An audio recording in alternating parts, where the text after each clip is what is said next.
A black scene of calumny will be laid open, but you, Doctor, will make all things square again. Second paper on Murder Considered as One of the Fine Arts. Thomas de Quincey. Part 1. Chapter 1. If Catherine McCormick had known she had less than 3 weeks to live, she might have made more of an effort to enjoy Suzanne's wedding. But instead she had adopted her usual attitude of resigned disappointment, trying not to look too disconsolate as she stared at the other guests, dancing as if nobody was watching. It was just like every day at work. Catherine was always the outsider there, too. Even though the title of office manager wielded very little in the way of actual authority, it was enough to set her apart from everyone else. Catherine always felt that when she walked into the kitchenette to make herself a coffee, whatever conversation had been going on either stopped altogether or swerved away from the confidential to the inconsequential. Really, it had been stupid to think today would have been any different. She'd once seen a quote that had stuck with her. The definition of insanity was doing the same thing over and over again and expecting different results. By that standard, she was definitely insane. Sitting on the fringes of a wedding reception on a Saturday night, but expecting to be at the centre of conversation and laughter, fell smack bang in the centre of repetitive behaviour that never produced anything but entirely predictable failure. Catherine sneaked a look at her watch. The dancing had only been going for half an hour, but felt like a lot longer. Nicky from accounts, hips gyrating like a pole dancer, opposite Ginger Jerry, slack-jawed with delight. Anya, Lynn, Mags, and Triona in a neat shamrock formation, elbows tucked in, bodies twitching and heads bobbing to the beat. Emily and Ollie, feet shuffling in sync, eyes locked, grinning at each other like idiots. Idiots who would probably be going home together at the end of the night. She could barely remember the last time she'd had sex. She'd split up with Niall over 3 years ago, but it still stung like a razor cut. He'd walked into the house one evening, the sharp, sour smell of lager on his breath, a faint sheen of sweat on his skin. "I've been headhunted for a job in Cardiff, running my own design team," he'd said, his excitement impossible to miss. "That's great, babe." Catherine had slid off the stool at the breakfast bar, throwing her arms around him, trying to stifle the voice in her head, shouting, "Cardiff? What the fuck am I going to do in Cardiff?"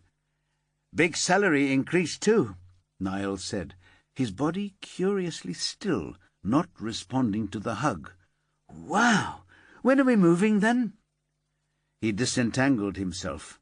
Catherine's stomach clenched. "That's the thing, Kath." He looked at his feet. "I want to go by myself." The words didn't make any sense. "What do you mean, by yourself? You're just going to come home at weekends? That's mad. I can get a job down there. I've got transferable skills." He took a step back. "No, look, there's no good way of saying this. I'm not happy, and I haven't been for a while, and I think this is the best way for both of us. For me to move away, start again. We can both start again." And that had been that. Well, not quite. There had been tears and shouting, and she'd cut the crotches out of all his Calvin Kleins, but he'd gone anyway. She'd lost her man, and she'd lost her dignity, and she'd lost her home, because half the lovely terraced house in her favourite Bradfield suburb had been Niall's, and he'd insisted they sell it. So now she lived in a boxy little flat in a 1960s block, too close to where they'd lived together. It had been a mistake to move somewhere so near the place she'd been happy. the house she had to walk past to get to the tram stop every morning. She'd tried making a 10-minute detour to avoid it, but that had been worse, an even sharper slap in the face somehow. Every now and then the couple who had bought the house emerged as she walked past, and they'd give her a little wave and an embarrassed half-smile. Since then, Catherine had made a few tentative attempts at getting back to dating. She'd signed up for an online dating site and swiped her way through dozens of possibilities. When she pictured herself standing next to them, none of them seemed remotely credible. One of Niall's old workmates had texted her and invited her out for dinner. It hadn't gone well. He'd clearly thought she'd be up for a pity fuck, and had been less than happy when she'd told him to sod off. At her cousin's 40th, she'd hooked up with a sweet lad from Northern Ireland. They'd ended up in bed together, but it hadn't exactly been a raging success, and he had escaped back to Belfast with a broken promise to call her. That had probably been the last time she'd had sex. 15 months ago. And this was supposed to be her sexual prime. Catherine stifled a sigh and took another swig from her glass of Sauvignon Blanc. She had to stop feeling so sorry for herself. All the magazines she'd ever read were agreed on that point. Nothing was a bigger turn-off for a man than self-pity. "Is someone sitting here?" A man's voice, deep and warm. Catherine started and jerked round. Standing with his hand on the back of the chair next to her was a stranger. A not bad-looking stranger, she noted automatically, even as she stammered, "No, I mean, they were, but they're not now." Catherine was used to sizing up potential clients. Not quite 6 feet tall, she thought, 30-something, mid-brown hair with a few silver strands at the temples, full, well-shaped eyebrows over pale blue eyes that crinkled when he smiled, like now. His nose looked a bit thick around the bridge, as if it had been broken at some point and poorly set. His smile revealed slightly crooked teeth, but it was an engaging smile nevertheless. He sat down beside her. Suit trousers, brilliant white shirt with the top button undone, blue silk tie loosened. His fingernails were square and manicured, his shave close and his haircut crisp.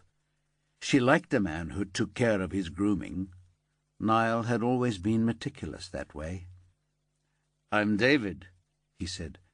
"Are you with the bride or the groom?" "I work with Suzanne," she said. "I'm Catherine, with a Y." She had no idea why she'd said that. "Nice to meet you, Catherine, with a Y." There was amusement there, but not in a piss-taking way, she thought. "Are you a friend of Ed, then?" "I know him from the five-a-side footy." Catherine giggled. The best man milked that in his speech. Didn't he, though? He cleared his throat.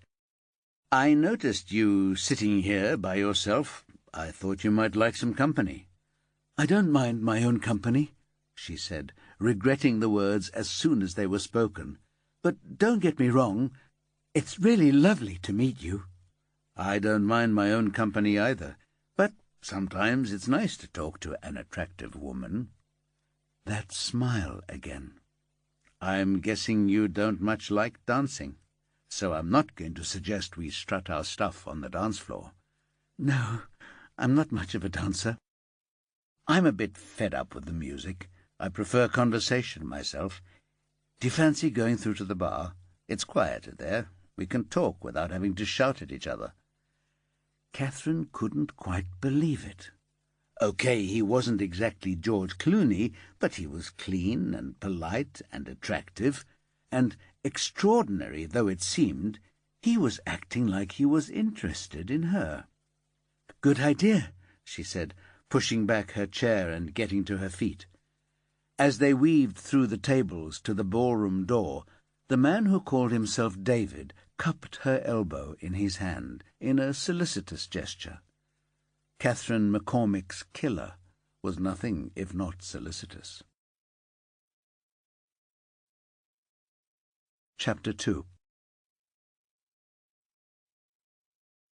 Detective Chief Inspector Carol Jordan shrugged into her heavy waxed jacket and pulled a thermal hat over sleep-tousled hair. A black and white collie danced around her feet, impatient to be out into the morning chill. She tied the laces on her sturdy walking boots and stepped out into a flurry of rain. She shut the door of the converted barn behind her, letting the tongue of the lock click softly into place. Then they were off, woman and dog, cutting up the moorside in sweeping zigzags. For a few blessed moments, concentrating on what she was doing drove the turmoil from Carol's head, but it was too insistent to be kept at bay for long. The phone call that had come from out of the blue the night before had stripped her of any chance of a restful night, and now it seemed of any peace this morning. There had been no running away from the blame her caller's bitter voice had directed at her. Years of policing at the sharpest of sharp ends had provided Carol with ample cause for regret. Every cop knew the acrid taste of failure, the tightness in the chest that came with delivering the worst news in the world. Those cases where they'd failed to bring any kind of consolation to people who had a sudden gap in their lives where a loved one should be. Those cases still rankled, filling her with a sense of raw inadequacy when she drove down certain streets, crossed particular landscapes, visited towns where she knew unspeakable things had happened. All those things were generic, though. All cops everywhere who had an ounce of sensitivity to what they were doing carried these loads. But this was different. This latest quantum of blame was a personal burden. She'd thought she could escape these outcomes that twisted inside her like a tightening rope when she walked away from the job, from the badge, and the rank. Her relentless pursuit of a multiple murderer had cost the life of her brother and his wife. What possible reason could there be for staying? She'd wanted nothing more to do with a job that demanded such a high price. But other people had known only too well the buttons to push to draw her back to policing like a moth to a flame. Number 1, boredom. She'd spent 6 months stripping her brother's barn conversion to the bare bones, then rebuilding it, learning the skills she needed from YouTube videos and old men in the local pub. She'd been driven to erase all traces of what had happened there, as if by remaking it she could convince herself Michael and Lucy's death had been a hallucination. She'd been close to the final stages of the project when her rage had finally cooled enough for her to understand she was growing bored with her choice. She was a detective, not a builder, as the man asleep in her spare room had forcibly told her. Number 2, loneliness.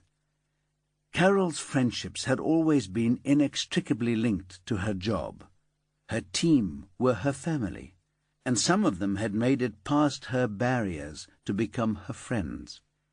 Since she'd walked away, she'd pushed them all to arm's length and beyond. One of her neighbours, George Nicholas, had tried to breach her defences. A generous man, he was the reason she had the dog. Flash was the offspring of his own sheepdog, an anomalous pup who was afraid of sheep. Carol had taken the misfit because she thought they belonged together somehow. George had seen that as a signal for a closer connection, but he hadn't been who she wanted. George could never be home for her. Going back to policing, though, that would take her back into the orbit of people who made her believe she belonged somewhere. Number 3, pride. That had been the killer vulnerability that had left her open to an offer she should have refused. but couldn't. Pride in her skill, pride in her smarts, pride in her ability to find answers where nobody else could. She knew she was good, believed she was the best, especially when she had the right hand-picked team around her. Others might have thought her arrogant. Carol Jordan knew she had something to be arrogant about. Nobody could do this job better. She had doubts about all sorts of things, but not about her ability as a governor. And finally, the killer button to press. Number 4, temptation. They'd held out so much more than the simple chance to return to a job that had defined and rewarded her for so long. They'd invented something new, something bright and shiny, something that might change the future of the way they did policing. And she was their first choice to lead it. A regional major incident team, REMIT, that would scoop up all the sudden violent deaths, the most vicious sexual assaults, and the sickening child abductions from 6 separate police forces. The first tentative step towards a national agency, like the FBI perhaps. Who else could do it, if not Carol Jordan? But she'd screwed up before they could even ask her. A screw-up so breathtakingly stupid that the only way to rescue her was an audacious act of noble corruption that she should never have considered accepting for a nanosecond, never mind buying into heart and soul. She'd been blinded by the vote of confidence in her abilities, flattered that a man of honor should risk his integrity to place her where she belonged, and at the last ditch doomed by the demands of her own ego. And now there was more blood on her hands, and nobody to blame but herself. Carol drove her body harder against the gradient, making her muscles complain and her lungs burn. Flash quartered the hill in front of her, a sudden flurry of rabbits scattering before her, dirty white scuts bouncing across the moorland grass like a random release of old white tennis balls. Carol didn't even break stride, registering nothing around her, locked into the fury she was directing entirely towards herself. What was she to do now? The one principle she'd always clung to was her drive for justice. It had taken her to dark places and forced her down reluctant paths, but it had never failed her. To deliver criminals to judgment had always fulfilled her. That sense of restoring some kind of balance in the world also gave balance to her life. But there could be no justice here. If Carol admitted the conspiracy she'd been part of, she'd only be a tiny part of the damage and destruction. It would kill Remit before it was even up and running properly, and that would improve the chances of serious criminals escaping the consequences of their actions. She'd have screwed up the careers of other officers who had counted on her. She'd likely go to jail. Worse still, so would other people. The guilt was hers. The blood was on her hands. There was only one road to redemption. She had to make a success of Remit. If she could turn it into an elite team that really did deliver arrests and convictions in the most exacting of circumstances, if they could put killers behind bars before more lives were needlessly taken, if she really did make a difference, she'd still owe a debt for those other deaths, but at least there would be something to put on the other side of the balance sheet. Chapter 3. "I'm worried about Torin," Detective Sergeant Paula McIntyre said as the teenage boy walking away from the car sketched a farewell wave without actually turning round. Dr. Eleanor Blessing muted the radio. "Me too. It had been on her mind for days, the last thing on her mind as she let the oblivion of sleep overtake her, the first thought on waking. That morning she'd groaned at the invasive ring-tone from her partner's iPhone. Bloody cathedral bells! How could such a small slab of silicon produce so much noise? At this rate she was going to end up as the Quasimodo of the A&E department. "Paula," she grumbled sleepily, "it's my day off." Paula McIntyre snuggled into Eleanor and gave her a soft kiss on the cheek. "I know, but I've got to get me and Torrin showered and breakfasted and out the door in good time. You go back to sleep. I'll be so quiet you won't even know I'm there." Eleanor grunted, unconvinced. A tremor shuddered through the mattress as Paula bounced out of bed and headed for the shower. Combined with the niggle of worry about Torrin, the rattle of the extractor fan and the hiss of the shower were too much. Any prospect of sinking back into sleep had been booted far into the long grass. Accepting the inevitable, Eleanor made a guttural sound of disgust and got up. Wrapped in her dressing gown, she climbed the stairs to the loft conversion their 14-year-old ward had turned into his wannabe man cave. Knocking first, because taking on Torrin so recently had meant they'd dutifully read up on how to survive parenting an adolescent, Eleanor stuck her head round the door. "Morning, Torrin," she said, sounding a lot brighter than she felt. "Sleep well?" His grunt echoed her own waking, though an octave lower. "Time to get up." Eleanor waited till one long, thin, hairy leg emerged from the duvet, then retreated downstairs to the kitchen. Coffee. A bowl of fresh fruit for Torrin, toast for Paula. 2 eggs standing by to be poached for Torrin. Baked beans already in the pan. Juice for everyone. All set up and ready to roll without a moment's thought. What occupied her mind was not the breakfast, but the boy. He'd fallen into their lives by chance. Neither woman had felt the biological pull towards motherhood, but after Torrin's mother had been murdered, he had refused point-blank to move away from Bradfield to live with his aunt and grandmother, distant relatives in terms of emotions as well as miles. His father worked offshore and hadn't been around to any significant degree for years. "I need to stay where my friends are," he'd insisted, stubborn but not unreasonable in Eleanor's view. The combination of Eleanor's friendship with his mother and Paula's professional involvement in the investigation had somehow ended up with Torrin in their home and in their care. Neither was quite sure how it had happened, but neither was willing to reject a boy who had lost his anchor. And so their life together had expanded to include an adolescent boy. It hadn't been an obvious match-up, but for months it had appeared to have worked. Eleanor had been amazed, and if she was honest, a little concerned, that Torrin seemed to have coped so well with his mother's death.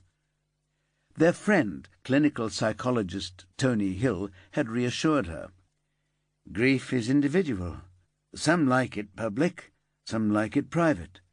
For some it's complicated because their relationship with the dead was complicated.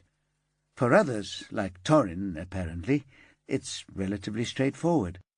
He's sad, he's bereaved, but he's not in the grip of anger or resentment that he can't come to terms with. No doubt you'll get unexpected outbursts that seem to come from nowhere, but I don't think he's internalizing some fucked-up reaction that he's not letting you see." Then he'd smiled his crooked smile and undercut himself. "Of course, I could be totally wrong." But on the face of it, he'd been right. Torrin and the women had adjusted to each other. Eleanor and Paula had rediscovered that board games could be fun, and that there was a whole new generation of them waiting to be purchased and played. Torrin had sat through movies he'd never have considered worth watching. Slowly and carefully they'd learned what they needed to know about each other, and to everyone's surprise, it had worked. His schoolwork had recovered from the sudden dip provoked by the shock of his mother's death, and he seemed unworried at the prospect of impending exams. Paula had fretted that he didn't seem to have much of a social life. At his age, she'd been one of a group of girls who hung around together for hours on end in each other's bedrooms, experimenting with makeup, comparing the snogging techniques of the boys they'd kissed. For Paula had not yet found a way to explain herself to herself, and gossiping about everyone who wasn't in their charmed circle. The boys had the same tight knots of friendship, though she had no idea what they talked about, except that it was different. Torrin's life wasn't like that.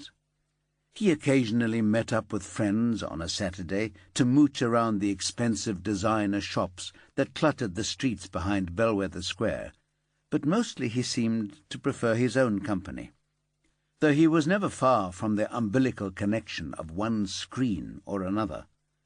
But Eleanor, whose colleagues at Bradfield Cross Hospital covered a wide range of ages and backgrounds, assured her that this was what teenagers were like these days. They communicated through selfies and Snapchat, through tagging and Twitter, through images on Instagram.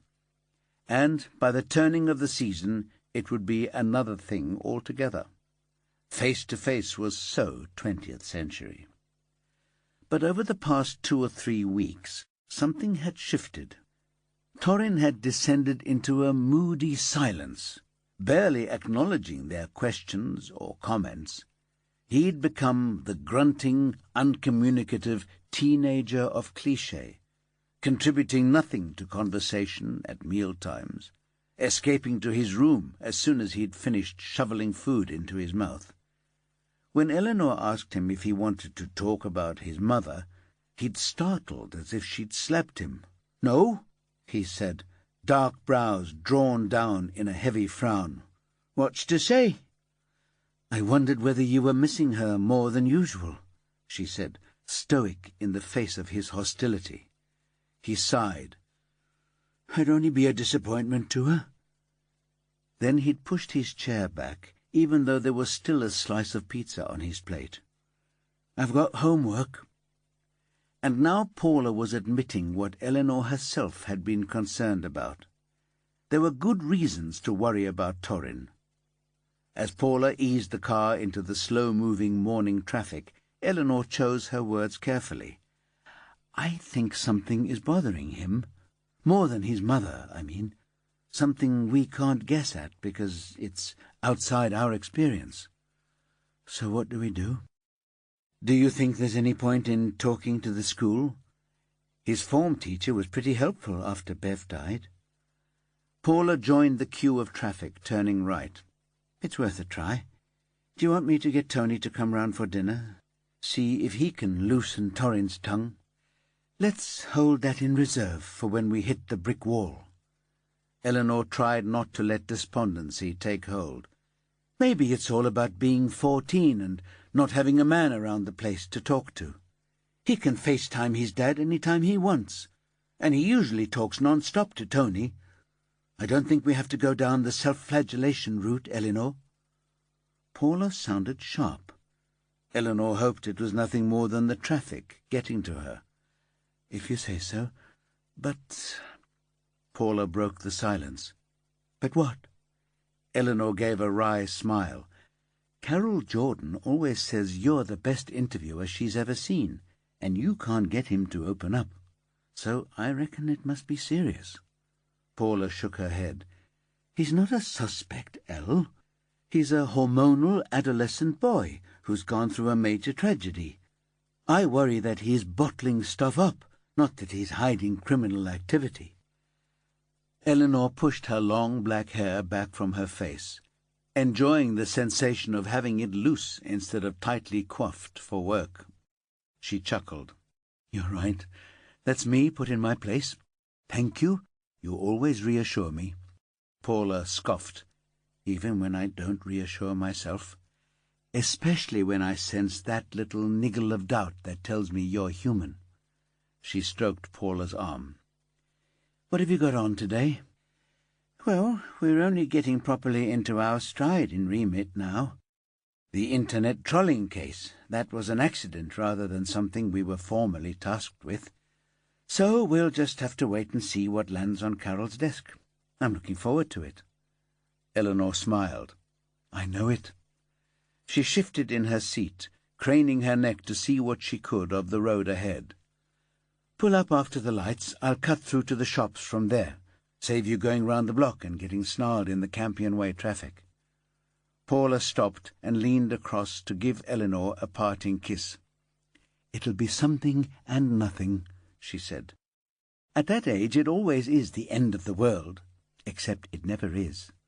She sounded confident, but Eleanor read the doubt in Paula's blue eyes. As she walked through the morning crowds, Eleanor told herself to accept her partner's words at face value. Something and nothing, even though she didn't believe them for a moment. Chapter 4. No matter that Carol had closed the barn door almost silently, Tony Hill had spent so long living alone that even in his sleep he was aware of subtle changes in his environment. The section of the barn that Michael Jordan had built as a guest suite had also doubled as his software lab, and he'd made it virtually soundproof. But still, Carol's departure managed to rouse Tony from his perennially light sleep. Some delicate disturbance of the air, some faint disruption of the soundscape of his dreams. Whatever it was, he woke knowing instantly that she had left the building. He lay there for a few moments, wondering how they remained held in each other's orbit. They'd both tried to put distance between them at one time or another, but it never persisted. And now here he was under her roof.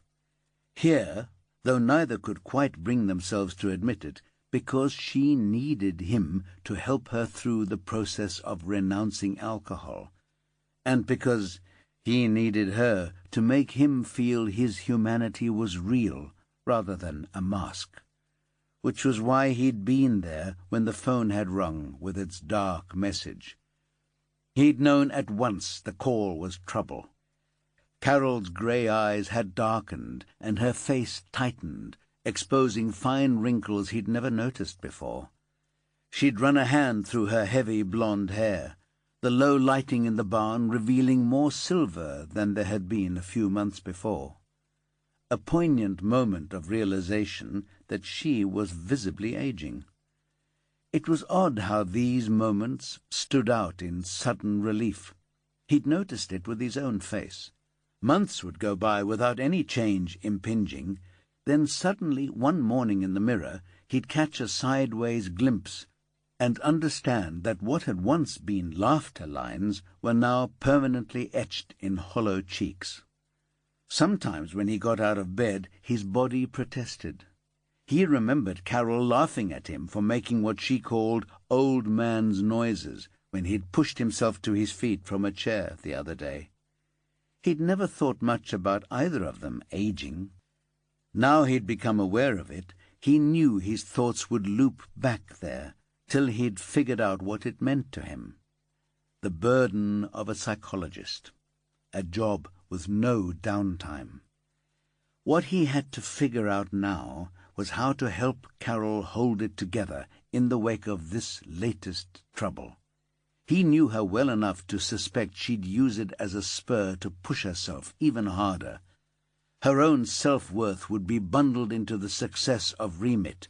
Like the double helix of DNA, the two things completely interdependent.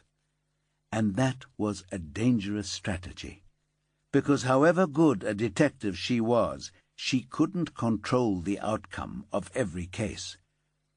Before he could descend further into introspection, the faint rumble of an engine caught his attention. The rare traffic on the quiet lane running past the barn was usually audible only for a few seconds, but this vehicle was hanging around, the sound not receding, but growing louder. It seemed they had a visitor. Tony scrambled out of bed, almost falling back again as he struggled awkwardly into his jeans. He grabbed the thick fisherman's sweater he'd taken to wearing on his boat and headed through the main barn towards the front door, hopping as he registered the cold stone flags under his feet. The engine had stopped, he realized. He opened up as a closing car door made the expensive soft click of German engineering. The man who straightened up to face him was all too familiar. "John," Tony said, not bothering to hide his weary resignation. The arrival of John Brandon, Carol's former chief constable, the man who had engineered her return to policing, did not come as a shock. Not after the previous evening's news. "You'd better come in." Brandon approached, his resemblance to a miserable bloodhound even more pronounced than usual. "I'm guessing from your expression that you've heard." Tony stepped back to let him enter. "She's got plenty of enemies, John. Did you really think none of them would have picked up the phone?" Brandon sighed. "Bad news always travels fast." He looked around, and Tony clocked his practised copper's eye, taking in the details of the newly refurbished space. The exposed beams, the perfect plasterwork, spare, simple furnishings, and a massive stone fireplace piled with logs ready to be lit. No pictures on the walls yet, no rugs on the flagged floor. Japanese screens that closed off a sleeping area. A squared-off corner that Tony knew hid a luxurious bathroom. "She's made a good job of it," Brandon said. "That should come as no surprise." "Where is she?" "Out on the hill with the dog, taking it out on the landscape." Brandon sat down on one of the deep tweed-covered sofas. "Who told her?" "DCI John Franklin from West Yorkshire. You could say he took a kind of savage pleasure in it." The mere memory of Carol's stricken expression was enough to bring a mutinous cast to Tony's features. "It pretty much devastated her." Brandon sighed. "I wish he'd kept his mouth shut." "Why? There's no way to spin this that wouldn't have the same result." "I wanted to tell her. I wanted to explain that it wasn't her fault, that what happens falls into the category of the law of unintended consequences." "What?" He pushed his fingers through his dark, curling hair in a gesture of frustration. "You and your powerful friends corrupted the system to have Carol's drink-driving arrest thrown out on a technicality. Only that meant another 3 drivers walked free too. Then one of them gets behind the wheel again, but this time he's so drunk he kills himself and 3 other innocent people in a late-night crash. And you think you can shrug that off as an unintended consequence?" Tony made a sarcastic quotation mark gesture in the air. "Nobody's shrugging it off. But if anyone has to shoulder the blame, it's me and the Home Office team who thought it was a good idea in the first place, not Carol." Tony shook his head, impatient. "Good luck with getting her to see things that way. You'll be lucky if you get to close of play today with her still in post." Brandon shifted awkwardly, twisting his lanky legs around each other. "I was hoping you might help me persuade her there's no point in resigning now. What's done is done. Remit is bound to have a live case sooner rather than later, and we need her running the team." "I've not spoken to her this morning, but she'll do what she thinks is best, regardless of what either of us has to say, John." While he was speaking, the door opened, and Flash bounded across the room, washing Tony's thigh with a welcoming tongue, then wheeling to face Brandon, ears alert, head forward, scenting the air. "She will," Carol said, taking a handful of steps towards them. "I told you at the time it wasn't a good idea to interfere with a righteous arrest, John." "You didn't put up much of a fight, as I recall." The words were defensive, but Brandon's tone was regretful. Carol sighed. "You calibrated my weakness perfectly, and I gave in to temptation and flattery." "It wasn't flattery," Brandon protested. "You were the best person to run Remit. You still are." Carol slipped out of her jacket and hung it on its peg. "You're quite possibly right, and that's why I'm going to work now." She turned back to face them, her eyes blazing, cold with anger. "You've done a terrible thing to me, John. 4 people are dead because you and your pals decided I needed to be whitewashed. You can hide behind your conviction you did the right thing, but I can't. I let myself be talked into taking the job at Remit out of vanity and ego." She ran her hands through hair flattened by her walking hat, letting it reassert its natural shape.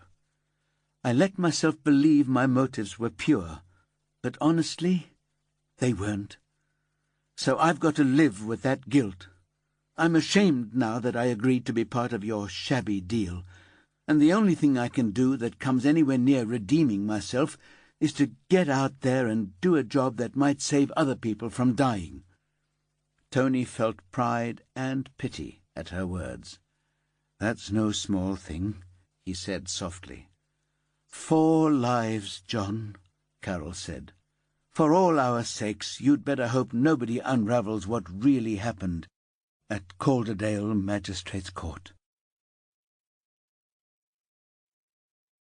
Chapter 5.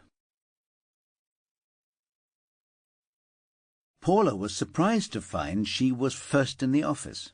Usually DC Stacy Chen was already ensconced behind her protective carapace of 6 computer screens when the rest of the team arrived. But today the self-contained office, where she practiced the black arts of digital investigation, was dark, the door closed, and, Paula assumed, locked. She hung up her coat, but before she could fuel up from the team's high-spec bean-to-cup machine, the phone in Carol Jordan's office rang out. The door was open. When Paula had been part of Carol's old MIT team in Bradford, the house rule was that no phone went unanswered. So she hustled across the room and snatched the handset on its 4th ring. "Remit, D.S. McIntyre," she said. "Is DCI Jordan there?" An unidentified female voice she didn't recognize. "Who's calling?" "Detective Superintendent Henderson from North Yorkshire." There were still few enough women at that rank for Paula to know Anne Henderson by reputation. She was one of the quiet but deadly ones, never raised her voice, but was never knowingly outflanked. "Behind the door, when they handed out a sense of humour," had been the verdict of a Bradfield sergeant who had started his career on the North Yorkshire force. Paula didn't think that made you a bad person, though black humour was often what got MIT detectives through the horrors they routinely confronted. "I'm sorry, ma'am," Paula said. "DCI Jordan's in a meeting right now. Can I help you, or take a message?" "We've got something we think you might like to take a look at," Henderson said abruptly. "How do you proceed with these handovers?" "I'm not sure of the protocols yet," Paula said, "but I imagine DCI Jordan would like to bring a team out to the crime scene." "That won't be possible." Henderson's voice was clipped, annoyance in her tone. "The officers at the scene did not consider the death suspicious." "So what? They didn't preserve the scene?" "It's complicated. Perhaps the best thing is for the local SIO to email you the details. Then take it from there." Paula didn't know what to say. What would Carol Jordan want? If the crime scene was a bust, they'd need to start somewhere else. "That's probably best," she said. "I'll get that organized. Once she's had a look, DCI Jordan can give me a call, and we'll progress things." And that was that. As Paula replaced the phone, the squad room door opened, and Stacy Chen walked in, with DC Karim Hussein at her heels. Stacy looked glum, but Karim had all the bounce of a puppy who's been thrown a brand-new tennis ball. "Morning, skipper," Karim called. "Shall I make us all a brew?" Stacy rolled her eyes and made for her office. "Earl Grey," she muttered, unlocking the door. "I know," Karim said brightly. "No milk, the same colour as famous grouse." There was a miniature of the whisky in the cupboard below the kettle for the purposes of quality control. "I learn, Mr. Faulty." He batted his ridiculously long eyelashes in a parody of a flirtatious waiter. Nobody paid any attention. He shrugged and carried on making the brews. Just as well his sister couldn't see him now. She'd love to take the piss out of him, the big detective reduced to charwalla. Paula followed Stacy. "You okay?" "I'm fine. I did what needed to be done." "How did he take it?" "I've no idea. I blocked him from all my comms." Stacy settled in behind her screens, their ghostly flickers mapping random colours on her face and her white blouse. Her expression was blank and uninviting. Most people, Paula thought, would relish the opportunity to have a good rant about an ex-boyfriend as treacherous as Sam Evans had turned out to be. Stacy wasn't most people, however. "DSI Henderson from North Yorkshire was on a minute ago. They're pinging details on a case over to us." Stacy's smile was grim. "Good. Something to get our teeth into." Paula retreated, glad of the coffee Karim plonked in front of her. She logged onto the system and checked the remit cloud storage. North Yorkshire hadn't wasted any time. Their designation, NYP, began the serial identification of the only file folder in the immediate attention section. Paula felt her pulse quicken. For the first time, Remit was faced with a case from an outside force. This was where they began to prove themselves. By mid-morning, the small team was assembled in a horseshoe round a pair of whiteboards. DCI Carol Jordan stood in front of them, shoulders tight, hands tight fists at her side. Apart from Karim, only D.I. Kevin Matthews looked raring to go, Paula thought. Carol Jordan had dark smudges under her eyes. Stacy resembled a convincing understudy for the Grim Reaper, and Tony Hill, their first best hope for hitting the ground running in terms of what they were looking at, hadn't stopped frowning since he'd walked in 10 minutes before.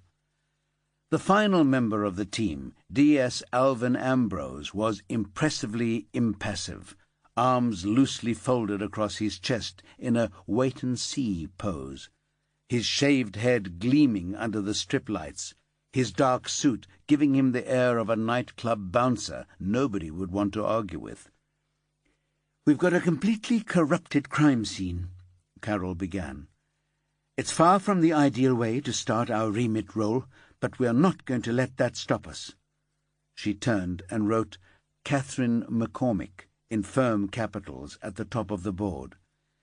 3 nights ago, a motorist driving on a back road from Swarthdale to Ripon came on a burning vehicle in a lay-by.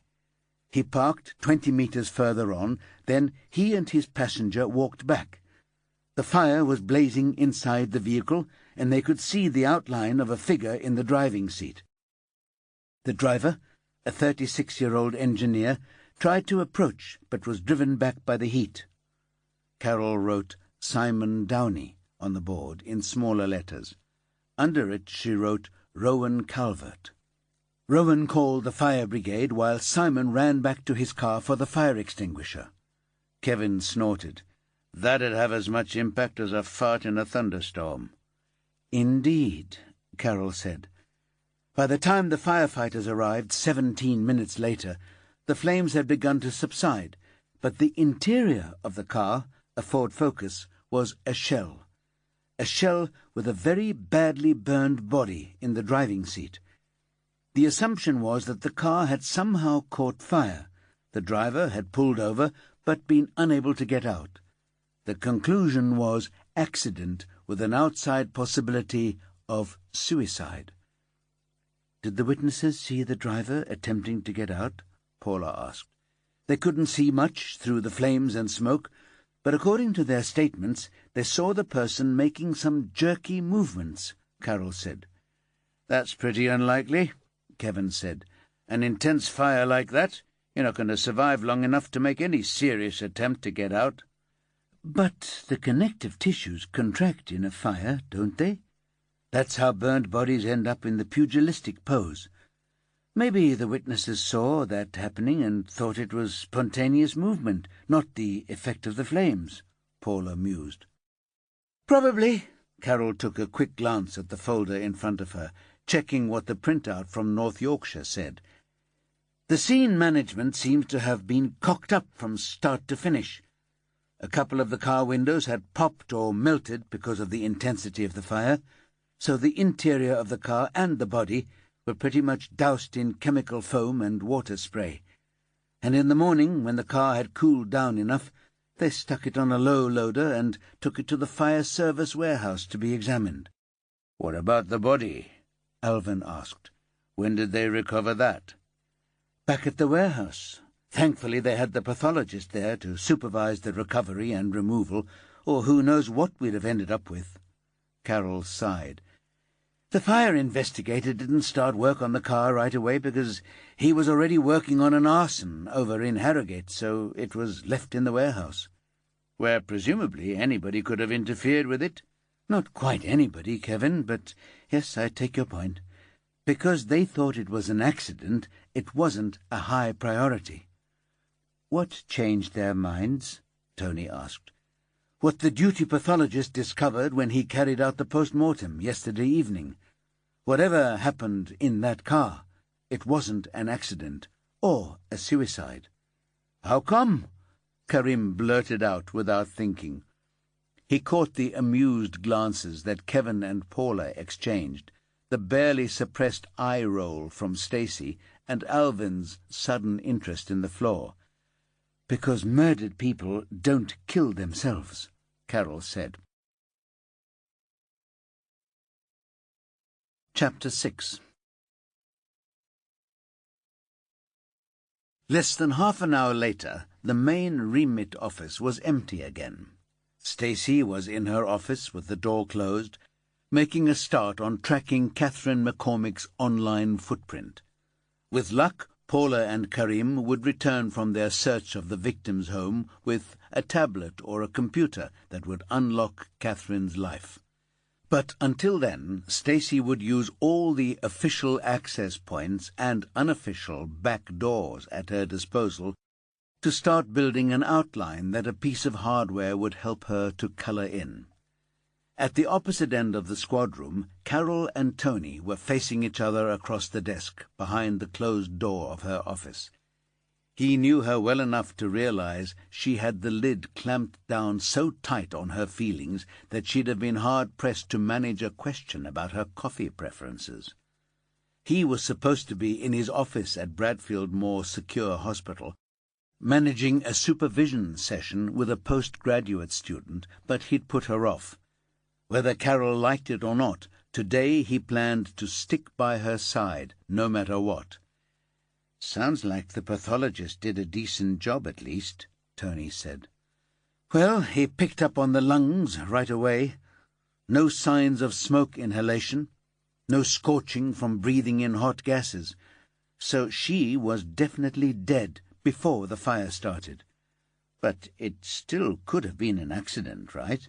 She could have had a brain hemorrhage or an aortic aneurysm or something instantaneous like that, and dropped a lighted cigarette. The absence of damage to her lungs isn't conclusive, is it?" "Were you not paying attention in there?" Carol's tone was sharp, accusatory. "Sorry, I had a text from the student I cancelled this morning. I had to deal with it." "I don't know why you cancelled it in the first place. I'm not a child. I don't need a nursemaid to keep an eye on the one thing in the world I feel competent to do." She sounded weary, her tone a match for the dark smudges under her eyes. "I thought you might appreciate someone in your corner." Carol scoffed. "That's what that lot out there are, my team.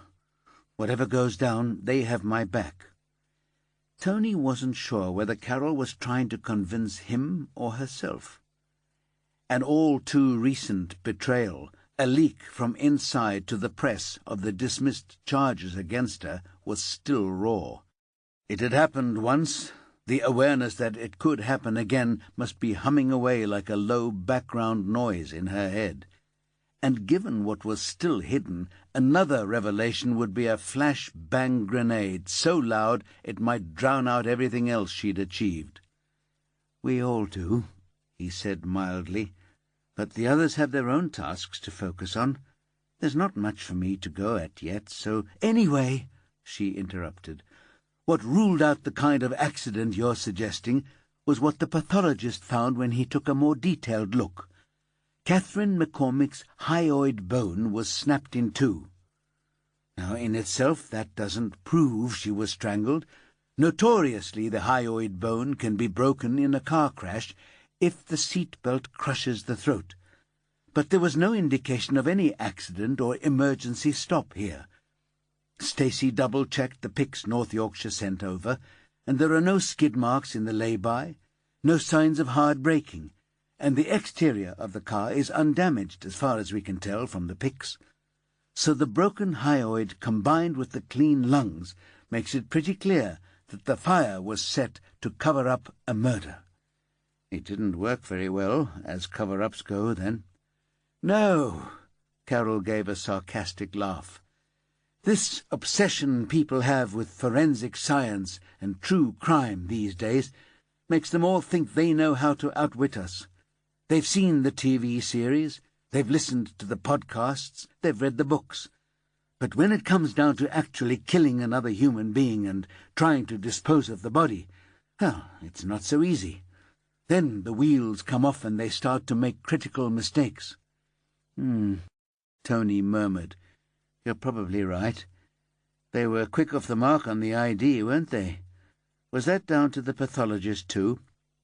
Carol shook her head. "Good old-fashioned policing. Well, more or less. The cops at the scene ran the car number plate on the PNC, and it came up with Catherine McCormick's name and an address in Bradfield. Then some poor sod had to call round the dentist's practices, till they found the one where she was registered. They did the dental comparison earlier this morning and came up with a match." "So the ID hasn't been released?" "Not publicly. We've not tracked down next of kin yet." Carol sighed. "It's a weird one, though." Tony nodded agreement. "Most killers who go to the trouble of trying to cover up their crime want the body to disappear, not light up the sky like bonfire night. I know it was a back road, but all the same, he couldn't have shouted louder if he'd tried." He jumped up from his chair and started quartering the small room, talking as he walked. Was he trying to burn her so badly that nobody would suspect murder? Was he making absolutely sure she was dead? A macabre kind of belt-and-braces job? Or was it all about the fire? Killing her was incidental. Burning her, was that the real thrill? Or was he only making sure he got rid of forensic traces? Tony stopped, rolling his eyes in a dumb show of stupidity. "That's probably it. Sometimes I forget that the simplest answer is the most likely one." He dropped back into the chair. "How are you feeling?" "I'm fine," Carol shot straight back. "You know I'm always okay when I'm working." He knew that was what she always told herself. "Do you think the press will find out about—" "I don't know. And right now I'm trying not to think about it. I'm trying not to wonder whether John Franklin and his mates in West Yorkshire CID hate me enough to risk the consequences of leaking the story to the press. I'm trying not to imagine the headlines, and I'm trying to convince myself that the answer is not an industrial quantity of vodka." She pulled a wry smile. "So please, if you're going to play me and my shadow today, shut the fuck up about it." The smile saved him from panic. Her anger was still turned against herself, and while that wouldn't be without consequences, at least he'd be around to help her through the worst of them. "Fair enough," he said. "So, What's the plan?" "I thought I might take a run out to North Yorkshire. The crime scene isn't going to yield much in the way of forensics, but I'd like to see the reality, as opposed to video and stills. And I know you like to poke around and see things for yourself." "I like to get a feel for the killer's preferred terrain." Tony stood up again and reached for his battered brown anorak. There had never been a nanosecond when it had flirted with fashion, which was the least of his concerns, but even he had to admit it was starting to blend in a little too well with the city's homeless population. "Do you think I need a new coat?" he asked Carol as they walked out. "Always," she said dryly. "Let's swing by one of the outdoor shops on the way out of town." "That's a bit precipitate, isn't it?" Carol chuckled as they waited for the lift. "Strike while the iron's hot. If I wait till tomorrow, it'll have turned into your most prized possession, the thing without which you can't imagine writing another profile." She stepped into the lift ahead of him. Tony swallowed hard. Maybe it was going to be all right, after all. Chapter 7. For a cop, Karim was a surprisingly sedate driver. He stayed under the speed limit, even in the 20 miles per hour streets of suburban Harristown. He paused at junctions, he waved pedestrians across the road, and he slowed as he approached traffic signals, rather than speeding up to make sure he caught the light. It reminded Paula of being driven by her mother, who had given up her car with an obvious relief when she turned 65 and retired from her bookkeeping job. She wasn't sure if Karim was that kind of anxious driver, or whether he was trying to impress her with how law-abiding he was. Once they reached Harristown, Paula took over the directions. She'd worked in Bradfield all her adult life, and the job had brought her to the southern suburbs several times. Starting out as a beat bobby, it had mostly been small-scale street crime, drugs, and burglary. But over the years the area had become gentrified, its terraced streets desirable acquisitions for young professionals. The pubs had been tarted up, featuring gastropub menus and occasional live music. There was a whole food emporium, and the scrubby little parks had sprouted kids' play equipment that made Paula wish she was a child again. But the spit and polish that had raised the average income of the area hadn't immunized it from crime. During her years as a major incident squad detective, Paula had investigated 3 murders that had intimate involvement with a Harristown postcode, and now it looked like number 4.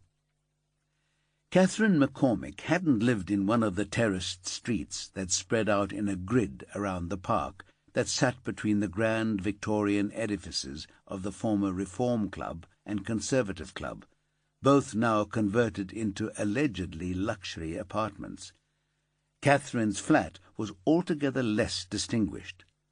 Karim turned into the grounds of a boxy 1960s block that had probably replaced a pair of substantial semis. He hesitated, staring at a sign that read, "Private residence parking only." "Ignore it," Paula said. "Just find a space." "What if they clamp it?" "They won't. I can always nick them for failing the correct use of the apostrophe." Karim gave her a mistrustful look, then a cautious smile. He parked neatly in the nearest space, then followed her to the main door of the complex. There were 15 numbered buzzers with an entry intercom system. "Damn," Paula said. "I was kind of hoping for a caretaker." With no expectation of a response, she pressed the buzzer for flat 14, the address where DVLA had the car registered. No reply. Starting with flat 15, Paula worked her way down the buzzers. She struck lucky on 9. It was hard to tell much about the person on the other end, except that they were probably female. Paula identified herself and explained that they needed access to the building. "How do I know you are who you say you are?" the voice demanded. This was what came of filling people with trepidation about the likelihood of being conned, robbed, and murdered on their own doorsteps. "You could come down to the door and check our ID," Paula said. "I'm not dressed," the voice complained. "I was on a late shift. You woke me up." "I'm sorry about that. If you want to buzz us in, we could come to your door and you could check us out." She shook her head at Karim, who grimaced in return. "We are the police." "I'm on the first floor," the voice said. Then the door buzzed loudly. The door to flat 9 was open a crack, a bleary-eyed face surrounded by a cloud of bright aubergine hair visible in the gap. Its owner was fighting a losing battle against the years, judging by the smudged makeup round her eyes and mouth. "ID." Both officers held up their shiny new warrant cards. "Remit? What's that? You not from Bradfield Police?" The woman frowned in suspicion. "We're a regional squad," Paula said repressively. "Do you happen to know your neighbour in flat 14? The woman snorted. "Lives above me, she does. I had to complain when she first moved in. High heels on a wooden floor is about as antisocial as it gets in a block like this." "And how did she take it?" "She said she was sorry," the woman said grudgingly. "And to be fair to her, she took her shoes off at the door after that. But I never had anything else to do with her." "Did she have any other friends in the block?" Karim asked. The woman looked him up and down, eyebrows raised. She probably didn't consider his black jeans and black Barber jacket to be proper police attire, Paula thought. Unlike her own navy pegs and the boxy blue jacket that Eleanor said looked disturbingly like a Mao jacket from the 80s. "I've no idea, son. We keep ourselves to ourselves here." Pointless, Paula thought, as they took their leave and headed for the top floor. There was no reply at any of the flats. "What are we going to do, Skip?" Karim looked worried. "We can call BMP and ask them to send a car round with the big red key." Paula rummaged in her bag. "Or we can try these." She brandished a small leather case, flipping it open with her thumb. "So much more discreet than a battering ram." "Is that legal?" Again Paula was reminded of her mother. She wasn't sure whether his general enthusiasm was going to be enough to overcome that particular problem. She reminded herself that she'd been the one to recommend him to Carol on the basis that he was a grafter who could be a lot tougher than he looked when he had to be, and that he was smart enough to hold his own on this remit team. He'd learned that sometimes the rules could be tweaked a little, otherwise he wouldn't last long on Carol Jordan's team. "We need to effect entry. This causes a lot less damage than the ram, and it means we can secure the flat after we leave."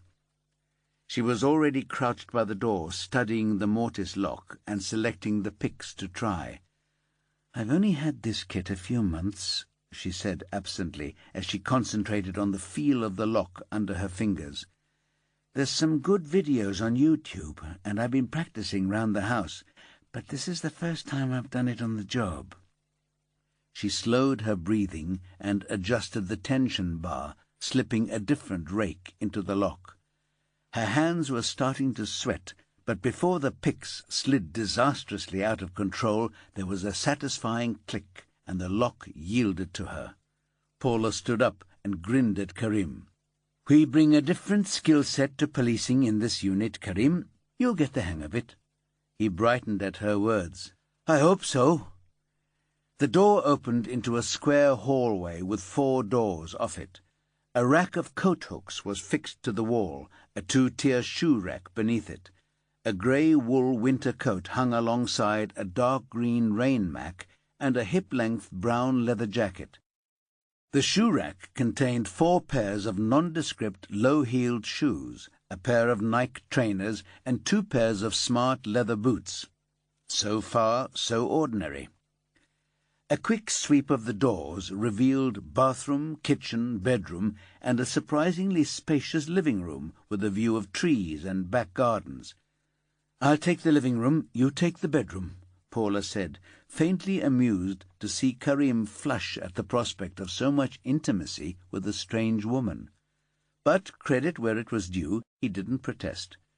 She was starting to think he might be a fast enough learner to carve out a place for himself in their tight little team. The living room smelled strongly of lilies. A bunch of the white trumpets sat on a side table near the window, specks of orange pollen littering the surface. They were fully open, but not yet starting to decay. Paula estimated they'd probably been there for 5 or 6 days. A day or two before Catherine had been killed then. She crossed to the flowers to see whether there was a card, but was unsurprised to see none. The room was plainly but harmoniously furnished. Nothing seemed old or worn, and Paula surmised that it had all been chosen to furnish the flat when Catherine had moved in, presumably 2 or 3 years ago. She vaguely remembered seeing that sofa in IKEA when she and Eleanor had been moving in together. A mirror above the fake marble mantel over the fake coal fire, a framed print of Monet's water lilies on the opposite wall. She stood in the centre of the room, taking it all in. There weren't many places to search. Catherine had lived a life in plain sight. A small bookcase revealed a dozen fat paperbacks, suspense thrillers, family sagas, and Ellen Ferrante's novels of Neapolitan friendship. The rest of the shelves were occupied by framed photographs, a couple of Mediterranean views, a couple who looked in their early 60s and were presumably her parents, a graduation photograph that resembled the one on the driving license DVLA had pinged over to them, and a couple of group shots of women having a good night out. No apparent boyfriend. The most promising potential source of information was a desk in the far corner with a stool tucked underneath. Half an hour later, she was beginning to feel a little sorry for Catherine. There wasn't much sign of a vibrant social life in her desk drawers. Presumably she dealt with her utility bills and banking online, for there was no evidence of them here. There was a Christmas card list, which someone would have to go through later. A folder of recipes, torn out of newspapers and magazines. Another folder containing pay slips, which at least confirmed that she still worked at the company listed on her dental practice details. And a third containing the paperwork for the flat purchase. She'd got a decent deal on the place, Paula thought. The bottom drawer yielded the only stash that might prove relevant. A large manila envelope was stuffed with cards, bits of paper, and photographs. Paula tipped it out on the desktop and discovered Catherine's personal life. His name was Niall, a big lad with auburn hair and occasionally ginger stubble. His broad, open face gave him the look of a farmer, but he had been a designer for a small Bradfield business that planned and built home offices. There were invitations to company functions. The most recent dated a little over 3 years before. And right at the bottom of the pile, a business card that had been torn in half, then sellotaped together. Niall Sullivan now, apparently, led the office design team of a company in Cardiff. You didn't have to be a detective to draw a picture. He'd left her behind. If she'd been the one doing the choosing, she'd have chucked away the valentines and the birthday cards and the little notes with the hearts drawn on them, asking her to pick up a loaf of bread or a bottle of milk on her way home. It wasn't beyond the bounds of possibility that Niall Sullivan had reappeared in her life. He'd have to be checked out. But unless Catherine had been a deranged stalker making his life a misery, and Paula could see no trace of that, then there didn't seem much in the way of motive. Paula replaced the material in the envelope and put it in an evidence bag. As she closed the drawer, Karim walked in. "Talk about leading a blameless life," he said. "There's nothing there to raise an eyebrow, never mind a suspicion. She's got 5 business suits, one for each day of the week. Half a dozen dresses you might wear to a night out. Jeans, smart trousers, blouses, a couple of T-shirts, and some jumpers. It's like she's one of those women who goes through her wardrobe every 6 months and weeds out everything that she hasn't worn. Even her underwear's totally dull. Marks and sparks, matching bras and pants, all of it respectable. What? Paula was amused. No ratty old pants or bras gone grey in the wash? No, nothing like that. She's not even got a shoe habit. Nothing more exciting than a couple of pairs of high heels. Zero indicators of a secret life, Paula sighed. Looks like she had a live-in boyfriend till about 3 years ago, but no signs of anyone since then. Well, if her clothes are anything to judge by, she wasn't going out on the pool.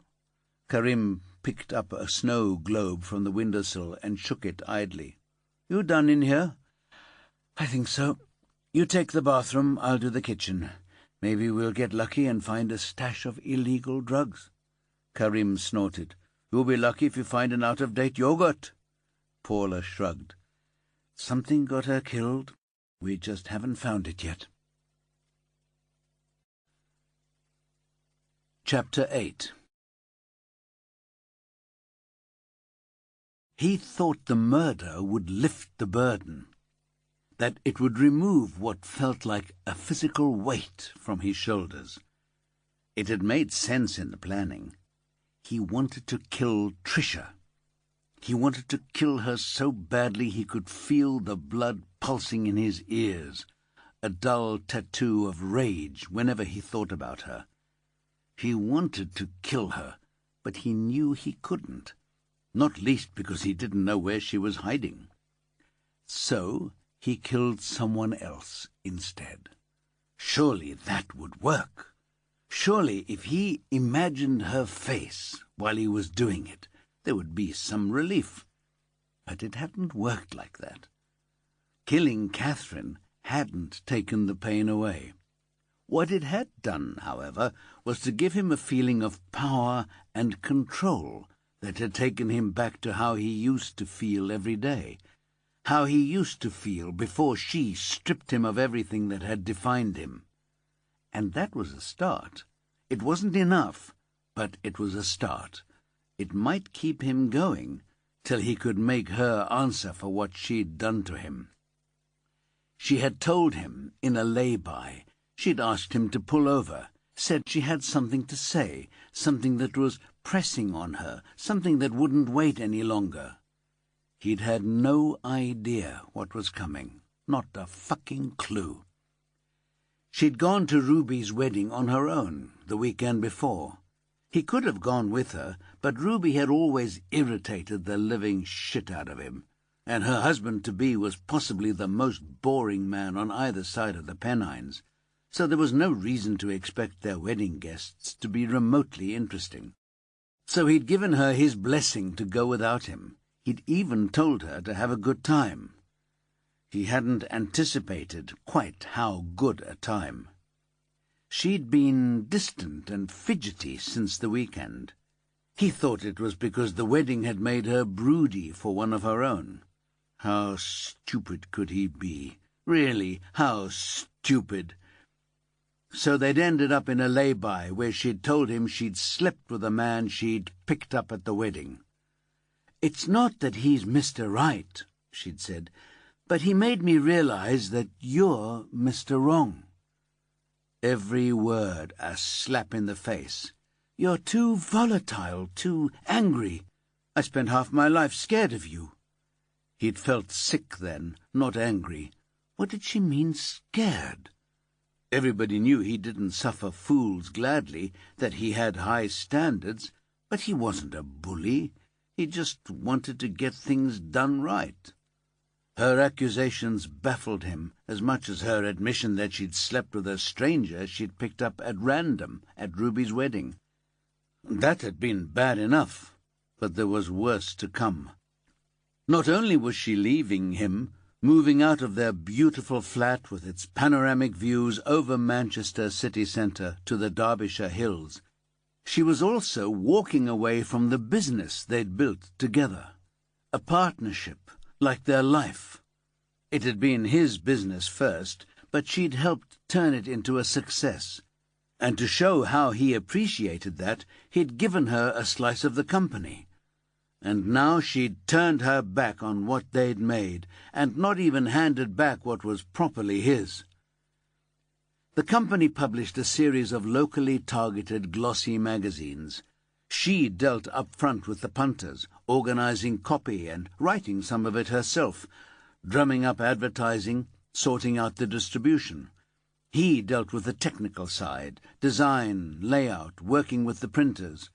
Without either of them, there was no business. Since she'd walked away, he'd limped along with part-timers and freelancers, but he knew he wouldn't be able to fool the advertisers much longer. Either he'd have to make a quick bargain basement sale, or the business would collapse under him. She'd taken everything from him, and he wanted to kill her. But he wasn't stupid.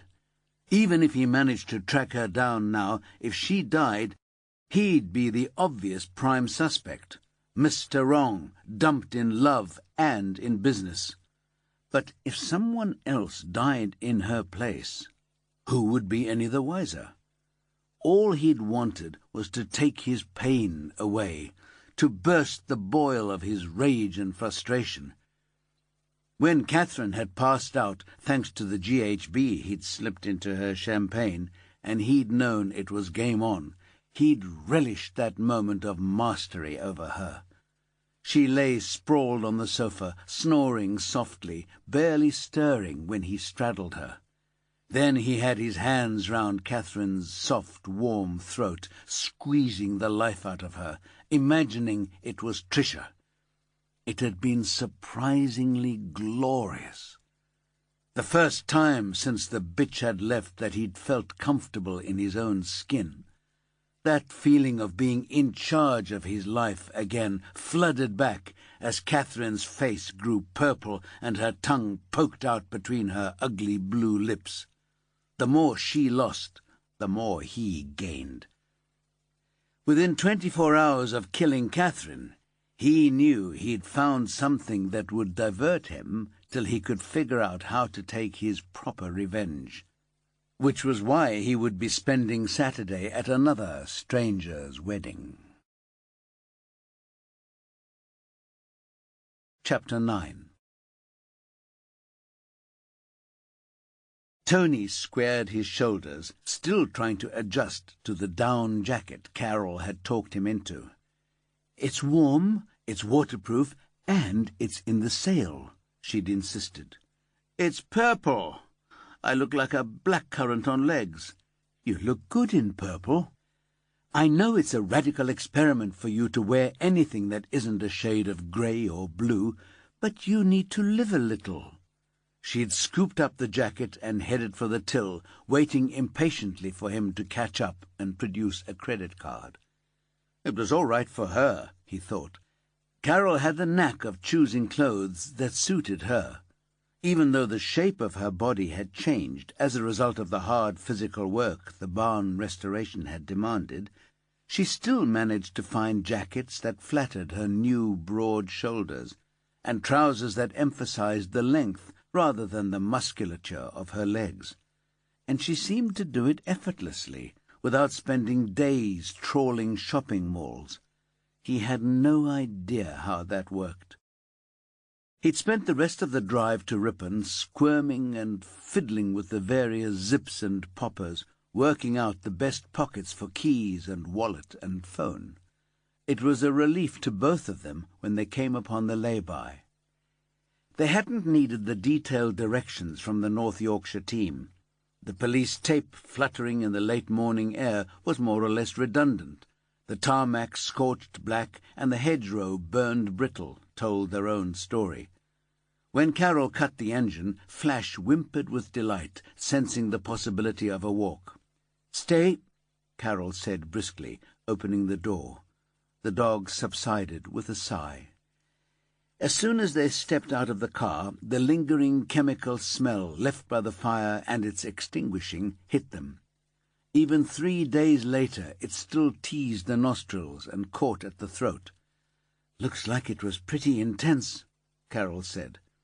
She stood, hands on hips, breathing deeply, as if the air might tell her something.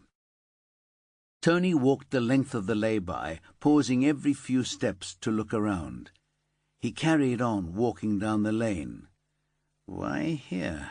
he muttered under his breath. "What's special about this place?" This crime felt planned and prepped. What little they knew about it suggested a killer who had worked out how to cover his tracks. The use of the victim's car, the intensity of the fire inside the car that had burned the forensic traces, the victim sitting in the driver's seat. Was that a bid to push lazy investigators towards suicide or accident? It certainly looked that way. Tony called back down the lane to Carol, who was still prowling round the lay-by. "Are there cameras on this road?" "No. If you know what you're doing, you can criss-cross the dales on lanes and back roads without being picked up by ANPR or speed cameras." "And you knew what you were doing, didn't you?" Tony said under his breath. He walked as far as a farm gate. It led to a field full of sheep. He opened the gate and slipped inside, careful to close it behind himself. He took a zigzag path across the field, sheep scattering before him. He wasn't sure what he was looking for, just that he was looking. But there was nothing remarkable. A dry stone wall marked the far side of the field. On the other side, another field. In the distance he could see a footpath finger-post, but that wasn't anything to get excited about around here. The national pastime of dressing in sophisticated technical gear and wandering round the countryside meant that every national park was criss-crossed with paths. From the air they must look like elaborately patterned knitwear, he thought. Not that he was opposed to walking, he did it all the time. It helped him think. And now he had a purple padded jacket. He'd fit right in with the other ramblers. Tony turned full circle. There was no human habitation in sight. He could make out a dilapidated stone sheepfold in the distance, and a couple of well-established copses broke up the grey and green of walls and fields, but there was nothing here that spoke to him. He headed back, making sure his route took him past the other side of the lay-by hedge. The heat had penetrated all the way through, leaving the twigs charred and brittle. Just as well there had been plenty of rain recently, or the whole thing might have gone up. He found Carol leaning against the bonnet of the car. "Anything strike you?" He shook his head. "No, but there must be something. If you're right, there are plenty of places in this area where he could have done it without much chance of being caught in the act. So why here? Why this lay-by in particular?" Carol pulled a wry face. "More questions than answers, as usual at this stage. At least we've got questions." He rolled his shoulders again. "And a purple anorak." Chapter 10. As far as D.S. Alvin Ambrose could work out, there was no clue in the name to suggest what RSR Solutions did. He had to Google the company that Catherine McCormick had listed on her dental records as her employer. Its website revealed it was a recruitment agency with premises a few streets away from Remit's office in the Skenfrith Street police station. RSR Solutions was one of a dozen companies in a new smoked glass and polished concrete building in the Woolen Quarter, the area of the city where once merchants had traded wool and fine worsted cloth. Most of the old buildings had decayed to sagging shells in the 80s, but over the past half-dozen years, speculators had been buying up the sites, demolishing the old and jacking up shiny new replacements so they could pretend it was the entrepreneurial heart of 21st century Bradfield. Even a newcomer like Alvin could see that was at best disingenuous, at worst plain dishonest. To let signs sprouted like weeds in every other set of ground-floor windows. There was no security in the foyer of RSR's building, so he walked unchallenged to the lifts. RSR was on the 6th floor, and they at least had a receptionist who sat under the company slogan, "Square peg or round peg, we've got the right hole." It didn't inspire confidence in Alvin, but he mustered his best smile for the pretty young woman behind the desk. He was good at smiles. He'd learned the necessity of defusing the impact of his substantial bulk and the colour of his skin. Big black men had to confound expectations depressingly often. "I'm Detective Sergeant Alvin Ambrose," he said, producing his ID. She looked startled, but studied it closely. Her smile was tentative. "How can we help you?" "It's to do with Catherine McCormick. I need to speak to her manager." "Catherine? She's not in today." She was already tapping her computer keys. "I know, but it's her manager I need." She had the phone in her hand, manicured nails poised above the keypad. "Can I ask what it's in connection with?" Alvin shook his head. "You can ask, but I can't tell you. Sorry." She raised her eyebrows. Very mysterious. But she made the call. "Lauren, I've got a police officer here at the front desk who needs to speak to Catherine's manager. Would that be your responsibility?" Pause. "Okay, I'll tell him." She replaced the phone and folded her arms across her body, hugging herself.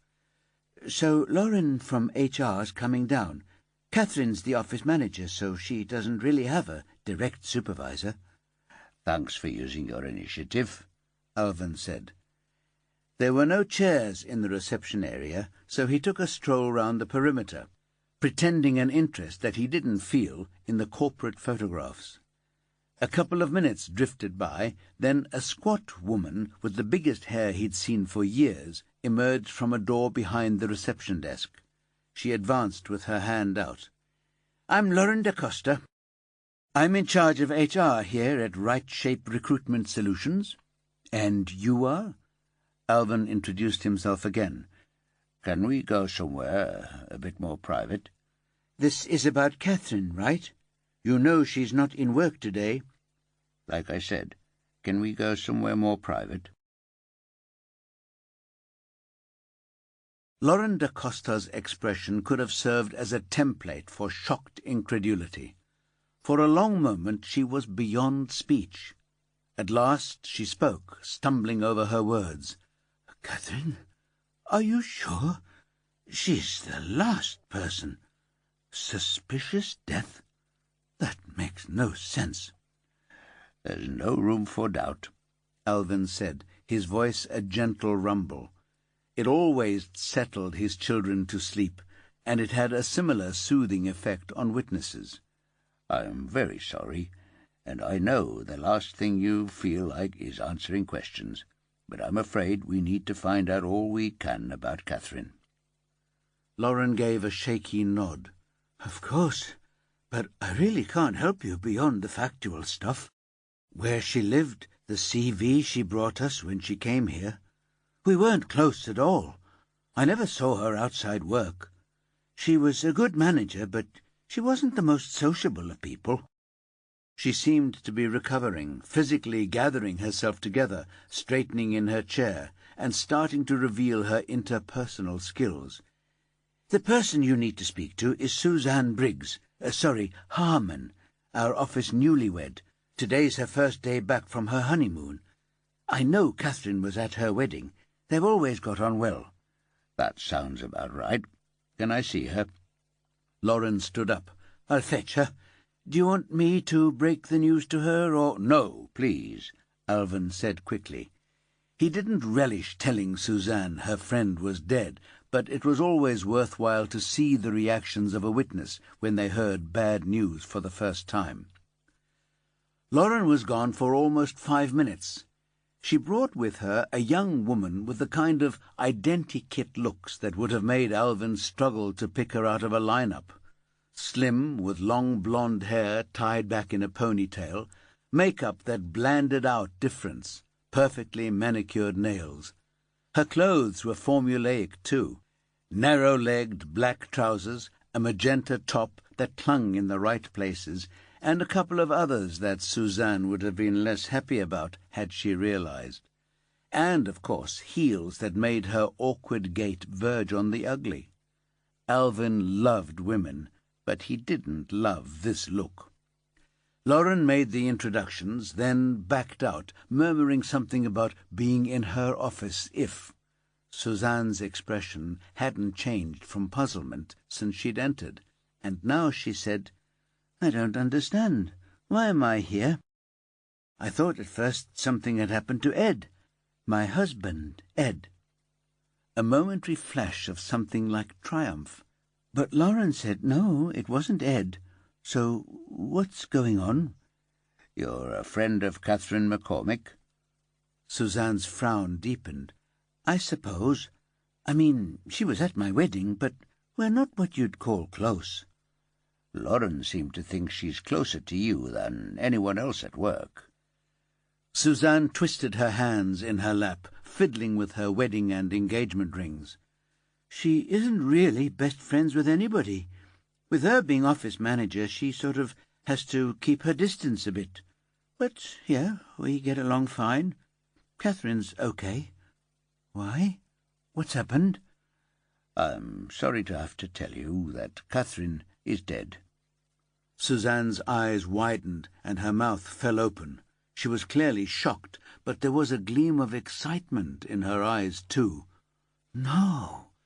What happened?" "Her body was found in a burned-out car 4 days ago. We believe her death may be suspicious." "Oh, my God. We were still on our honeymoon. You mean, while we were lying on the beach and drinking cocktails, Catherine was being murdered? That's terrible." "I'm very sorry, but what we need to do now is build up a picture of Catherine's life.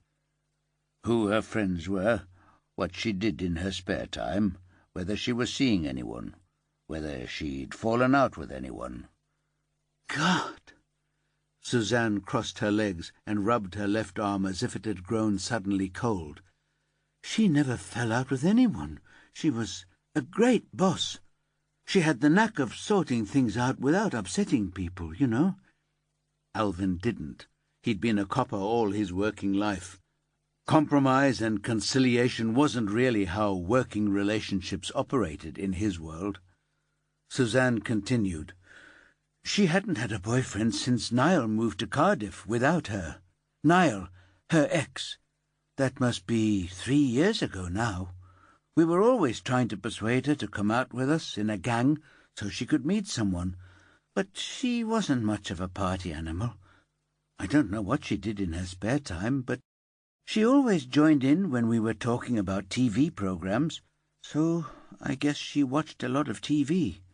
She gave a thin smile as if she was well aware how scant was her knowledge of a woman she'd invited to her wedding. "Was she on her own at the wedding?" Alvin felt the weight of depression in his shoulders. Was there really so little to know about the short life of Catherine McCormick? "Well, she didn't bring anyone, if that's what you mean. But I don't know if she met anyone on the day. I mean, it was my wedding. I wasn't paying much attention to anyone except Ed, my husband." Alvin thought she'd better be careful not to wear those words out. "So you weren't in touch at all while you were on your honeymoon? You didn't check out social media?" "Well, obvs," she said, her eyebrows rising in a narrow arch. "I wanted to see all the pics people had posted on Facebook and all the lovely congratulations. Catherine posted a couple of pictures. I think I liked them, but I didn't exchange any messages with her." He'd get Stacy to check Catherine's Facebook account, but he wasn't holding his breath. It looked like he'd hit a dead end. He stood up, nothing left to ask. "Thanks for your help." He fished a card out of his inside pocket. "If you think of anything at all that might give us some insight, call me on this number.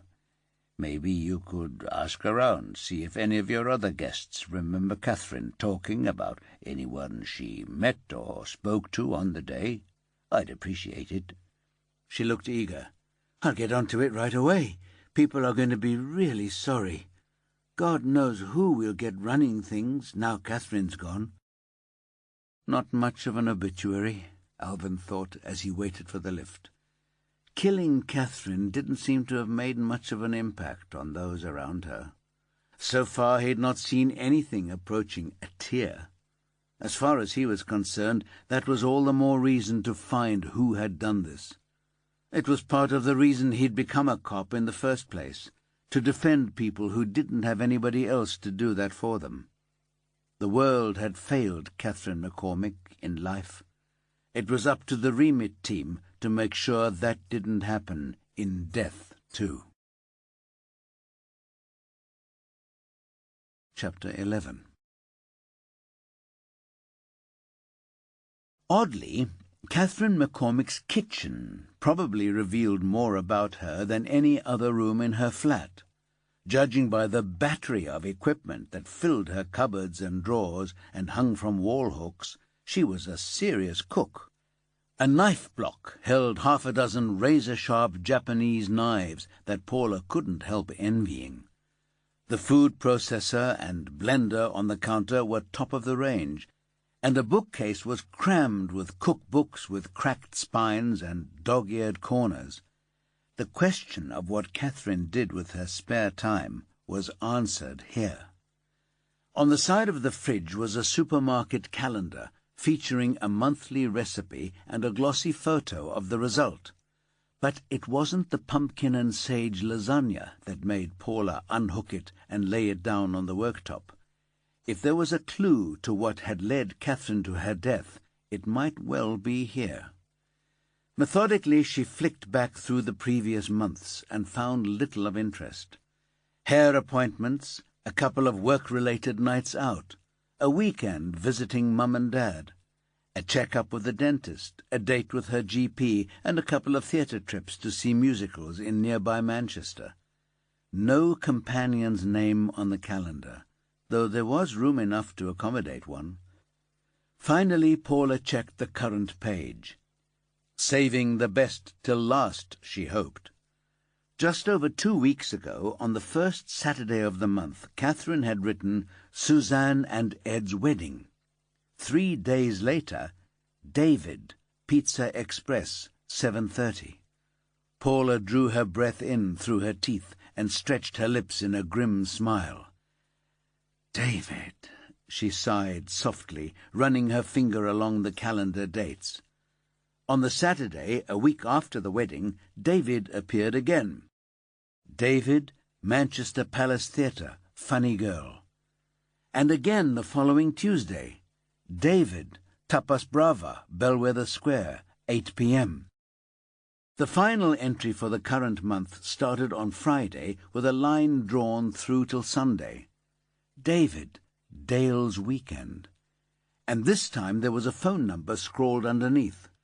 Paula never liked to jump to conclusions, but it was hard to escape the conviction that a man called David had connected with Catherine at Suzanne and Ed's wedding, and 2 weeks later he'd murdered her. She gave an involuntary shiver. She took her phone out, but before she could call Stacy and present her with David's phone number, Karim came in carrying a box of condoms. "This is the only thing out of place in the bathroom. She's got matching Clinique everything except deodorant and toothpaste, electric toothbrush with one head in the holder, one bath towel, one face towel on the rail, and then in the bathroom cabinet, these." He passed the box over to Paula. "A dozen intimate moment condoms," the box said. "Probably should have bagged it, Karim. He might have touched it. Scrabbling around to get a condom in the heat of the moment." She took out a pen and flipped the box open and tipped the contents out on the worktop. "Looks like they're all there," Karim said. "Lucky for you." Paula turned the box over. "Sell-by date's nearly 3 years off. If my memory serves me well, condom shelf life is 3 to 5 years. So it looks like this box isn't a hangover from the boyfriend who legged it to Cardiff 3 years ago." She pointed to the calendar. "Looks like she might have hooked up with someone at this wedding she went to a fortnight ago. We need to check that out when we get back to the office. But before we go, let's do a quick look through the drawers in here. Everybody's got an all drawer." "What's that?" Karim asked, turning and opening the drawer behind him. "You know, the drawer where you put everything that doesn't have a home anywhere else. String, fuses, those clips you fasten bags with, the little daggers you stick into sweet corn, batteries." "Right." He pushed the drawer closed. "This is cutlery." He opened the next. "But most importantly, keys. Your spare front door set, and all those odd ones that don't fit any lock in the house, but you don't want to bin them in case they turn out to be important." "Dish towels and dusters." Paula opened the end drawer on her side. "Aha! Now, when the fairy godmother turned up at my christening and asked whether I'd rather be lucky or beautiful, I chose lucky. And even after all these years, I have no regrets. Look, Karim, the all drawer." She pulled it out to its full extent. Even the obsessively tidy have to keep their crap somewhere. She raked around among the random detritus of things Catherine had inexplicably hung on to. In the far corner she found 3 bunches of keys, each with a plastic label on its ring. "House, parents, and flat," Paula said. "Well, that'll make locking up after ourselves a lot easier." Karim looked over her shoulder. He was careful to keep out of her personal space. She couldn't help noticing. Unusual in a man, extraordinary in a copper. "Good find, Skipper." Paula gave the contents of the drawer one last shuffle, then pushed it closed. "I don't think I've ever done a search with so little to show for it," she grumbled. "Come on, let's see what Stacy can make of our mysterious David. If she did pick him up at that wedding, somebody must have snapped them." Karim groaned. "Why do I see an endless trawl through somebody else's wedding pics on Facebook and Twitter and Instagram? Don't forget WhatsApp." Another groan. "And then there'll be the official photographer." He trailed after Paula as she made for the door. "Still glad you signed up for the elite squad?" she asked as they descended the stairs. He snorted. "The thrill of the chase, Skip. You can't beat it." Chapter 12. They found the fire investigator in a tiny office off his lab in a private forensics facility a stone's throw from the A1 in a business park landscaped with struggling trees and low hedges darkened by traffic pollution. From the outside it had the anonymous air of a call centre or the administrative arm of an internet retailer. But as soon as they left the car park, it was clear this was a different sort of setup. The building was surrounded by a tall chain-link fence that was almost invisible against the greys and greens of the foliage. They had to wait by the electronically controlled gate while someone in a distant security office checked the remit IDs they held up to the camera. When they finally arrived at the reception desk, a man with iron-grey hair and the muscular build of someone 20 years younger frowned at them. "You're supposed to book an appointment ahead of time, not just turn up on the doorstep," he grumbled, pushing a visitor's book towards them. "Sign in here, and I need to scan your ID." He held out a hand. It took another 5 minutes before they were escorted to Finn Johnston's office. The fire investigator looked too young to have such a senior post. He had fine, mousy hair draped limply across a narrow head. His face seemed to be in retreat from a sharp nose, as if he'd been caught in the teeth of a gale at birth. But his expression was alert, and he had an air of stillness that inspired confidence, even though Carol estimated he couldn't be much past 30. Under his white lab coat he wore a T-shirt that proclaimed, "Firefighters don't work from home," which made her want to roll her eyes and groan. "Well, this is an unexpected honour," Johnston said in a broad Yorkshire accent. "They still talk about you in East Yorkshire, DCI Jordan." She wondered momentarily what they said. It hadn't been her easiest posting, and she didn't think she'd made many friends. A good detective had died under her command. It had been one of the heaviest burdens she'd had to carry. "I guess they've not seen much action since," she said coolly. "But we're not here to reminisce about ancient history. I need everything you can tell me about the car fire on Sunday night." He leaned forward in his chair, elbows on the desk, hands clasped. "How much do you know about fires?" "Let's pretend we're absolute beginners," Tony said. Johnston raised his eyebrows at Carol, wanting to know whether Tony was allowed to take the lead. She nodded. What he said: "When we attend a fire, we kick off by looking externally. When there's a body involved, we automatically start from a place of suspicion, and that's what I did on Friday. There wasn't much point in trying to establish a forensic cordon around the car, because of the entirely legitimate activities of the firefighters, so I concentrated on the car itself. The first question I always ask myself is which part is most damaged, whether it's a house or a car. Now, your car, that consists of separate compartments: the engine, the boot, if it's a saloon, and the compartment where the driver and passengers sit. You don't often find a car with equal damage to all three parts." "And in this case it was where the people sit," Carol said. "We've seen the pictures." Johnston smiled. "Right. And the area of most damage is usually the indicator of where the fire started. Now, most people, what they think they know about cars going on fire is what they see on the telly or in films. Somebody throws a match in the petrol tank, and boom, up it goes like an explosion in a fireworks shop." He shook his head, an expression of amused pity on his face. "Your petrol tank is full of petrol vapour, but it won't go up unless it's got oxygen present as well to feed it. It's even worse with diesel. You can actually put out a match or a fag in a puddle of diesel." He mistook the blank look on his listeners' faces for interest, and continued, "Now, if you stick a rag in with a bit of space around it and set fire to the rag, you will get a fire to start, but that's just like a torch, and it's unlikely to set the whole car on fire." "So let me get this right," Tony interrupted, sensing Carol was losing her patience, and not wishing that on someone who seemed mostly harmless. "For the passenger compartment to burn the way it did, the fire would have had to start there?" Johnston beamed at his star pupil. "Exactly. Now, sometimes you get kids wanting to burn out a car after they've nicked it, and what they often do is stick a box of firelighters in the footwell, and that does a right good job, except that it leaves the chemical signature of the kerosene behind, which is a dead giveaway to any investigator worth their salt. I've not found that telltale here, which, if I'm honest, made me lean more towards the idea of some kind of bizarre accident.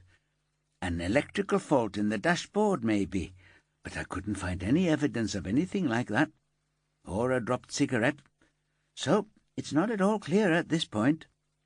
"And then you discovered she was dead when the fire started," Carol cut in. "With that in mind, what do you have for us?" "I know it's tempting to think about the fuel tank, but forget the petrol. With a fire like this, you're looking at the inside of the cabin for all your fuel sources. So I started thinking about that.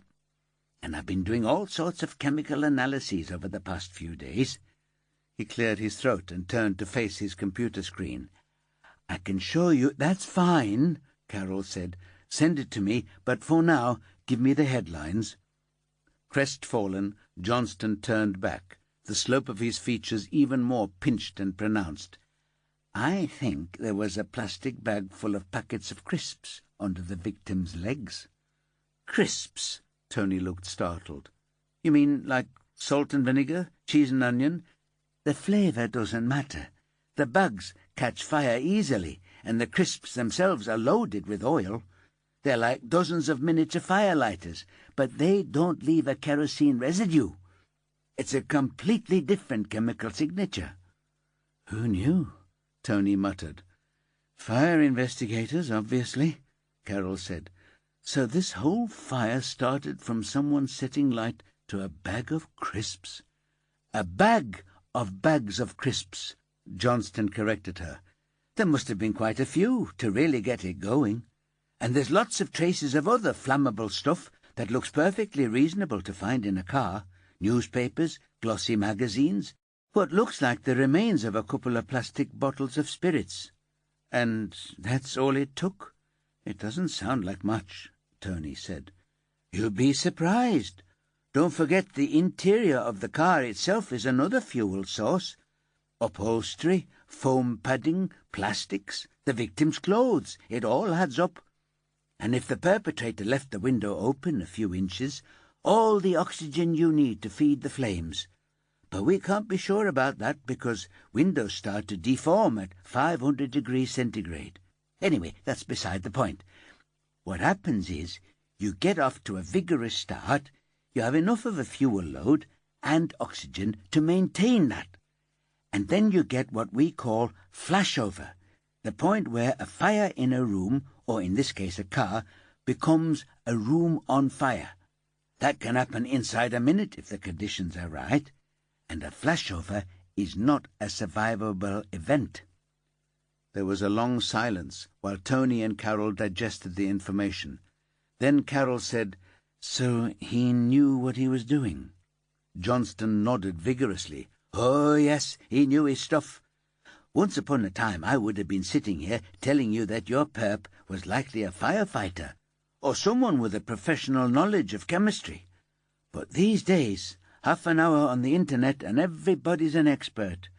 There's nothing here that a layperson couldn't work out for themselves with a bit of online research, and nothing specialist in the way of ignition sources or accelerants.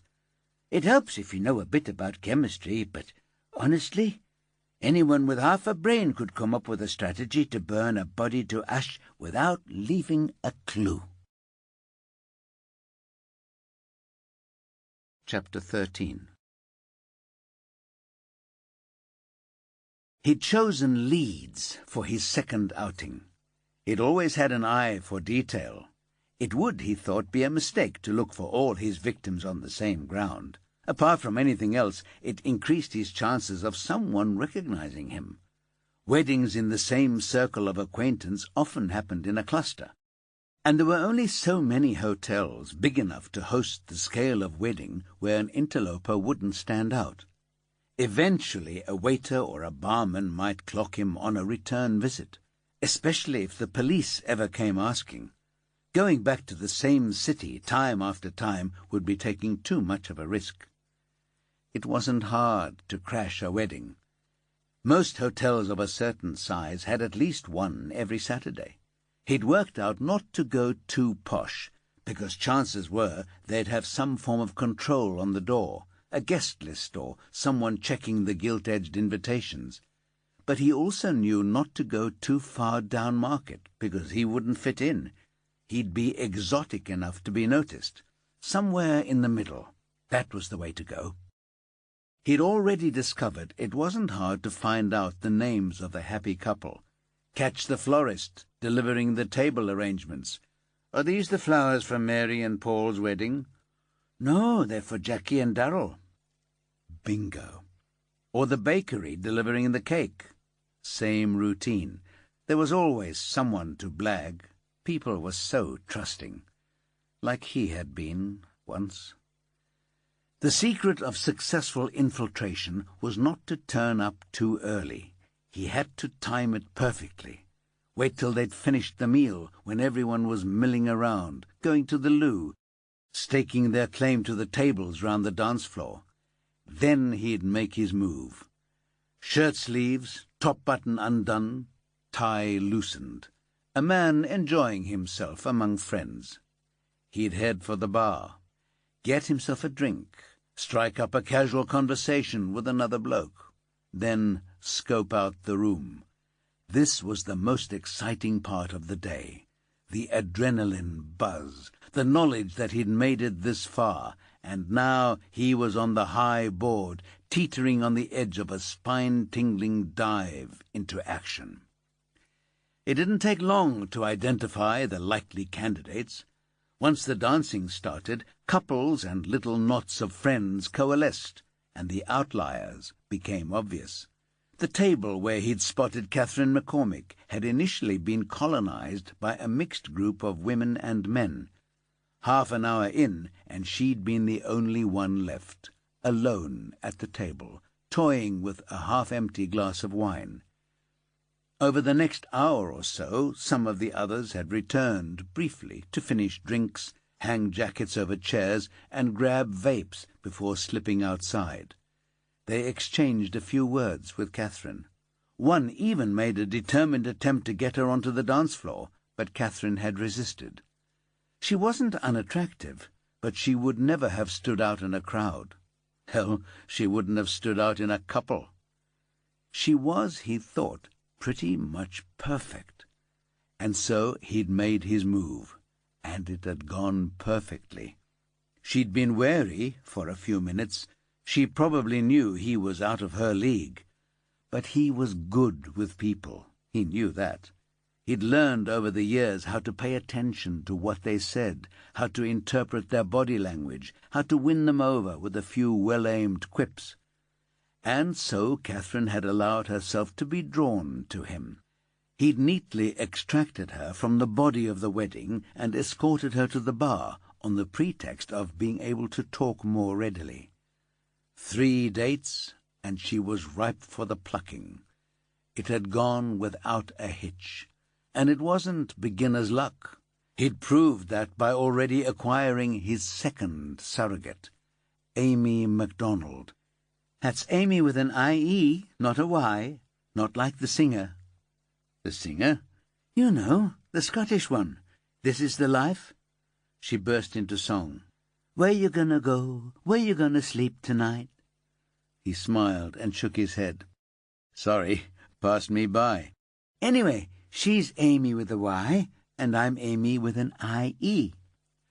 What was it with these women and their insistence on spelling their names in ridiculous ways? Did they really think it made them special? Though, in a way, of course, they were special. Because they were his. And they were his because he'd done his homework. He'd put in the hours online, researching what he needed to do to avoid leaving a trail for the cops to follow right to his door. Once he started looking into ways to subvert investigative tools, his contempt for criminals who let themselves be caught grew incrementally. If you were going to commit a crime, why on earth would you not prepare as thoroughly as possible? It wasn't rocket science. When you really started looking, there were no shortage of strategies to avoid detection. For example, he'd set himself up with a bundle of pay-as-you-go phones, bought with cash in a scruffy hole-in-the-wall shop on a recent trip to the West Midlands. He'd used a new one the day before the wedding, in Leeds.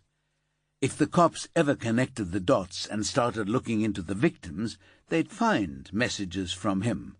Well, from Mark to Amy. And they'd contact the network providers to gain info about the phones, what numbers they'd called, where they'd been calling from. But he wasn't stupid. He'd only ever put the battery in the phone he'd used with Catherine, in and around Bradfield. He'd called restaurants and the theatre box office to give them more wild geese to chase. So, next time they'd find themselves chasing Mark, whose phone only ever showed up in Leeds. He wondered whether they'd be convinced it was the same killer, or whether they'd come up with some mad, convoluted theory about a bunch of different men carrying out murders in the same way, a sort of League of Gentlemen Killers. He was sure one of the newspapers could be lured into some mad speculation of the sort. Tonight he was meeting Amy for dinner. He'd booked a table in an Ethiopian restaurant outside the city centre in an area that wasn't well endowed with CCTV. He'd checked out where to park so he'd have a clear run to the restaurant door. Just one camera, and that would only catch his profile for a couple of seconds. He'd pretend to vape as he went past, avoiding the possibility of the camera capturing a recognizable image. He'd worried whether he could be identified from his walk, but a brief research trip round the internet had convinced him that so-called forensic gait analysis was pretty much junk science. It wasn't ever going to convict him on its own, and he'd made damn sure there was no other evidence to tie him to his actions. He'd be the perfect gentleman over dinner. His cover story was a beauty. His wife of 7 years had died from breast cancer a year ago. She'd made him promise not to shut himself away like a hermit, but it had been hard to get out in the world again. Finally, he'd started to come out of his pit of grief. The wedding had been the first proper social occasion he'd taken part in since the funeral.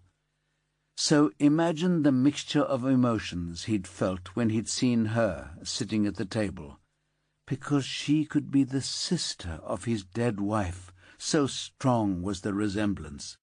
At that point he'd give a wry, pained smile and tell her he thought he was dreaming. By that point, Catherine had been eating out of his hand. She wasn't thinking of him as out of her league now. She understood why he'd been drawn to her. It was a masterstroke. He glanced at his watch and sipped his caramel crunch latte. He drew his decoy phone from his pocket. Time to draw Amy in even tighter. This was, after all, a kind of courtship dance. A little text, for now, to keep her on the hook, to make sure she knew he was thinking of her. She'd never guess what his thoughts really were. Chapter 14. Alvin was crammed into the corner of the tiny seating area in a Thai cafe halfway between RSR Solutions and the office, wolfing down a generous helping of pad king. He was a big lad, he reasoned, so he needed to refuel at regular intervals, and in this job you seized your moments when you could. He was almost finished when he felt the vibration of his phone against his thigh. Elbowing the man next to him out of the way, he put his container on the table and fished out the phone before it went to voicemail. Before he could even identify himself, the woman on the other end had launched into speech. "You are Detective Ambrose? Suzanne said I need to talk to you about Catherine. It's terrible what has happened to her." "I am Detective Sergeant Ambrose," he said firmly, pushing himself to his feet. "And you are?" "I'm Anya Lewandowska. I work with Catherine and Suzanne." Her accent was faint but discernibly East European. Alvin shoved past the people between him and the door, ignoring their protests and complaints, and burst onto the pavement like a projectile from a catapult. "What is it you wanted to talk to me about?" "You asked Suzanne if Catherine had a boyfriend." "That's right." "She just started going out with a man called David. She met him at Suzanne's wedding." A surge of excitement set Alvin's adrenaline flowing. "Did you see him?" "Only at the side of his face. They went through to bar, I think, to talk. I saw them when I went to bathroom." "Are you at work now, at RSR?" He was already barreling down the street towards his car. "Yes, I am in office." "Okay, I'm coming back right now. I need to talk to you. And can you ask Suzanne not to go out for lunch? Because I'll need to talk to her again, too." He unlocked the car and squeezed behind the wheel. "I'll be there very soon. And if anybody's got pictures from the wedding on their phone or their Facebook page, I'll need to see them, too. Sit tight, Anya, and thanks for phoning." "I like Catherine. She hired me. She was always fair to me. I see you soon." Now that was a better epitaph, Alvin thought. He'd heard a lot worse. This time Lauren was waiting for him in reception. She led him back to the room where he'd spoken to Suzanne. Anya was already there, seated by the window, one black stocking-clad leg crossed over the other. She looked in her mid-30s, her hair in a neat brown bob, her dark eyes narrowed in concern. Her mouth was a full-on scarlet bow, her lips fixed in a straight line. Alvin introduced himself and asked if she'd mind him recording their interview. Anya frowned and nodded with an air of reluctance. He took her through the formalities of name, address, date of birth, and how long she'd been working at RSR. "I came to England in May 2011, and I started work here 18 months later. Catherine was deputy office manager then, and she was promoted 2 years ago when Becca left," she said. Her reluctance seemed to have evaporated as soon as she started speaking. Alvin thought with relief. "So you called me to tell me Catherine McCormick had a boyfriend called David that she met 3 weeks before her death at Suzanne Harmon's wedding." Clumsy, but he wanted to make sure the details were on the recording. "That's right. Like I told you, I went to the bathroom beside the hotel bar because there was a big queue for the one beside the wedding room. I know this hotel. I worked there for a few weeks when I first came to Bradfield. I saw them sitting in the bar together when I went past. She was very smiley, like they were having a good chat." "What time was this?" "I'm not sure. Maybe about 7 o'clock. After the meal and the speeches and the dancing had started. Maybe half an hour before. Maybe more. I don't know. I had a few drinks." She shrugged, her lips quirking in a rueful smile. "And Catherine introduced you?" "No, I don't think she even noticed me." Alvin's turned to frown. "So how did you know this man was called David?" Anya gave him an indulgent look. "Because I asked her. On Monday, at the coffee machine, 'Who was that I saw you with at the wedding?' And she went pink all over her face and neck. 'His name's David,' she said. 'I'm meeting him for a pizza tomorrow.' Like she was really pleased with herself. I think she didn't have a boyfriend for a long time." She raised one shoulder in a half shrug. "That's all I know." "Can you describe him?" Alvin wasn't holding out much hope, and it turned out he was right not to. Anya spread her hands in a gesture of frustration. "Not really. Like I said, I only saw him from the side. He was quite slim, I think. His hair was dark, quite thick, with a bit of grey at the sides." "Any idea of age?" She shook her head, dubious. "I don't know. Not young, not old.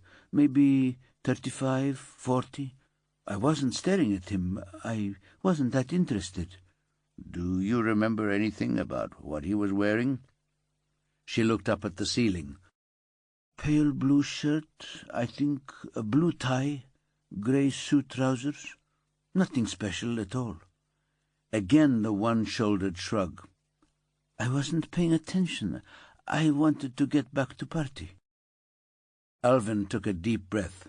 Bloody witness testimony was a nightmare, notoriously unreliable, even when they were adamant.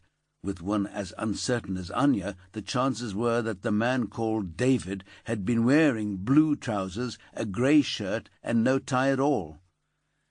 "Did you take any pictures at the wedding on your phone?" Anya looked surprised. "Only selfies with my friends." "Do you mind taking a quick look? See if there's any with this man David in the background." He knew it was a long shot, but he had to try. Anya took her phone out of her skirt pocket and brought up the photo album. She thumbed through a few shots, shaking her head. "There is nobody in background, only us, making faces." She turned the phone so he could see she was telling the truth. "Let's get Suzanne in, and we'll go through whatever pictures she's got from the wedding," Alvin said wearily. "We'll need a laptop in here with a decent-sized screen, too." He wasn't a glass-half-empty kind of man, but this felt horribly like a waste of time. An hour and a half of scrutinizing official and unofficial photographs of Suzanne and my husband Ed's wedding snaps, and Alvin's eyes felt like someone had blown sand into them. To be fair to Anya, she'd stuck with it, studying every shot from the wedding photographer and the ones that friends had shared on Facebook. Suzanne clicked forward to the next one. Two men clinking pint glasses together, the now familiar banqueting suite bar in the background.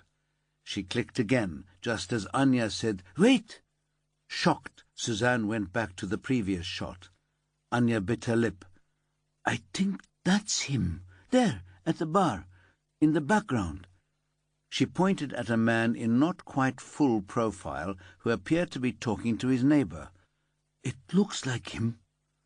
Suzanne zoomed in on the man's face, but the definition wasn't good enough, and his features were a blur. "He doesn't look like anyone I know," she said. "He must be one of Ed's guests." "I need you to email that picture to me," Alvin said. "Highest possible resolution." He waited while she opened an email program, then typed in his address. He'd ping it across to Stacy as soon as possible. "I'm going to need copies of all the photos of the wedding that you can track down, and we'll need to talk to your husband Ed about this man to see whether he can identify him. Can we do that this evening, do you think?" "You want to come round to our house?" Suzanne sounded almost excited. "Either me or one of my colleagues." With a bit of luck and the following wind of Stacy's digital expertise, by morning they might be much closer to our prime suspect. For once, Alvin thought, it would be sweet to wrap a case up so straightforwardly. But straightforward wasn't what Remit was for. Chapter 15. It wasn't so long ago that Torrin MacAndrew had enjoyed morning break and the dinner hour. Ironically, it was one thing that his mother's murder had made better. When the truth had first emerged about her abduction and death at the hands of a psychopathic killer, there had been one or two dickheads who'd thought it was smart to slag her off, make out that it was somehow her fault that a nutter had picked her as a victim. Torrin had been too shattered to front them up himself, but even through the fog of his grief, he'd registered the support he'd had from his schoolmates. Not only his mates either, people he barely knew existed weighed in on his side. And a handful of the older lads from the sixth form, the ones that everybody wanted to be like, they'd stepped up too. The bastards had backed off double fast, and Torrin had found himself in possession of a posse of pals to hang out with. They kicked a ball around at break if it wasn't raining, huddled under the library porch if it was. They swapped gaming tips and cheats, made gauche comments about girls, complained about teachers, and made tiny plans for the weekend. At lunchtime they queued for lunch together and talked about football and music as they necked their school dinners, barely paying attention to what they were shoveling down. He'd never quite managed to belong to a group like this before. Somehow he'd never quite fitted in. Torrin had always hung around the fringes, torn between the desire to belong and a vague contempt for their concerns. But now he was grateful that he had their companionship. His mother's death had left him lonely and stranded. Paula and Eleanor had been amazing, taking him in and giving him a home. But they'd never had kids. They were lesbians, and they didn't have a clue what it was like to be a teenage boy. So there were holes inside him they didn't even know existed, never mind that they could come anywhere near filling. Having mates at last made those holes smaller. He'd begun to feel less lonely, less lost. But now all that was under threat. Now it was being in class that was safe. In class he could pretend nothing bad was happening. In class they had to turn their phones off. It was a rule that all the teachers stuck to, no exceptions. If you accidentally forgot to turn your phone off, and you got caught out with the buzz of a text or the chime of a new post on social media, you got your phone confiscated till the end of the school week. No arguments. They'd all had to sign up to the policy, their parents too. So the first thing everybody did when the bell went for break or lunch was to turn their phones on.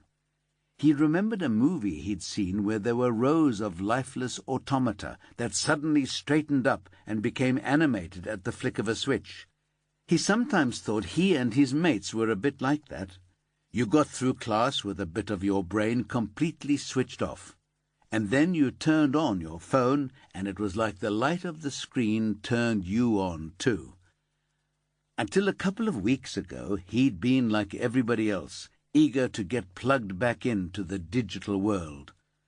Who'd posted a mad video? Whose meme had gone viral? What new app was getting everybody enthused? They'd share the things that tickled them. Sometimes they'd get into a heated discussion about whether something was sick or not. But mostly it was a quick catch-up, then they'd move on to whatever concerned them that day. Not anymore. Not for Torrin. Now his phone felt like an unexploded bomb in his hand. It had betrayed him, and every time he turned it on, he felt it brought him closer to disaster. Sometimes he thought he could hear his mum's voice saying, "Don't turn it on then." But that would be worse, because then he wouldn't know when the bomb went off. But that wouldn't save him from the fallout. Chapter 16. Telford wasn't D.I. Kevin Matthews's cup of tea, he decided within minutes of turning off the M54. He reckoned it wouldn't have met with the approval of its namesake, the great engineer who had managed to make the functional attractive in a way that had escaped most new town planners in the 60s and beyond. It wasn't the aesthetics alone that bothered him. There were elements of the layout that made villainy a lot easier. The swift access to the motorway network made for an easy getaway for any tow-rag with seriously evil intent. And with his petrol-head world-view, Kevin knew the dual carriageway that cut the town in half would be the perfect drag strip for boy racers to burn rubber in their pimped-out hatchbacks, the roar of their fat exhausts, splitting skulls till gone midnight every weekend, while the traffic cops avoided trouble by picking on drivers further down the motorway. For the residents of the shoebox houses nearby, it would be a perpetual source of misery. But mid-morning on a weekday, the boy racers were either in bed or at work. The roads were half empty, and Kevin had no difficulty following his sat-nav's directions through the dispiriting centre, past identical houses in labyrinthine clusters, until he came to what had obviously been an older village, surrounded and swamped by the new town's development. Here red-brick cottages clustered round a scrubby triangle of green, with a whitewashed pub on one corner. As he arrived, a uniformed PC got out of a car parked outside the pub. Kevin assumed she was the family liaison officer assigned by the local force to support the McCormicks. He pulled up behind her and introduced himself. PC Seema Bradley appeared to be a calm and sensible woman in her mid-30s. "I've been an FLO for a couple of years now," she said as they walked back to the McCormicks' house. "My mum's Asian and my dad's from Birmingham, so I know how to fit in anywhere round here. The brass like to keep their boxes ticked," she added, a wry twist to her smile. Kevin laughed. He touched his hair, faded a little with age, but still indisputably ginger. "Whereas I don't fit in anywhere, except Scotland and Ireland." "Fair enough. Is there anything I need to know before we do the knock?" Kevin told her what little he knew, and together they opened the gate and prepared to blow a hole in two people's lives. Jeremy and Hannah McCormick lived in a neat little terraced house with a minuscule front garden that was home to a couple of variegated euonymus bushes trimmed to geometric precision. Not Kevin's kind of gardening, but there wasn't much else you could do with so small a space. He took a deep breath and squared his shoulders. There was no job in policing worse than the death knock. He rang the bell and took a polite half-step backwards, nearly colliding with Seema on the narrow path. The man who opened the door leaned heavily on a stick. His body was stooped and hunched, though he still had a thick head of light brown hair. His face didn't match the frailty either. It was as if a 60-year-old's head had been stuck on the fragile body of a man in his late 80s. He peered up at them through strong glasses. "You are not the chiropodist?" he said, sounding disappointed. Kevin took out his ID. "Mr. McCormick?" The man nodded. "Yes. Who are you?" Kevin held the slim wallet closer. "I'm Detective Inspector Kevin Matthews, and this is PC Seema Bradley. Can we come in, please? What's this about?" "We'd rather not talk about it on the doorstep. If we could step inside," Seema said, her voice quiet but firm. From inside, a woman's voice. "Is that not the chiropodist, Jeremy?" He turned with difficulty and said, "It's the police." "The police?" Now she appeared behind him, a trim woman with her hair in a neat silver bob. She frowned over his shoulder at the two officers. "What's this about? Has something happened to Catherine?" She clearly saw something in Kevin's face, for her eyes widened, and she put a hand on the wall to steady herself. "Oh, my God," she gasped. "Something terrible's happened. Jeremy, something terrible's happened to Catherine." Kevin wasn't quite sure how she managed it, but Seema managed to steer the McCormicks down the hallway to the living room. They clung to each other as if they were afraid of being swept out to sea on a current of fear. They subsided onto a sofa and stared at Kevin with a mixture of horror and disbelief. "What's happened?" Jeremy McCormick kept saying. Kevin sat down opposite them. "I'm very sorry to tell you that your daughter Catherine is dead." Hannah McCormick shook her head. "That can't be right. Not Catherine. I spoke to her Friday tea time. She was going off for the weekend with a friend. There must be some mistake." Her husband, his face twisted in pain, gripped her arm. "They don't make mistakes about people being dead, Hannah." Kevin's toes curled tight in his shoes. He hated these confrontations with shock and grief. Nothing he could do or say would mitigate the hell he'd brought down on these people's heads. "I'm very sorry," he repeated, "but there's no mistake." Seema pitched in. "I know this is a terrible moment for you both, and it's very hard to take in. Catherine died on Friday night, but it's taken us till now to make a positive identification. But that identification is quite clear."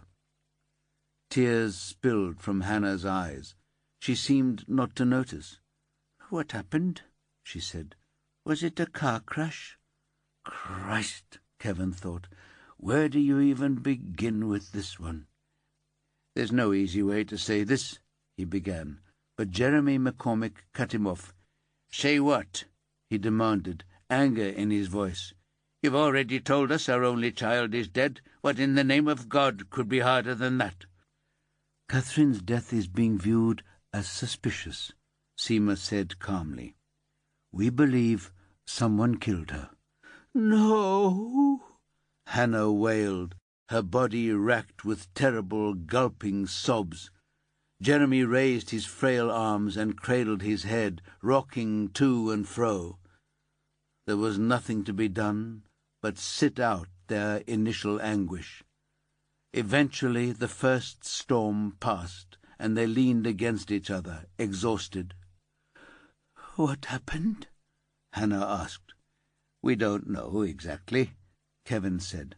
"Her car was set on fire, and her body was inside it." Hannah whimpered. "She wasn't alive when the car was set on fire," he added hastily. "We believe she was strangled earlier. We think the fire was set by the killer to cover his traces." Jeremy moaned. "Why would anyone do that to our Catherine? She was a lovely girl, a good worker. She never did anybody a bad turn." "It's shocking, I know," Seema said. "Now I'm going through to the kitchen to make us all a cup of tea. I'm sure you want to help Inspector Matthews as much as you can. I know this is the last thing you feel like doing, but the more we can learn about Catherine, the sooner we can make progress with the investigation into her death." "I do have some questions," Kevin said, "if that's okay." Shakily, Hannah nodded. "Can we see her to say goodbye?" One of the most dreaded questions. "I wouldn't recommend it. She was very badly burned. It's best that we remember her as she was," Jeremy said, reaching for her hand. Hannah flinched away and shot him a dark look. "She's my baby. I want to say goodbye." "Honestly," Kevin tried again, "it's not a good idea. Sleep on it, and if you still feel the same, we can arrange it. But your husband's right. Better to think of her as she was in life." "D.I. Matthews is right," Seema said, "though I do understand you want to say your farewells." "It's not that," Hannah said. "If I don't see her for myself, my imagination will run away with me. I'll be picturing all sorts of terrible things happening to my lovely girl." She had a point, Kevin thought. But really, what kind of peace could there be in seeing the incinerated remains of your child? "Catherine was already dead before the fire," he tried. "Anything you see now won't reflect her last moments. She was gone long before that." "He's right, Hannah," Jeremy said. "We need to hold on to the good memories, not torture ourselves." His voice cracked. "And we need to help the police. I need to know how this terrible, terrible thing happened to our girl, and we're not going to find that out by staring at what's left of her." A long silence, broken finally by Hannah clearing her throat. "We'll do everything we can to help, but I still might want to see her." She looked at Kevin with piteous eyes. "She was our only one." Her hands tormented the tissue that had wiped her tears. Jeremy patted her arm. "So you had better ask your questions, Inspector." Kevin took a deep breath. He didn't want to imagine how he'd feel if this had happened to one of his children. Keeping his emotional distance was the only thing that made this job possible sometimes. "Thank you. Now, Mrs. McCormick, you said you spoke to her on Friday tea time. About what time was that?" "About 6:30. She'd just got in from work," she said, "but she couldn't talk long because she was going away for the weekend." "Did she say who she was going with?" Hannah's brows furrowed. "She didn't say a name, only that it was a friend from work." "You're sure? A friend from work? Did she say whether it was a man or a woman?" "I assumed it was a woman. She's not had a boyfriend since she and Niall split up, and that was, 3 years since." "Would she have told you if it had been a man?" "No, she wouldn't have," Jeremy said sadly. "She wouldn't have said anything in case we got our hopes up that she'd met someone she could be happy with. We were so upset when Niall left her, you see. She wouldn't have said anything until she was sure." "I see. Did she say where she was going?" Hannah pinched the bridge of her nose between finger and thumb, concentrating. "She said this friend had the loan of a cottage in the Yorkshire Dales." She sighed in frustration. "But she didn't say where, not even where it was near." Seema came through with 4 mugs of tea balanced on a chopping board. "Sorry I couldn't find a tray," she said, distributing the mugs. "I couldn't see any sugar." "We don't take sugar," Hannah said firmly. Kevin made no complaint, even though he usually had a spoonful to make tea palatable. "Can I ask which of Catherine's friends she might have confided in?"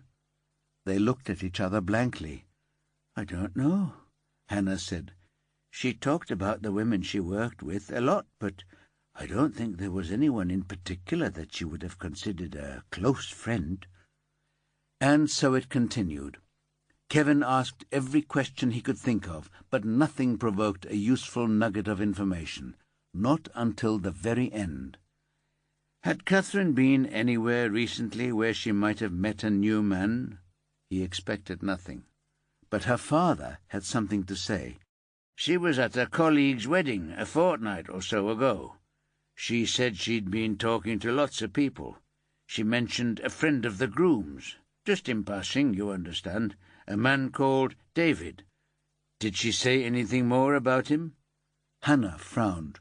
"No, only that it was nice to go to a wedding and not have a nasty surprise." Kevin felt a prickle on the back of his neck.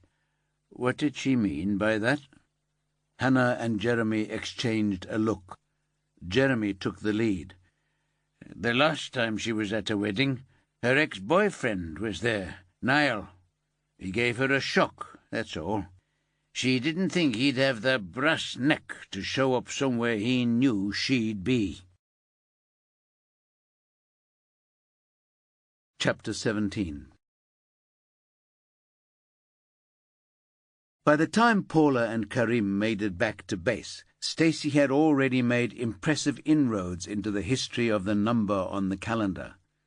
She barely looked up from her array of screens as they approached. "Pay as you go, obviously. Everybody knows how to make my job harder these days." "What else?" Karim began eagerly before Paula jabbed her elbow into his ribs. "It was bought in a hole-in-the-wall shop in Dudley, in the West Midlands." Stacy tapped a key and one of the screens changed to a Google Street View of a down-at-heel street. She zoomed in on the phone shop frontage, flanked by a kebab takeaway and a Marie Curie charity shop. "The usual sort of thing. Phones unlocked, laptops repaired. Buy or throw down phone here, no questions asked." "But it's worth paying them a visit, right? Even if they don't keep proper records, they might have CCTV?" Karim asked. Paula shook her head. "Waste of time. They'll have complete amnesia. And if they have cameras, they'll have wiped all but the most recent data. He chose this shop for a reason. He won't fall into our hands that easily." "He's a planner, this man David," Karim said. "The ones we get usually are," Paula said. She'd spent years in major incident teams, enough to know that the random attackers who hit flashpoint and lost control usually hadn't thought anything through. But killers who had a mission in their head, they took care. They worked out their options and the odds, and made plans. "I suspect the phone's been destroyed now," Stacy went on. "There's been nothing since Friday evening at 6:23. I tried calling it, and it didn't ping on the network." "How do you—" "Don't ask," Paula told Karim firmly. "What happens with Stacy stays with Stacy." The data analyst looked up momentarily, and a quick smile flashed across her face. She clicked her trackpad, and a list of numbers appeared on a screen. "All the calls made from this phone originated in the Bradfield area. He called various restaurants, an indie cinema, the theatre, but the only individual he called or texted from that phone was Catherine McCormick. Which means it'll be a waste of time to follow up on the other calls." They hadn't noticed Carol Jordan arrived until she had spoken, so intent were they on what Stacy was showing them. "You don't think he was booking meals or tickets?" Karim asked. "No, I think he was doing two things," Carol said. "I think he was deliberately trying to waste our time by having us chase around all over Bradfield, checking out bookings and CCTV footage for Catherine and him out on the town. I'd bet a month's salary that wherever he took her for a meal, it wasn't anywhere on this list, and that he paid in cash, and booked the table in a false name. Paula nodded. It made perfect sense. You said two things. He wants us to think he's Bradfield-based. That's where he wants us to focus our attention. I suspect that means that wherever he lays his hat, it's not Bradfield. There was a glum silence for a moment, broken by an angry roar from the main squad room. Where the fuck are you hiding, Stacy? Everyone except Karim recognized the sound of an enraged Detective Constable Sam Evans, formerly of the Bradfield Metropolitan Police MIT, that Carol had run before the murder of her brother and his wife had pushed her into walking away from the job. As far as Carol knew, he was also Stacy Chen's boyfriend. What Paula and Stacy knew was that description had been redundant since the night before. What only Stacy knew was that she had, with a few deft keystrokes, destroyed his digital existence. Credit cards withdrawn, bank account emptied and frozen, mortgage messed with, council tax transformed to a debt, social media accounts erased, and phone service suspended. Just because Stacy had never ravaged anyone's life before didn't mean she couldn't do it with precision and thoroughness. What she hadn't bargained for was him turning up at the Remit office. She'd half expected him to attempt to confront her at home. If she'd understood Sam half as well as she understood her machines, she'd have known he'd always take the easy path. Why try to blag his way past a doorman she'd undoubtedly have told to refuse entry to her ex, when his police ID would grant him access to Skenfrith Street cop shop and thus to their office? Stop hiding behind those bloody screens, Sam roared. The muffled barking of Flash, secured in Carol's office, answered his shout. Before anyone else could respond, he had barged into Stacy's office, pushing past Carol and looking around wildly. Grace, he shouted, his face flushed with anger. The gang's all here. Has she told you what she's done to me? Carol rounded on him. What do you mean by this? How dare you barge in here, shouting the odds? You need to keep your private life private, Sam. His lips tightened and he snarled. Don't you fucking Sam me. You're the one who started all this, dissing me like you did. If you mean my not choosing you for this squad, you've proved my point. Carol's voice dripped contempt, but Sam was too far gone in anger for the insult to give him pause. And you, he pointed at Stacy. I couldn't figure out what the hell was going on last night when I couldn't get any money out of the hole in the wall.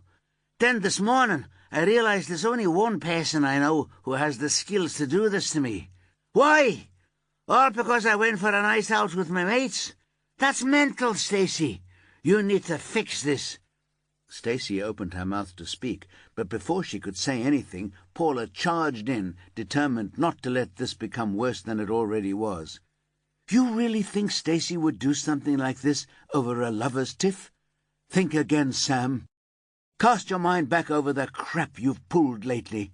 The crap that really would upset Stacy a lot more than anything you could do to her personally. Her words stopped Sam in his tracks. He gave Carol a quick glance, obviously checking whether she knew what Paula was referring to. But they'd kept the full extent of his treachery from Carol, and she looked startled enough for him to believe that, which might be enough for him not to drag his betrayal into the light of day. It doesn't matter what her so-called excuse is, he blustered. He stabbed his finger in Stacy's direction again. You better fix this, and fix it now.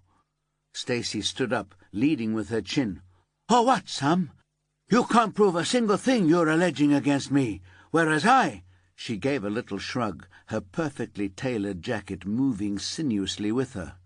His eyes widened as he took in the implications of what she was saying. But Carol butted in before he could reply. Is anybody going to tell me what the fuck is going on here? Paula stared Sam down. I think Constable Evans was just leaving. A long pause. Then Sam turned on his heel and barged out of the office. A few seconds later, the door to the main squad room slammed shut. Carol shook her head like a dog emerging from water. "Is there any chance you could pretend that didn't happen?" Paula asked, less tentatively than she felt. "Would there be any blowback if I did?"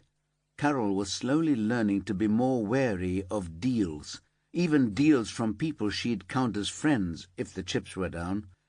Paula and Stacy exchanged looks.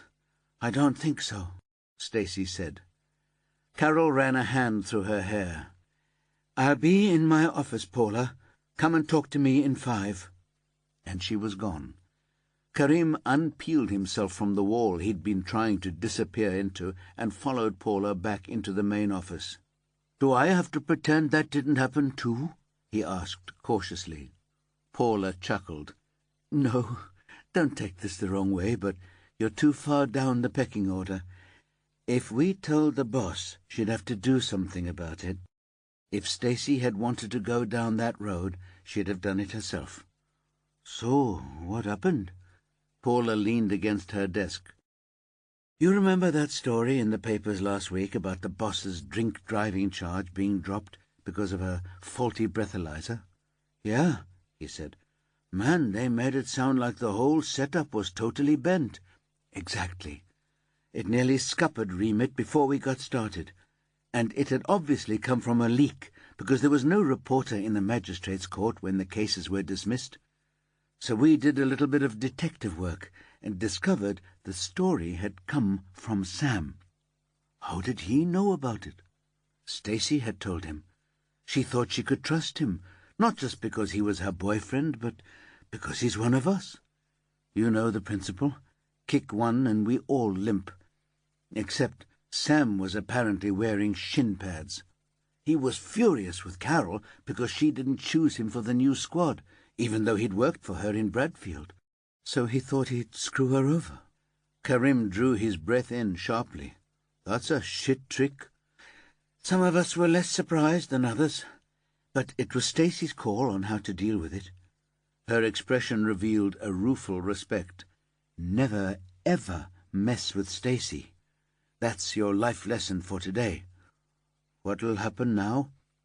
Paula pushed herself off the desk and headed for Carol's office. "If Sam's got any sense, nothing. He'll tell his bank he's been hacked and sort it out." She had her back to Karim so she didn't see the anxiety on his face. Even if she had, it wouldn't have given her pause. Carol's door was ajar, so Paula walked in. Flash raised her head and gave a little yelp of welcome. "Where's Tony?" she said, as Carol nodded her to a chair. She looked up from the notes she was writing. "I dropped him off at Bradfield Moor. He's got a couple of patient sessions this afternoon." "What was that all about?" "The story in the paper about your case being thrown out of court. It was Sam who leaked it." Paula tried for a smile, but it came off as a grimace. "Stacy may have delivered her personal idea of justice." Carol groaned. "Well, as long as this is the last I hear about it, good on her. Obviously not having him on the squad was the right call. So, any progress on Catherine McCormick?" Paula reported what little they knew. "Alvin's got them going through the photos from the wedding. Kevin's confirmed he was using the name David, and that's about it," she concluded. "And Catherine may have had a run-in with her ex at another wedding a while back." "Interesting. We'll need to follow up on that." She reached for a notepad and scribbled a reminder. "The fire investigator was helpful, but we didn't get anything there that moves us forward. Tony's muttering under his breath, but that's par for the course at this stage." Carol shifted in her chair, leaning on the desk and smiling. "I wanted to talk to you about something else, though." Paula hoped they weren't going to return to Sam's outburst. She returned the smile, albeit nervously. "You need to get your inspector's exams out of the way," Carol said. It was the last thing Paula had expected. "You don't need another inspector on the squad," she protested. "You bumped Kevin back up to his old rank. I'm happy where I am."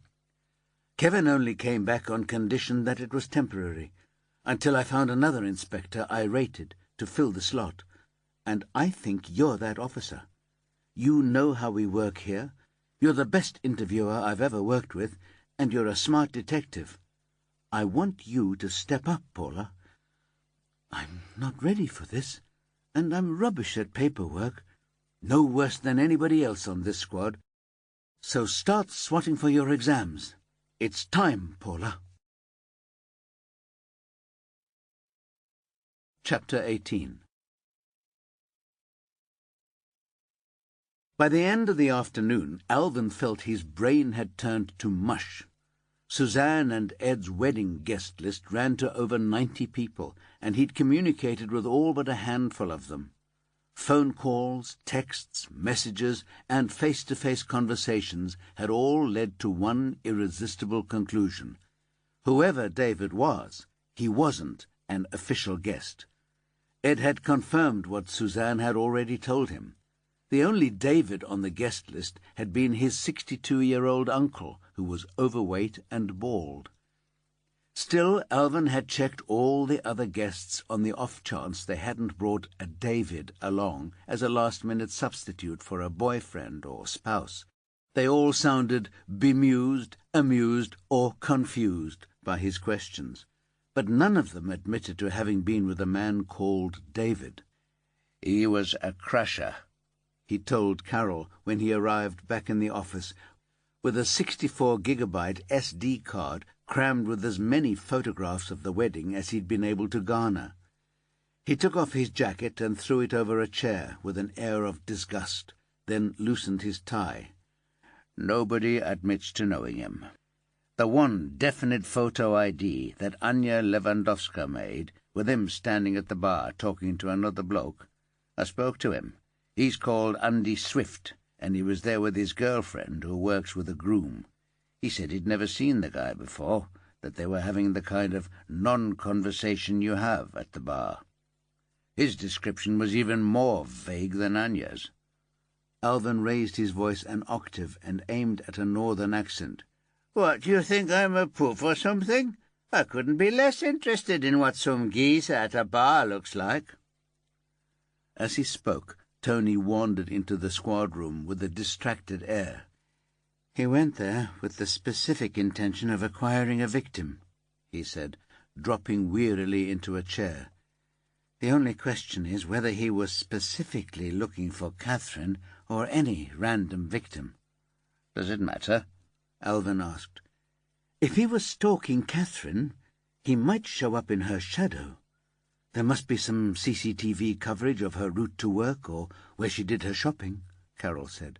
"Isn't it more likely that he was stalking her specifically?" Alvin rubbed his temples, trying to shift the headache that was starting to trouble him. "I mean, isn't it a bit speculative? Who's to say he'd have found anyone willing to be picked up?"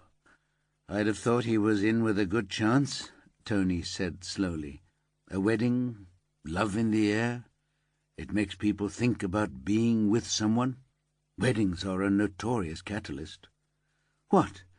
People decide it's time they got hitched just because they've gone to a wedding with their partner?" Carol sounded sceptical. "That," Tony said, "but also the opposite. It makes people question their relationship. Do you want to marry me? Why don't you want to marry me? If we're going to be together forever, we might as well get married, because it makes all the legal stuff less complicated if one of us dies. If we are not going to get married, what's the point of us?" He shrugged. "One of my colleagues once told me that 6 couples had split up within 2 weeks of his wedding." "Bloody hell," Alvin said. "I had no idea. So you think the whole lovey-dovey atmosphere might have made Catherine an easier pickup?" "I think it might have made her more susceptible to an approach from a stranger than if she'd been in the pub with her mates, yes." Tony struggled out of his purple anorak and dumped it on the floor next to him. He caught Carol's eye. "What? It's too bulky to drape over a chair." "Did I say anything? I'm not your mother." Tony shuddered. "Don't even put that image in my head. Vanessa's bad enough. Alvin stood up, rolling his massive shoulders inside his jacket. I'm bloody stiff. I'm not used to being hunched over a phone all day. I'll pass these pics on to Stacy. Then, if there's nothing else for me right now, I'm going to call it a day. You might as well. Go home and read your kids a bedtime story for once. I'm calling it a day myself soon, Carol said. But she couldn't keep herself from clicking through the investigation reports the team had uploaded earlier. Stacy showed no signs of knocking off. She was intent on one of her screens, fingers flying over the keyboard. When Alvin walked in, she raised her hand, palm out, half greeting, half injunction. She drew her eyebrows together in concentration, clicked the trackpad, then turned her eyes to him.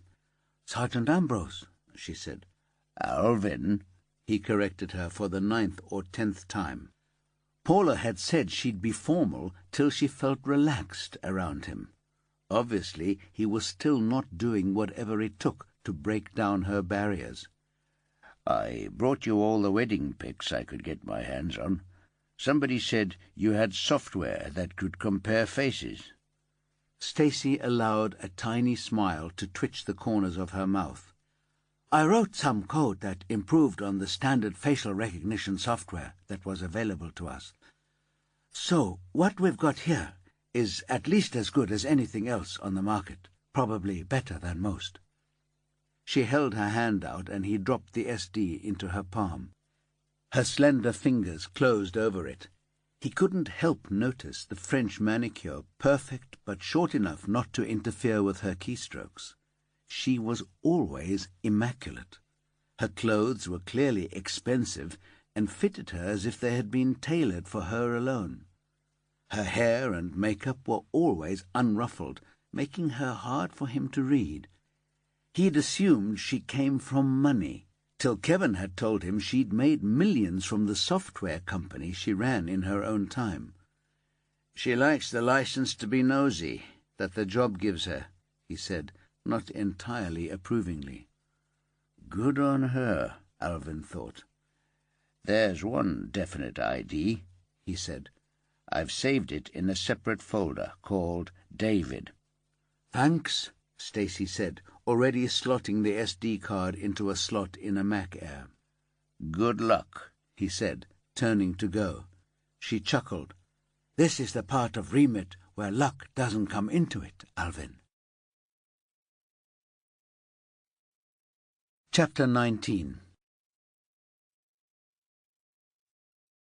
Amy MacDonald stood, hands on hips, surveying her wardrobe.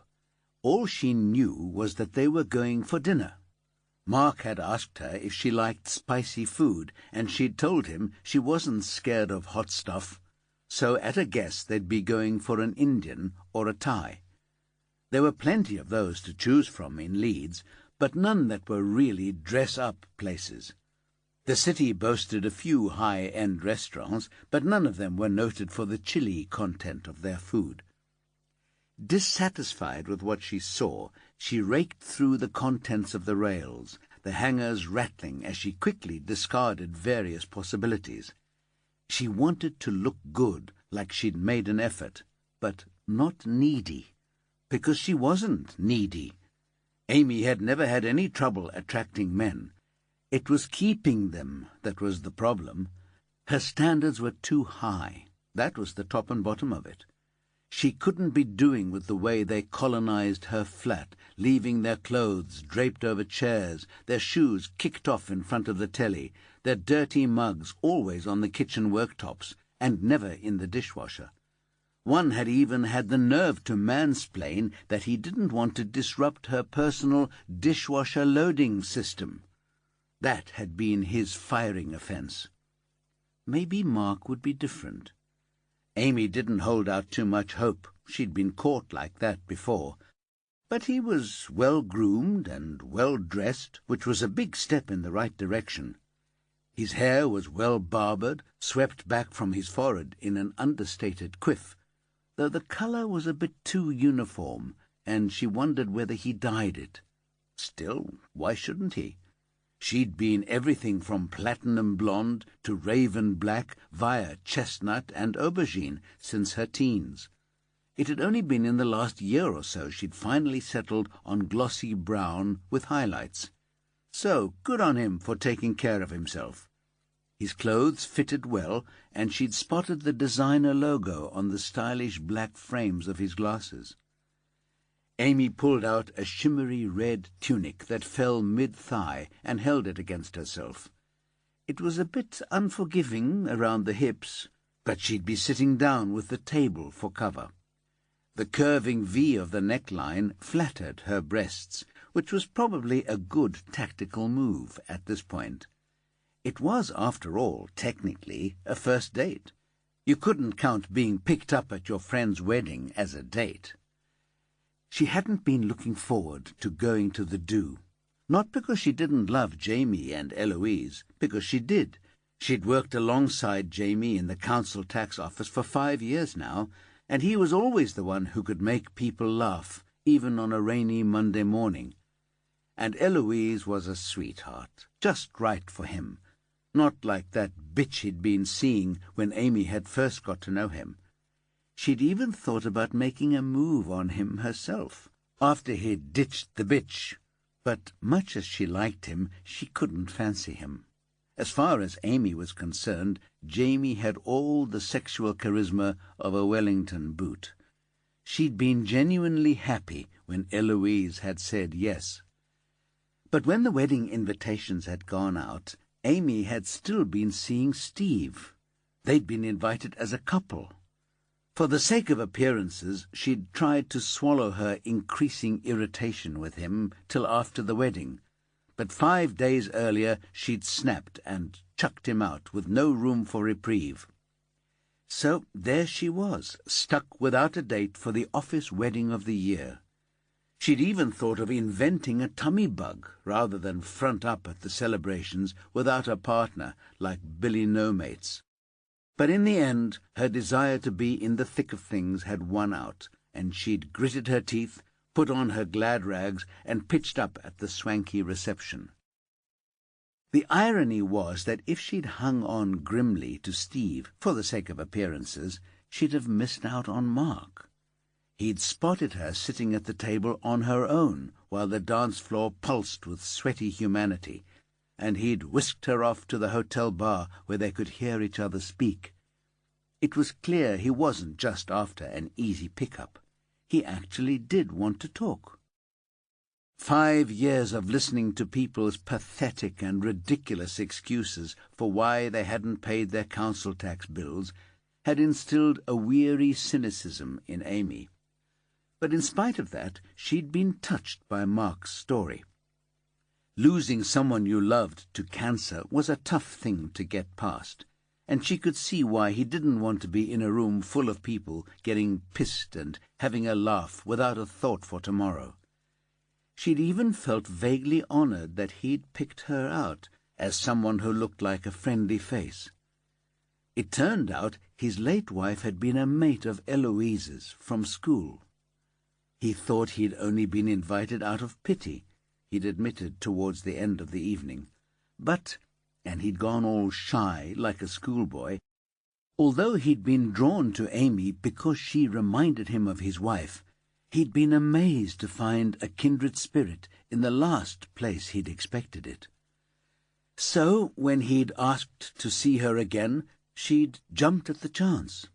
They'd swapped phone numbers. He told her he worked for Marks and Spencer, that his job entailed being on the road a lot because he had to do undercover checks on the displays in individual stores to make sure they were properly installed and in line with policy. But he'd promised they'd meet the first evening he could be back home in Leeds, which was tonight. Amy tossed the red top onto the bed and picked out a pair of flattering black trousers to go with it. 3-inch black patent stilettos and a matching clutch bag completed the ensemble. Mark might have been the perfect gentleman after the wedding, but Amy was determined to do whatever it took to snare him. This time, she convinced herself, she might actually have found Mr. Right. Chapter 20. Two things were not as they should have been when Carol opened her front door. Firstly, there was no confusion of black and white fur cannonballing into her the moment she stepped inside. And secondly, a dense aroma of venison braising in a sauce of red wine and onions and juniper filled her head. It was overwhelming and current, not a hangover from a previous meal. Disorientation slithered through her before she realized Tony must have prepared dinner, then gone out with the dog. It came as a shock. She had been living on her own, completely self-reliant, for so long that this still felt like ceding control, and she wasn't sure she was ready for that. Particularly not in the wake of Tony pushing her into a place where giving up drink had become her only real option. Although the new case that had landed on her desk had been absorbing and perplexing, the desire for a drink had never been far from her consciousness, humming underneath the demands of the day like the low rumble of distant thunder. However hard she might deny it to Tony, Carol couldn't pretend she was in control of her drinking. She had allowed it to creep in from the wings, glass by stealthy glass, until it occupied center stage. Most alcoholics— there, she'd said it, even though it was only inside her own head— killed only themselves in the end. Yes, they screwed up the lives of everybody who cared about them, but the only fatality was usually the one who'd chosen that particular form of slow suicide. But Carol's drinking had cost lives. However you cut it, she thought, there were deaths that lay at her door, their blood on her hands, their blurred faces, her nightmares. Letting the thoughts bubble to the surface made her crave a drink. Instead, she opened the simmering oven of the Aga and took out the heavy casserole dish. She lifted the lid and savoured the smell. It obviously hadn't been in the oven for very long, for the wine was still a distinct element in the aroma. It was, she thought, an act of faith on Tony's part to use wine when cooking for her. She hoped he'd used the whole bottle. She gave the thick stew a stir and put it back in the oven as the doorbell rang. Assuming Tony had forgotten his keys in a typical moment of absent-mindedness, she didn't even bother to check the spy hole. The enormity of her error was obvious to Carol the moment she opened the door.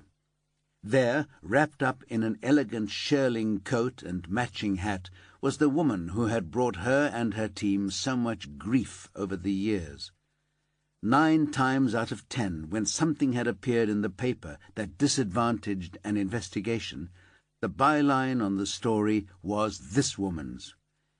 And yet Penny Burgess, crime correspondent of the Bradfield Evening Sentinel-Times, smiled at Carol with all the warmth of a woman coming face to face with her best friend. All the years of knockbacks and put-downs from Carol might never have happened. DCI Jordan, she said in a tone of delighted surprise. Who else were you expecting on my doorstep? Carol said sourly, wishing she could take back the words as soon as they'd left her lips. I wouldn't presume to guess, Penny said.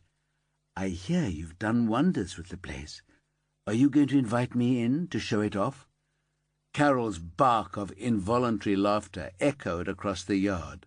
What do you think, Miss Burgess? Penny shivered theatrically. I think it's bloody chilly out here.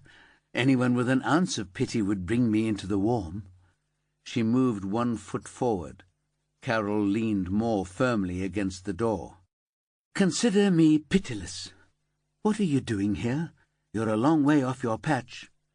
No more Ms. Nice Guy, eh? Okay, I'll cut to the chase, Carol. Dominic Barraclough. Carol had to fight to keep her stare level and her breath under control. She shook her head.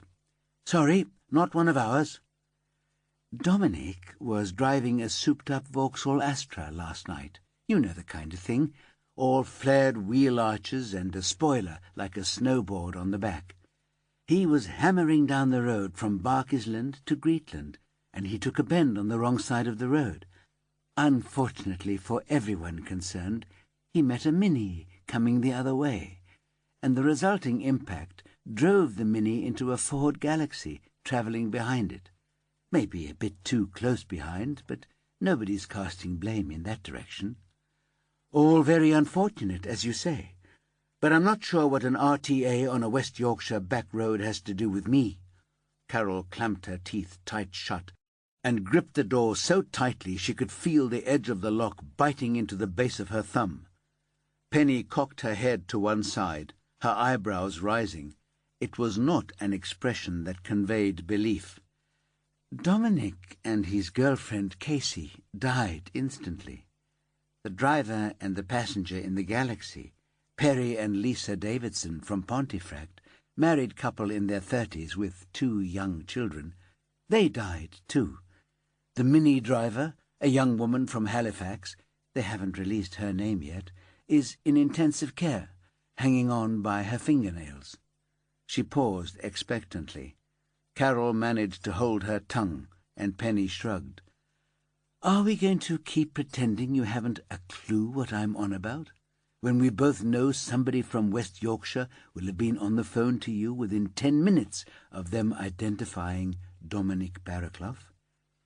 For once Carol couldn't decide which way to jump. Keep playing dumb or acknowledge what she knew without admitting any kind of responsibility. And what would this notional phone call have said? Penny shook her head, a pitying expression on her face. That Dominic Barraclough was one of the other people who got off their drink-driving charge because of an alleged faulty breathalyzer. The same faulty breathalyzer that let you off the hook, so you could take up your shiny new job at Remit. Carol felt a chill move through her, as if she'd swallowed a freezing cold stone. If that's the case, you should be talking to West Yorkshire Police about their faulty breathalyzer, not to an innocent motorist. Not quite what I'd heard, Penny said, with a knowing look. I can't help that. Now, if that's all, Carol moved to close the door. I've only just begun, Carol. There was steel in her voice. I'm told you were out to dinner on the night of the broken breathalyzer. Carol said nothing, but she could feel her heart thudding against her ribs. What was coming next, and where was Tony? She couldn't decide whether she wanted him to stay far away from this interrogation or to thrust himself into the heart of it, taking the fight to the enemy. Penny waited for the non-existent response. Then her lips curled in a sly smile.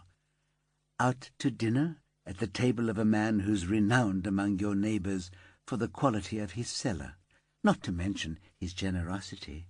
And you've got a witness who says DCI Jordan was drinking, have you? A familiar voice cut across Penny's words. Tony was invisible in the darkness behind her, but Carol could see the ghost of the white of Flash's coat. As Tony moved into the light, she could see he was holding on to the dog's collar, keeping her close to his side. No, I thought not, because anybody who tried to stir it like that would be abusing their host's hospitality, which around here is pretty much a capital crime. He'd rounded Penny Burgess's shoulder and moved into the doorway. Carol moved without thinking, so they stood shoulder to shoulder. They'd also be lying, Tony continued, which would expose you and your paper to all sorts of legal pitfalls were you to be daft enough to rely on some vindictive bastard's falsehoods. We all know you're putting up a smokescreen, Dr. Hill, Penny said, glaring at him. There are too many people who know what really happened that night to keep the lid on it. Tony gave a dry chuckle. What? 3 can keep a secret if 2 of them are dead? But that only works if there's a secret in the first place. Carol has nothing to hide. Maybe you should be writing a story about the financial pressures that mean the police can't afford to maintain their equipment." He pulled a face. "But that wouldn't be very sexy, would it? Quarter page in the middle of the paper, not like a front page accusing senior cops of corruption, even if that's nothing more than a fantasy." Penny's lips were a tight, straight line. He was right, Carol thought. He'd exposed Penny's weakness. She had nothing but a couple of shreds of rumour she was taking a flyer on. "So, if that's all," Carol said sweetly, "we've got dinner to eat." She stepped back, preparing to close the door, but she'd underestimated how quick the reporter was when it came to fancy footwork. "So you're living here now, Tony," she said. "That's a happy ending, isn't it, after all you two have been through together?" Tony squeezed his eyes shut momentarily. "A working dinner, Penny. My boat's still moored up in the Minster Basin." He released Flash, who immediately leaned into Carol's leg. "I'm sure it is. But if you're moored up here, walking the dog, well, my readers love a heartwarming, happy ending. God knows you deserve it." "Go away, Miss Burgess," Carol sighed. "You're really starting to piss me off." "Fair enough. You can't say I didn't give you a chance to rebut the version of events that's gaining traction. There are 4 people dead whose relatives want answers to the question of why Dominic Barraclough was driving around West Yorkshire when he should have lost his licence weeks ago. They need somebody to blame, and I don't think you can count on West Yorkshire police to keep covering your back." She gathered her coat more closely around her in preparation for leaving. "I have done nothing wrong," Carol said, her voice low and steady. Penny scoffed. "That's not what I'm hearing." Tony stepped forward quickly, forcing her to retreat. "You, of all people, should know how committed DCI Jordan is to justice. You know the work she's done, the cases her teams have resolved down the years. Is making life easier for criminals really what you're after? Because that's all you'll achieve if you join the fake news brigade. These are alternative facts, Penny. The truth is that Carol catches criminals and puts them away." Penny glared mutinously. "It's a shame not everybody makes it to the glory day, isn't it? This isn't the first time you've left bodies in your wake, is it, Carol?" Abruptly, Carol turned on her heel and disappeared inside. "Good job," Tony said sarcastically, stepping back into the doorway and closing the door firmly in Penny Burgess's discontented face. From the far side of the barn, Carol watched him take off his jacket and hang it up in silence. The last thing she felt like was a post-mortem, but she couldn't ignore the scene that he'd walked into. "I'm sorry," she said as he walked across to the kitchen area. Tony paused by the oven, his back to her, and said, "Bloody Sam Evans. Paula told me all about it. If he hadn't wanted to make you pay for not choosing him, none of this would ever have surfaced. But it has. And Penny Burgess is like a terrier who gets a whiff of a rabbit. She'll quarter the hillside sniffing the bloody air till she finds where the truth's gone to ground. I've barely got Remit up and running, and already I'm living on borrowed time." He took the casserole out of the oven and stirred it enthusiastically. The smell was amazing. Nobody who sits around George Nicholas's dinner table is going to talk to a scummy hack like Penny Burgess. He had staff working that night. Bet they couldn't make a venison casserole like this. "Where did you get the recipe?" Carol asked, momentarily diverted. Cooking was not one of Tony's core skills. "On the internet. I did exactly what it said, except you didn't have any juniper berries." "Shame you dumped the gin down the sink," she said wryly. Tony replaced the casserole. "Half an hour, I think. George Nicholas's staff won't rat out a friend of the house, and even if they did, their evidence is meaningless. They weren't in the room all evening. Even Penny Burgess wouldn't take a chance on something so fragile, or if she did, her editor would kick it into the long grass. They don't want to make an enemy of the cops, unless they're on rock-solid ground. Carol moved away from him, trying not to show the fear and anger churning inside. How dare she come here? This is my home. In spite of herself, there was a catch in her voice. Should have set the dog on her, Tony said. Carol laughed, shaky and spluttering, but a laugh nevertheless. Death by 1,000 licks. She turned to face him, eyes sparkling with unshed tears.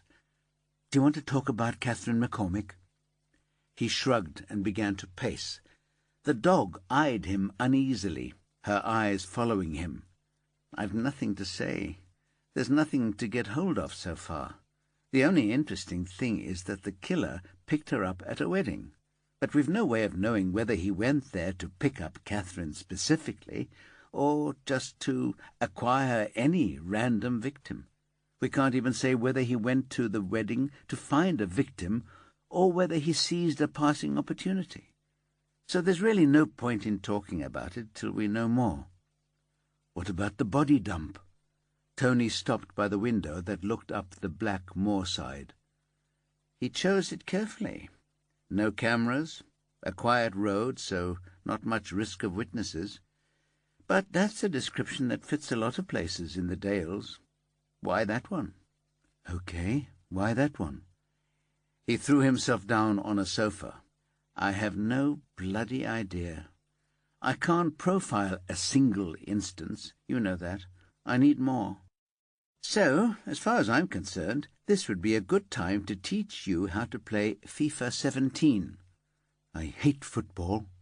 He grinned. Trust me, this isn't football. It's fun. Chapter 21. The drive from Telford to Cardiff had been a nightmare. An accident on the M5 had brought traffic to a standstill for almost 2 hours, and by the time Kevin had crossed the Severn and entered Wales, all he was fit for was a pint, a pizza, and bed. But he still managed to be on Niall Sullivan's doorstep at 7:30 next morning, in the teeth of a fine drizzle that was doubling the weight of his leather jacket. It took a moment to assess where Sullivan was living before he hit the bell. It was on the edge of what were called executive developments when they were jacked up in the 80s, but this one hadn't worn well. The brickwork looked dirty and pockmarked. Several of the houses betrayed their shoddiness with watermarks and stains on the stucco of the upper story. Sullivan's home, a 2-story detached house, looked in decent repair, though. A bit tired and dated, but cared for. In the drive, a new BMW 4 Series convertible and a Mini. Looked like Niall had replaced Catherine, Kevin thought, which bumped him down the suspect list. But still, the hoops had to be jumped through. Kevin pressed the bell, letting a long peal ring through the house. Through the door he could hear the sound of feet clattering downstairs, and the door opened on a frowning bear of a man with a thatch of damp auburn hair. He was dressed in suit trousers, a navy shirt with the top button undone, and a pair of Chelsea boots, which explained the noisy descent of the open-plan staircase Kevin could see over his shoulder. "Yeah?" he demanded. "What?" "Niall Sullivan." Kevin produced his ID and held it up. "I'm Detective Inspector Kevin Matthews from the Regional Major Incident Team based in Bradfield." He couldn't help it, but it still gave him a buzz to use the rank he'd been stripped of years before. Carol had dangled its restoration in front of him as a bribe to get him to come out of retirement, and he'd leapt at the chance, not merely to up his pension, but to redeem himself in his own eyes. He was as proud of it now as when he'd first won the promotion. Sullivan tightened his mouth in an expression of distaste. "This is about Catherine, right?" "You've heard about—" "This is 2017, not 1917, Sullivan interrupted. "I've lost count of the number of messages I got yesterday. As soon as you lot turned up at her office, the word spread faster than Ed Sheeran's downloads. Look, I'm sorry she's dead. Of course I am. We were together a long time, but I don't know what you're doing here. I moved down more than 3 years ago, and I've only seen Catherine twice since then." "You didn't keep in touch?" He scoffed. "Hardly. Once she realized I was serious about moving without her, things got pretty frosty between us." A woman's bare legs appeared on the stairs behind him. "What's occurring, Niall?" Kevin could hear the Welsh accent, even in those few words. Sullivan glanced over his shoulder. "It's nothing. Just get in the shower." The rest of her appeared, wrapped in a dressing gown that stopped in the middle of her tanned thighs. She had a tousled mane of blonde hair and a pert face, bare of makeup. "Who's this, then?" Kevin introduced himself again as she descended. "I'm Pippa," she said. "Niall, invite the nice man in. It's bloody draughty with that door wide open. Come on, Inspector, I'll make you a cup of tea." "Pippa," Sullivan protested, but he'd already lost, and he knew it. He sighed and stepped back, pointing down the hall to where Pippa had disappeared into the kitchen. "Let's keep this quick and to the point," he muttered at Kevin's back as he followed him. "I've got a busy day ahead of me." Like Pippa herself, the kitchen had all the right stuff in the right places, but it lacked any sense of coziness. It resembled the set dressing of a show house, one that Kevin definitely wouldn't have bought. His Stella would have roared with contemptuous laughter at it. Pippa made the tea, managing to invest that simple job with a look-at-me performance. Kevin leaned against the counter and smiled at Sullivan. "So, when did you last see Catherine?" Sullivan studied the ceiling. "Let me see. It must have been October. We were both at the same wedding. Gail Thomas, she used to work for me. She got to be pals with Catherine." That chimed with what the McCormicks had told Kevin. So far, Sullivan appeared to be telling the truth. "How did the meeting go at the wedding?" Sullivan shook his head in frustration. "It wasn't a meeting. We didn't speak. I saw her across the room. That's all. She didn't even catch my eye. I don't suppose she wanted to talk to me any more than I did her. Look, we were over. Done. There was nothing left between us." He was, Kevin thought, protesting a bit too much. Was that for Pippa's benefit? Or was Sullivan hiding something? "She was no match for you," Pippa stated firmly as she handed Kevin a mug of tea with too much milk. Baby tea, he thought. "We do have to explore every avenue," Kevin said. "Are you saying she hadn't had a boyfriend since Niall left? I mean, if there were other men in her life, you wouldn't be here, would you?" Pippa's smile was malicious. "I can't discuss the investigation with you. Sorry. I do, however, need to ask, sir, where you were on Friday evening." "He was with me," Pippa said. "We went for a curry down the brewery quarter with 4 of the team from work." She squeezed Sullivan's arm as she handed him his tea. "Then we went clubbing. So he wasn't setting fire to his ex in Yorkshire, was he?" It sounded very much as if she was right. "Need their names and contact details," he said, knowing as he spoke it would be a waste of time. But then so much of what they did in a murder investigation was a waste of time. Sullivan nodded. "Give me your phone number. I'll ping them over to you." As Kevin fished in his pocket for a card, the man continued. "I had no hard feelings towards Catherine. I didn't hate her. I just got bored. She didn't have any—" He waggled his hands, searching for the word. "Get up and go. She wanted everything to carry on the way it was.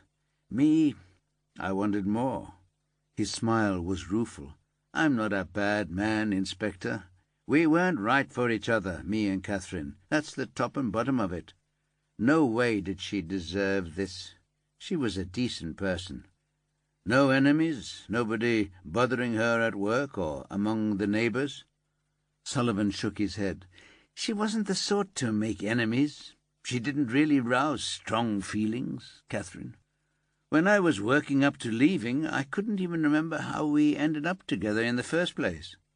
He patted Pippa's backside, and his face lit up. "Not like with you." There was nothing more for him here, Kevin thought, his heart sinking at the prospect of the long drive north.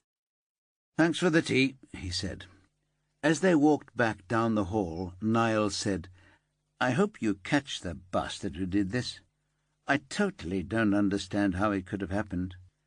Truly, Catherine wasn't the sort of woman to provoke a reaction on that scale from anybody. We were out one night in town and we ran into somebody she'd sacked a few months before, and this lad she'd given the bullet to, he couldn't have been nicer to her. When she told me afterwards that she'd been the one to give him the elbow, I couldn't believe it. I'm not saying she'd win a popularity contest. She didn't have charisma, but she was genuinely inoffensive." He shook his head. "Whatever happened to kick this off, I'd lay money that it wasn't anything Catherine did." They shook hands on the doorstep. "We'll do our best," Kevin said. He walked back to his car, pondering what Niall had said. What if Catherine's death truly was nothing to do with her? What did that mean for the investigation? That, he reckoned, was one for Tony Hill. Chapter 22. Kevin wasn't the only member of the remit squad making an early start. But what drove Paula out of the house before Torrin had even descended for breakfast was nothing to do with Catherine McCormick's murder. Procrastination had never been one of her faults, but if it had been, living with a teenager would have given her pause. If you put things off, before you knew it, you'd missed the bus, and it was too late to achieve the payoff you hoped for. Nothing stayed in the same place for long with adolescence.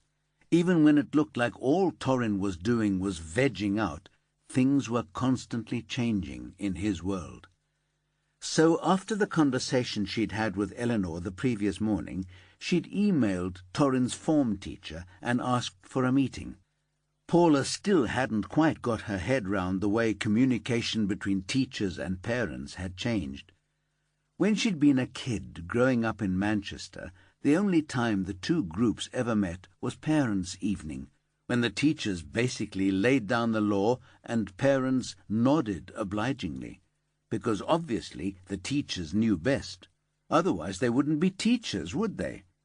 Parents were only ever summoned to the school when their child had committed some heinous offence, and the notion of a parent taking the side of their child against the monolithic phalanx of the educational establishment was laughable. But these days, parents and guardians were expected to take an active role in their children's education. It was all a bit novel for Paula, but at least it meant that when a problem did emerge, she wouldn't have to start from scratch with a total stranger.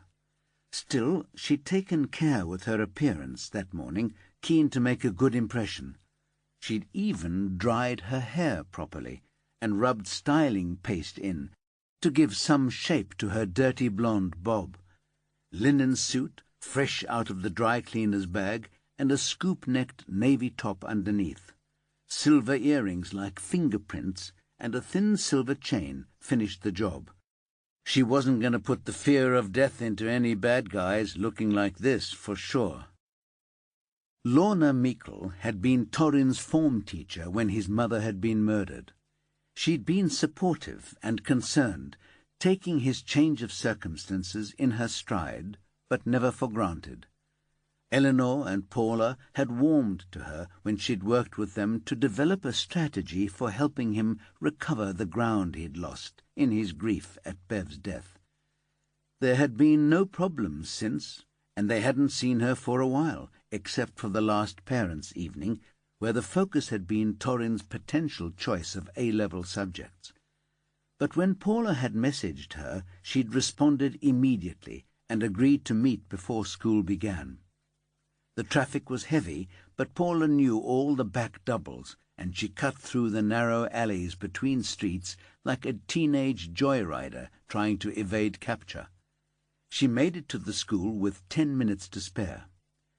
Lorna Meikle was pulling up in her car as Paula locked up, and they walked to the building together, making small talk till they turned into Torrin's form room. Lorna was a matronly woman in her late 40s. She'd taken a career break to have her own 3 kids, and she had the air of someone who took in her stride whatever the world might throw at her. But there was a steely edge there, and Paula had seen from the first that the kids respected her. Sometimes that respect was grudging. There were plenty of pupils who could never be described as students, kids with no realistic aspirations or ambitions, who saw school as a battle they had to survive, then escape. But still, as Torrin said, nobody messes with Mrs. M. In the classroom, Lorna subsided into her chair, settling her comfortable bulk with a sigh. "I swear every year here puts 5 years on me," she grumbled genially. "You should try my job." Paula perched on one of the desks. "Though, mind you, I'd rather have mine than yours, or Eleanor's." "Indeed. So, Paula, what's going on with Torrin? I presume that's why you're here, and not out of some professional concern." "I was hoping you could answer that question," Paula said. "How are things at home?" "He's been different the last 2 or 3 weeks. Very quiet, hard to communicate with, which isn't like him. It's not like he was after his mother died. There's something quite—" Paula paused for a moment. "Edgy, almost, stressed. Have you noticed any change in his behavior?" Lorna nodded. "Like you, I find it hard to put my finger on what it is. Something is clearly bothering him. It's as if there's something he keeps glimpsing out of the corner of his eye that he doesn't want to look at, if that makes any sense." Oddly enough, Paula thought it captured exactly how Torrin had been. "We wondered if he was being bullied." Lorna sighed. "It's the obvious assumption, I'll grant you that, but I really don't think it's bullying. He's not isolated. He has a group of friends who seem to be quite protective of him. And he's not doing that thing bullied children do, where they want to stay around the grown-ups at break and lunchtime." "What about cyberbullying? Could that be happening?" "It's always a possibility, but again I think his behavior would be different. We've talked a lot to the students about cyberbullying and trolling. We have a zero-tolerance policy, and there is evidence that it works."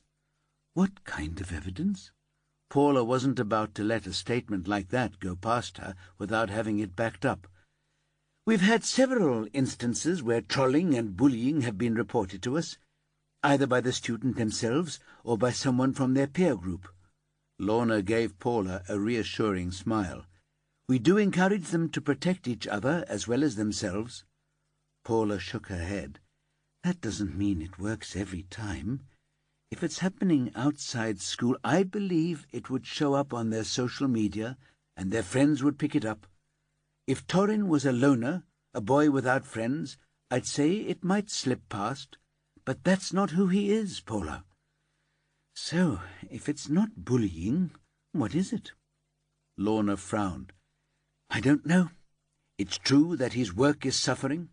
It's as if he can't focus, as if something's distracting him."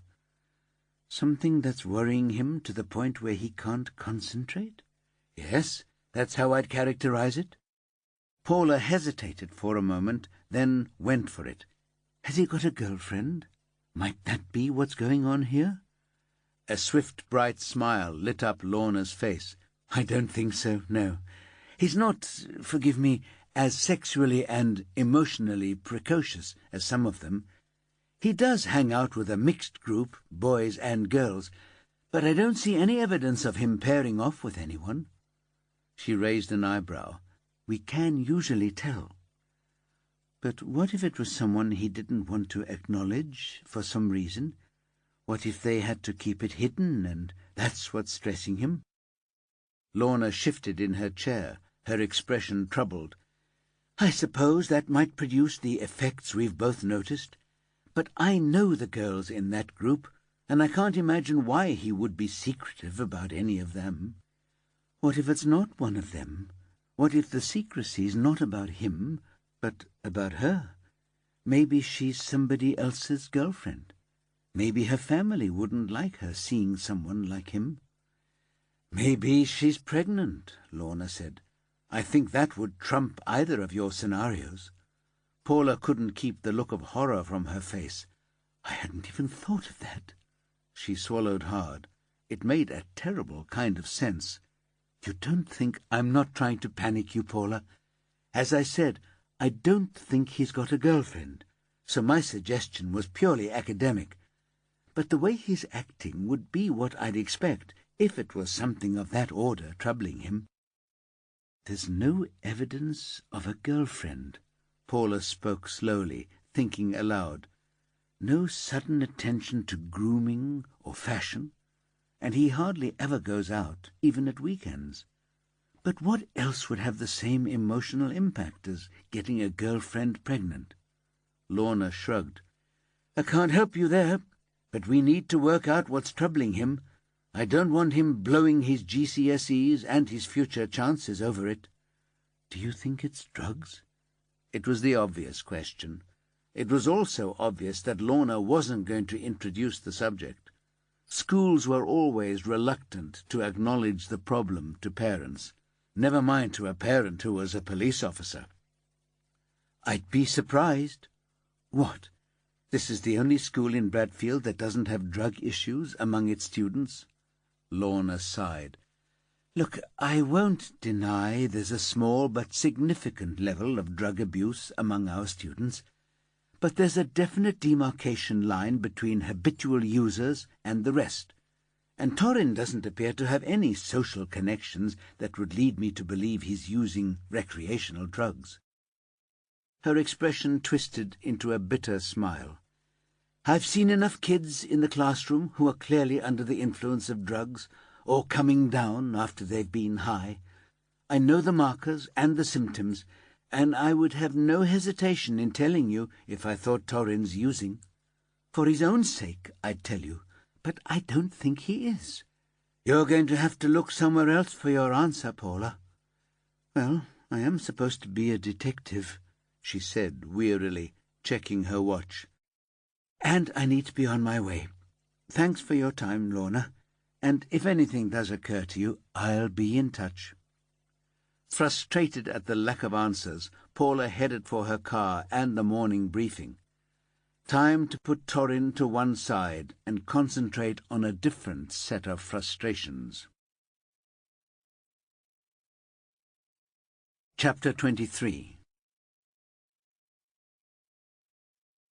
He studied his reflection in the mirror, paying particular attention to his hair. The temporary dye had promised to wash out in 2 to 3 shampoos, and he was pleased to see the familiar threads of silver had reappeared at his temples. Attention to detail, that was what survival was all about. If he took care to protect himself, he'd evade capture, and he could carry on with his plans for as long as it took to make him feel right with the world again. If anyone had caught him on camera at the wedding in Leeds where he'd picked up Amy, and he thought he'd avoided that, they wouldn't have a snap of the man called David who had swept Catherine McCormick off her feet. They'd see Mark, dark brown hair swept back from his forehead, round gold-rimmed glasses, the shadow of designer stubble along his jaw. It was amazing how little it took to look very different. The glasses seemed to change the shape of his face. The hairstyle and the stubble created a very different image from clean-cut David. If by some outrageous coincidence anyone had attended both wedding parties, he thought they'd have struggled to have made the connection. Because the hair dye washed out so effectively, he didn't have to worry that anyone he was in regular contact with would see these shifts in appearance. Colleagues he could confidently bluff.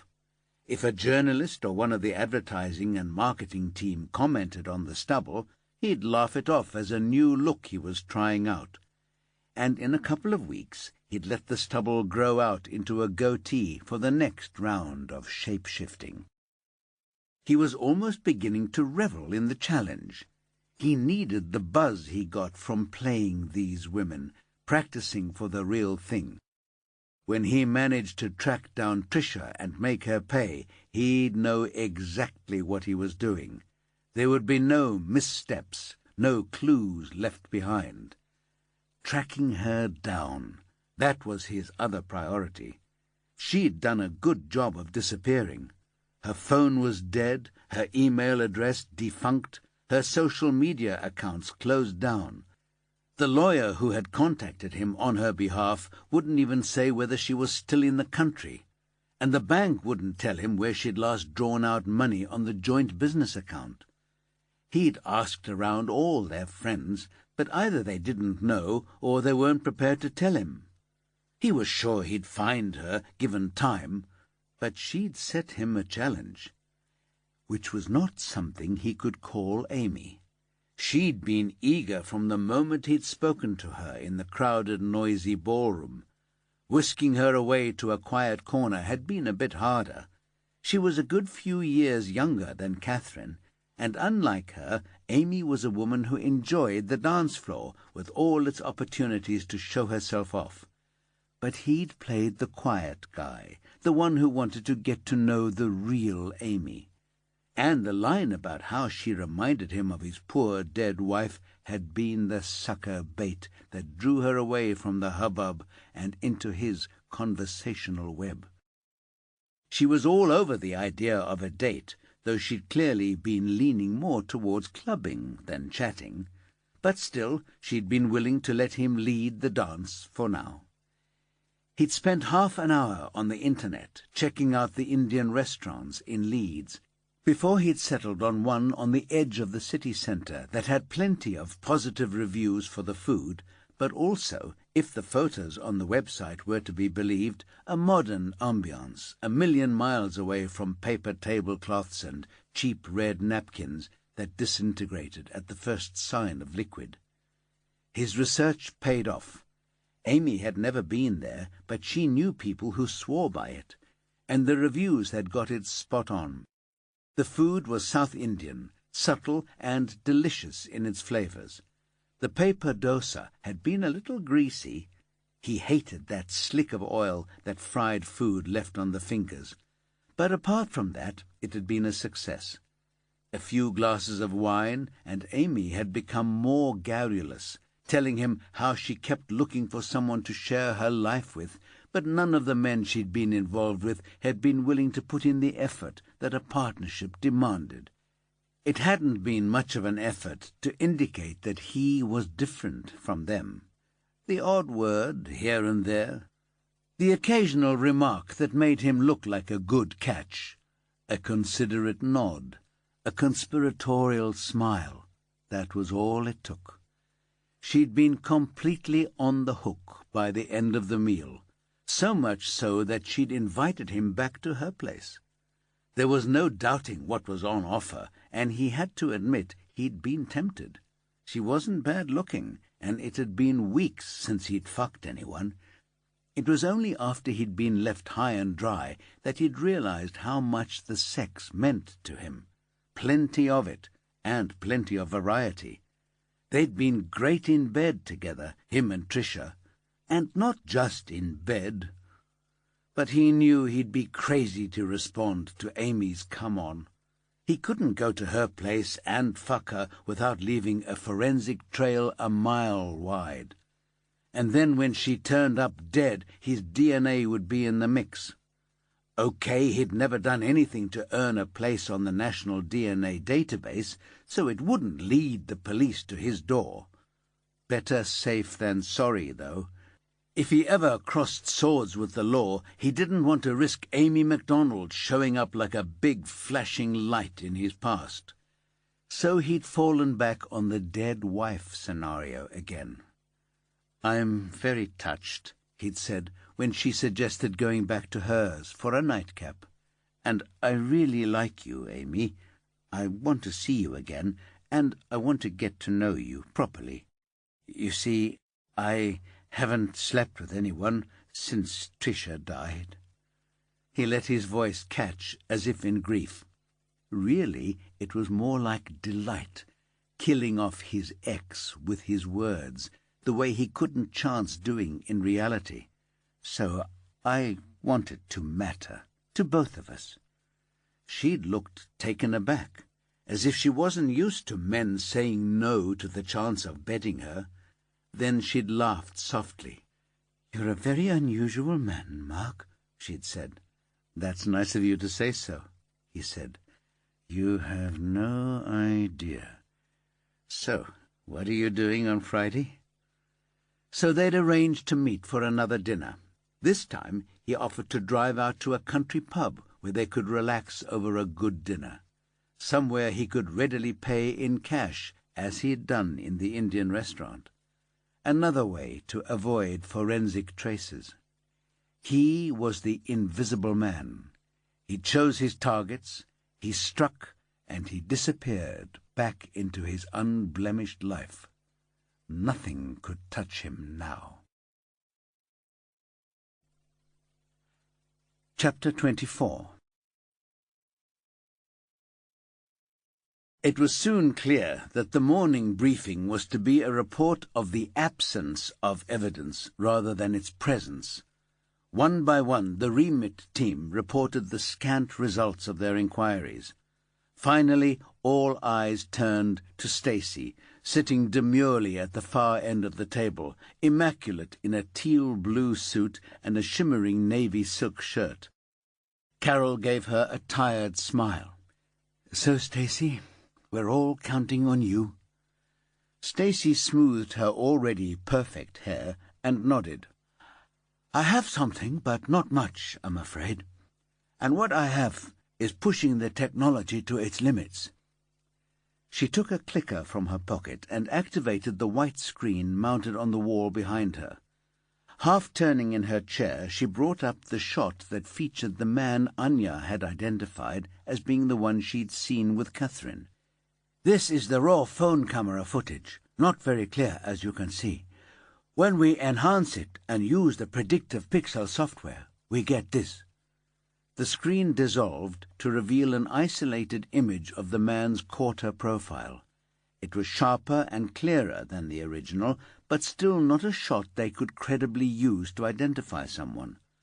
"So what I used next was facial recognition software. Like I said to Alvin, I've tweaked the original to make it more powerful. I ran all the pics we have from the wedding through it." Another dissolve, and 3 photos appeared side by side. None of them was full face, and all of them had been blown up from figures in the background. "He did a bloody good job of staying out of sight," Alvin muttered. "These days everybody's a photographer, especially at big occasions like weddings." "Was that deliberate, do we think? Or just that he wasn't in the room for very long?" Carol asked. "Both, I suspect," Tony said. "We already know he's a careful planner. There's no reason to believe he'd throw caution to the wind before he's even acquired his first victim. I think we have to assume everything is calculated in this approach." Stacy nodded. "But even the most tech-savvy person probably doesn't realize how far the technology has come. Even with scant resources like this, the latest algorithms can predict a full-face image of our man." This time a single image appeared. It had the slightly unreal look that CGI often produced, but it looked recognizably like a person. "That's amazing," Paula said. "So I guess we can show this to the wedding guests who remember seeing Catherine with him to see whether it's a decent likeness." "That makes sense. Alvin, you've already established a relationship with these women. Go back and show them this image. Stacy, make up a 6-pack for Alvin, so nobody can accuse us of skewing the ID towards a suspect further down the line." "I'm on it," Stacy said, getting up from the table and heading back to her den. Alvin shook his head ruefully and followed her a moment later. "It's a good lead," Kevin pointed out. Tony, who had been staring intently at the image since Stacy had first summoned it, chewed the end of his pen. "It's suggestive," he acknowledged. "It's more than suggestive," Carol said. "It's got the potential to be a key breakthrough." "You think?" Tony dropped his pen to the table with a clatter. "Don't you?"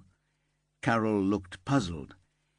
"That thing I know you do when you meet someone new, Carol. That thing where you automatically catalogue how you would describe them to the rest of us," Tony said. "So, how would you describe this man?" Carol considered, tilting her head to one side. "Mid-30s, brown hair going grey above his ears, side parting, floppy fringe, eye colour probably blue, though it's hard to tell.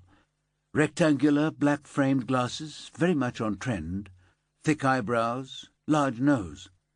"And which of those characteristics is fixed? Which of them couldn't you change quite readily?" The others looked at each other, troubled. "He's right," Paula said. "They could all be altered without too much trouble." "His nose?" Karim wasn't convinced. "Remember Nicole Kidman's nose in The Hours?" Paula said. Karim scoffed. "I think I was 10 when that came out, Skip. 12, maybe, at the outside." Paula rolled her eyes. "She had this false nose that you couldn't spot, even in close-up. It completely changed the way she looked. When they showed it to preview audiences, people didn't even realize it was Kidman." "That's movies. They can make anybody look any way they want," Karim protested. "The fake nose Kidman had was so realistic she wore it out in public to avoid recognition," Paula retorted. "It fooled people in the street. It fooled the paparazzi." "How do you know this stuff?" Kevin chuckled. Tony held up a hand. "The nose might be the real thing. Having a prosthetic nose made might be a step too far for our man. But apart from that, all we have are a collection of features that could be altered without much trouble." "You're saying this photo is a waste of time?" Carol sounded grim. "I'm saying we'd be making a mistake to rely on it." Tony looked around at the glum faces and gave a hesitant smile. "You know I'm right." The look they shared told him they agreed, much as they hated to admit it. "Still," Carol said, "a nose is better than nothing. Let's see what we can sniff out, eh?" Chapter 25. There were 3 branches of Pizza Express in Bradfield, and no way of knowing which one Catherine and David had visited on the Tuesday after the wedding. Karim looked at the app on his phone that stuck little purple pins in the map to show their locations. He remembered what Tony had said at the briefing about the caution and planning already evident in their killer's behavior, and considered what he knew of the CCTV cameras that covered the city centre. Not enough, he decided. He glanced across at the closed door of Stacy's office and took a deep breath. He was the new boy on this team and still the outsider. Nobody had deliberately made him feel unwelcome, but it was clear that the others knew each other and trusted each other's way of working. Nobody had that level of confidence in him yet. Sometimes in his peripheral vision he caught his colleagues cutting their eyes at him when he'd stepped out of line or asked a stupid question. Even Paula, the friendliest of the lot, sometimes rolled her eyes when he didn't know something he had no way of knowing. He didn't think any of it was meant unkindly, but he didn't feel anyone was cutting him much slack. As for Stacy, she terrified him. She appeared to know more about data systems than any human should, and she didn't waste her time interacting with carbon-based life forms like him.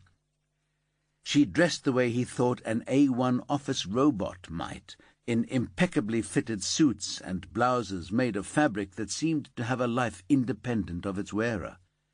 As if that wasn't enough, word was that she'd turned her skills to profitable use. Stacy Chen could buy and sell the lot of them, if she felt like it. Altogether, it added up to a recipe for terror for a nice boy like Karim, who still sort of lived at home in the granny flat above the garage that his mother had reluctantly let him move into after his actual granny had died. His mother still behaved like he was 12, checking up on what he had in the fridge and how full his laundry basket was. All his life he'd been under the thumb of women, and it seemed like Remit was designed to be more of the same. So he really shouldn't be scared of Stacy, should he? She didn't have the power over him that his mother or the aunties had. How much scalding contempt could she pour over his head? Before he could change his mind, Karim jumped up and hustled through to Stacy's office, not waiting for a response to his knock.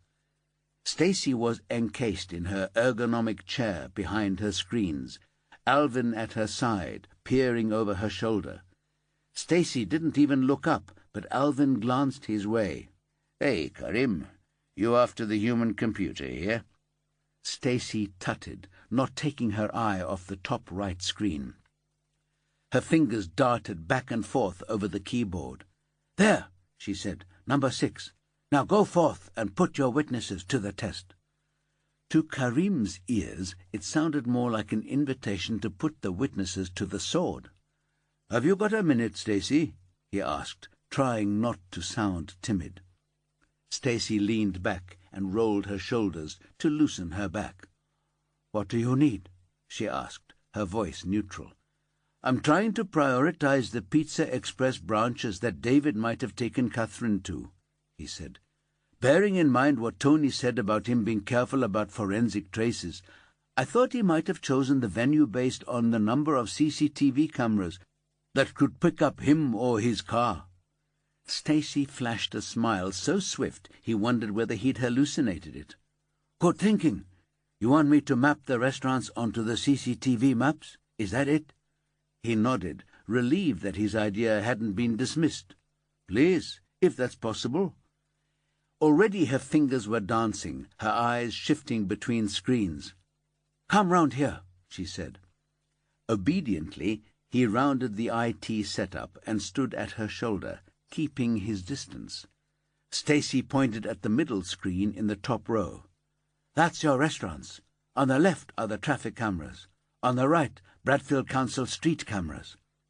She clicked her trackpad, and the maps on either side flowed to the central map, overlaying the original.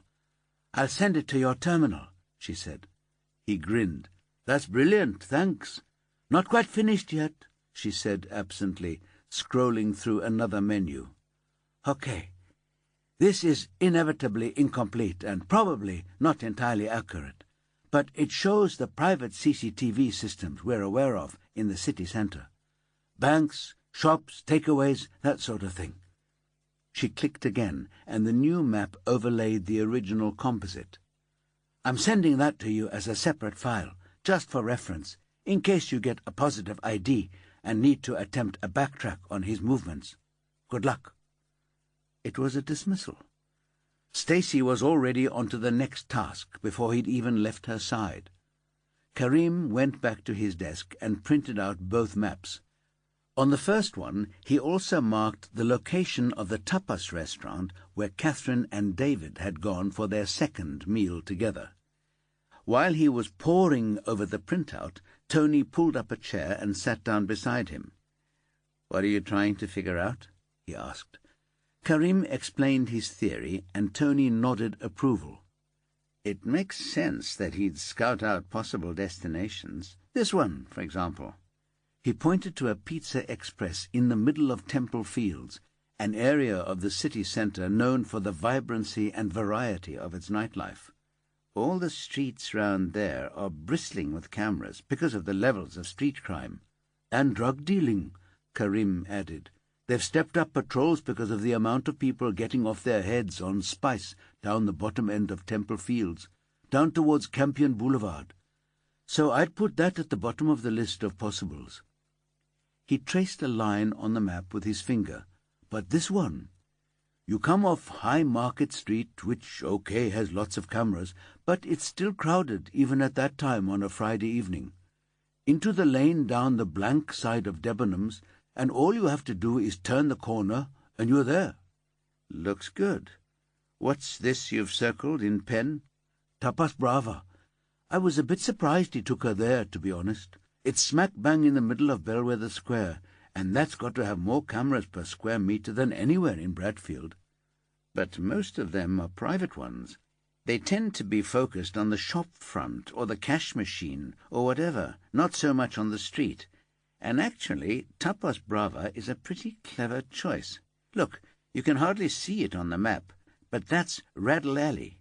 It's too narrow to walk two abreast, and it cuts through from Grote Market, down the road from Central Station." Karim followed Tony's finger. "I see it. I don't know how I've missed it. I couldn't count the number of times I've been in Belvedere Square, but I've never even noticed it was there." "It's a short cut from town back to where my boat's moored, up in Minster Basin. That's the only reason I know it. And it's right next to Tapas Brava." Karim stood up, folding the printout and putting it in the inside pocket of his jacket. "I'd better crack on then," he said, feeling more optimistic than he had when the actions for the day had been handed out. By lunchtime, Karim had to admit that optimism had been unfounded.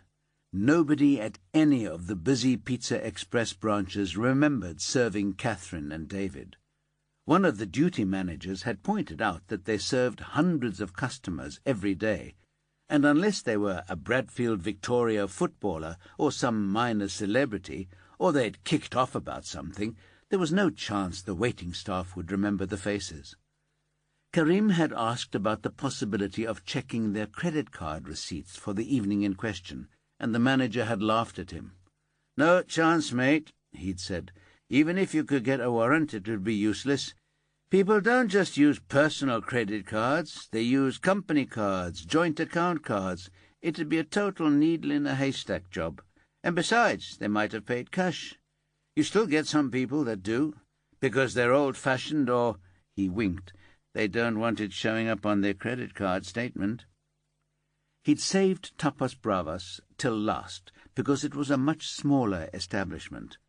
There were only a dozen tables and a further 14 seats at the long zinc counter. It was dimly lit, the dark wood of the furniture and the floor balanced by bright modern prints by artists Karim couldn't even begin to guess at. He'd arrived at the height of the lunchtime rush, and realizing it wasn't the right time to gain the full attention of the staff, he'd swallowed his guilt and took the last available stool at the bar. He was entitled to a meal break, he told himself, while also recognizing that on this squad nobody paid any attention to things like overtime and regular breaks. Karim told himself it was a legitimate way to ingratiate himself with potential witnesses, and ordered a plate of chiporones and half a dozen fish croquetas. By the time he'd slowly worked his way through the small plates of unfamiliar but delicious food, the place had more or less emptied out, and he snagged a passing waitress. He showed her the pictures of Catherine and David, explaining why he was there. She shrugged her lack of recognition, but sent her colleagues over anyway. One waiter, a young Spaniard who'd been working at Tapas Brava for 5 months, seemed less absolute than the others in his lack of recognition. When Karim reminded him of the date, he nodded. "I think, but I am not sure." He pointed to a corner table behind them. "I think maybe table 8. "What do you remember about them?" "If it was them, he paid in cash. And she said, and this is what I remember, 'Do the staff get the tips?' So I tell her, 'We keep the cash tips, but we only get half of the ones that go on the credit card.'" "Is there any way of finding out the name the table was booked in?" He shrugged. "We can look." Karim followed him to the computer screen where the bookings were managed, his heart beating a little faster. With the date and the time and the table number, it was easy to locate. "It is here," the waiter said. 8 o'clock. It was booked in the name Of David. And here is the phone number. Karim's face fell. He didn't have to check his notes to know that this was the same pay-as-you-go number that Catherine had had for David. A further 20 minutes questioning the waiter and his colleagues took him no further forward. Nobody remembered anything about the couple on table 8. Not what they were wearing, not how they had behaved towards each other. Nothing. It looked like Tony had been right. The man who had killed Catherine McCormick had done nothing on impulse. Chapter 26. A few hours later, on the other side of the Pennines, Amy MacDonald was putting on her glad rags, ready for another date with Mark. He was bloody lovely, she thought, a true gentleman, not a wham-bam thank-you-ma'am merchant. He listened when she talked. He paid attention and responded to what she said. Obviously he was still holding a bit of a candle to his ex, and it wasn't easy going head-to-head with the dead, because they could always trump you simply by being dead. But even though she was quite a bit younger than him, he'd obviously taken to Amy. Otherwise he wouldn't be taking her out again. It stood to reason. And age difference was no big deal these days, not now men had learned to take better care of their looks and their figures like women did. She carefully applied her most expensive mascara, the one that claimed to double the volume and never to smudge. If she was going to get him into bed tonight, she didn't want to wake up with panda eyes and black smudges all over the pillow. With a final touch-up of her lippy, she was ready to go. Amy picked up her phone. Then, as she was about to put it in her bag, she had a sudden thought. Jamie would be chuffed to bits to know she'd got so lucky at his wedding. She tapped out a quick text message. "Hiya, gorgeous. Hope you and Elle are having a fab time. You weren't the only ones who struck it lucky at the wedding. I'm off on a second date with Elle's dishy friend Mark, 1,000,000 times more fab than Scuzzy Steve. Wish me luck. Amy." Kisses. It really did feel like the start of something big. Amy had been convinced she'd found Mr. Right before, but there was something different about Mark, something special. She had a funny feeling that he was the one. And in a way, that wasn't funny at all. She was right. One of the many things Tony liked about Carol was that she didn't speak for the sake of hearing her own voice. She talked when she had something to say. Sometimes she had questions she thought he might be able to help her answer. Other times she had observations she wanted to test against his experience and understanding. Occasionally she wanted to think out loud, throwing the bones of a theory in the dirt to see what shape they might make. Very rarely she opened up some seam of information about herself, almost against her will. But if she had nothing to offer, she didn't feel the need to fill the space with noise. Mostly, silence between them was easy.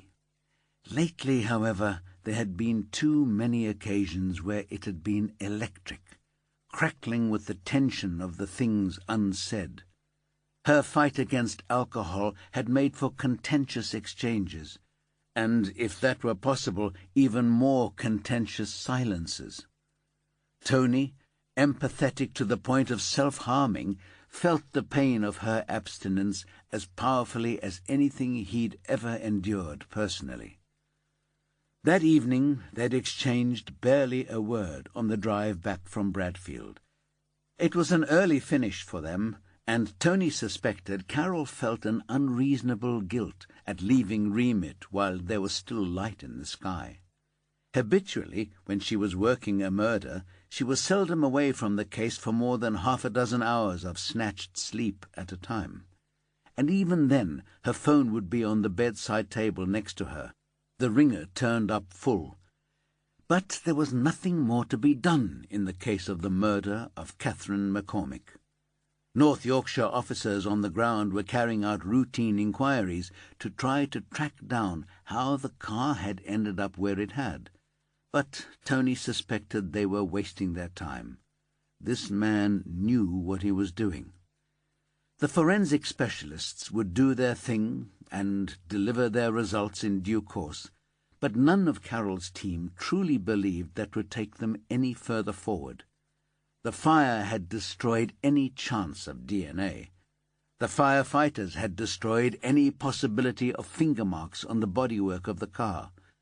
There might be some toxicology results from the largely incinerated organs of the dead woman, but even if there were, the chances of that producing something so out of the ordinary that it would have any probative value were infinitesimally small. The only outside chance was that the forensic chemists might find a chemical signature among the charred remains that would be distinctive. What that might be, none of them could imagine. Normally, the victim would lead them towards the killer.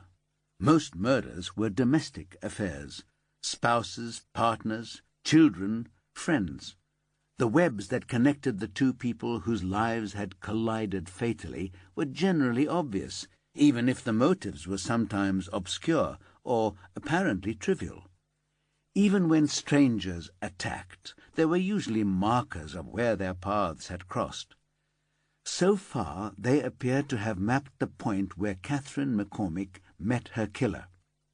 From all Tony had read and heard, she had been a slightly dull, pleasant woman. Even the people who worked under her were unwilling to speak critically of her. She seemed to have no gift for friendship, but equally no talent for creating enmity. She wasn't unattractive, but it seemed she lacked any charisma when it came to attracting men. He saw her as someone determinedly making the most of very little.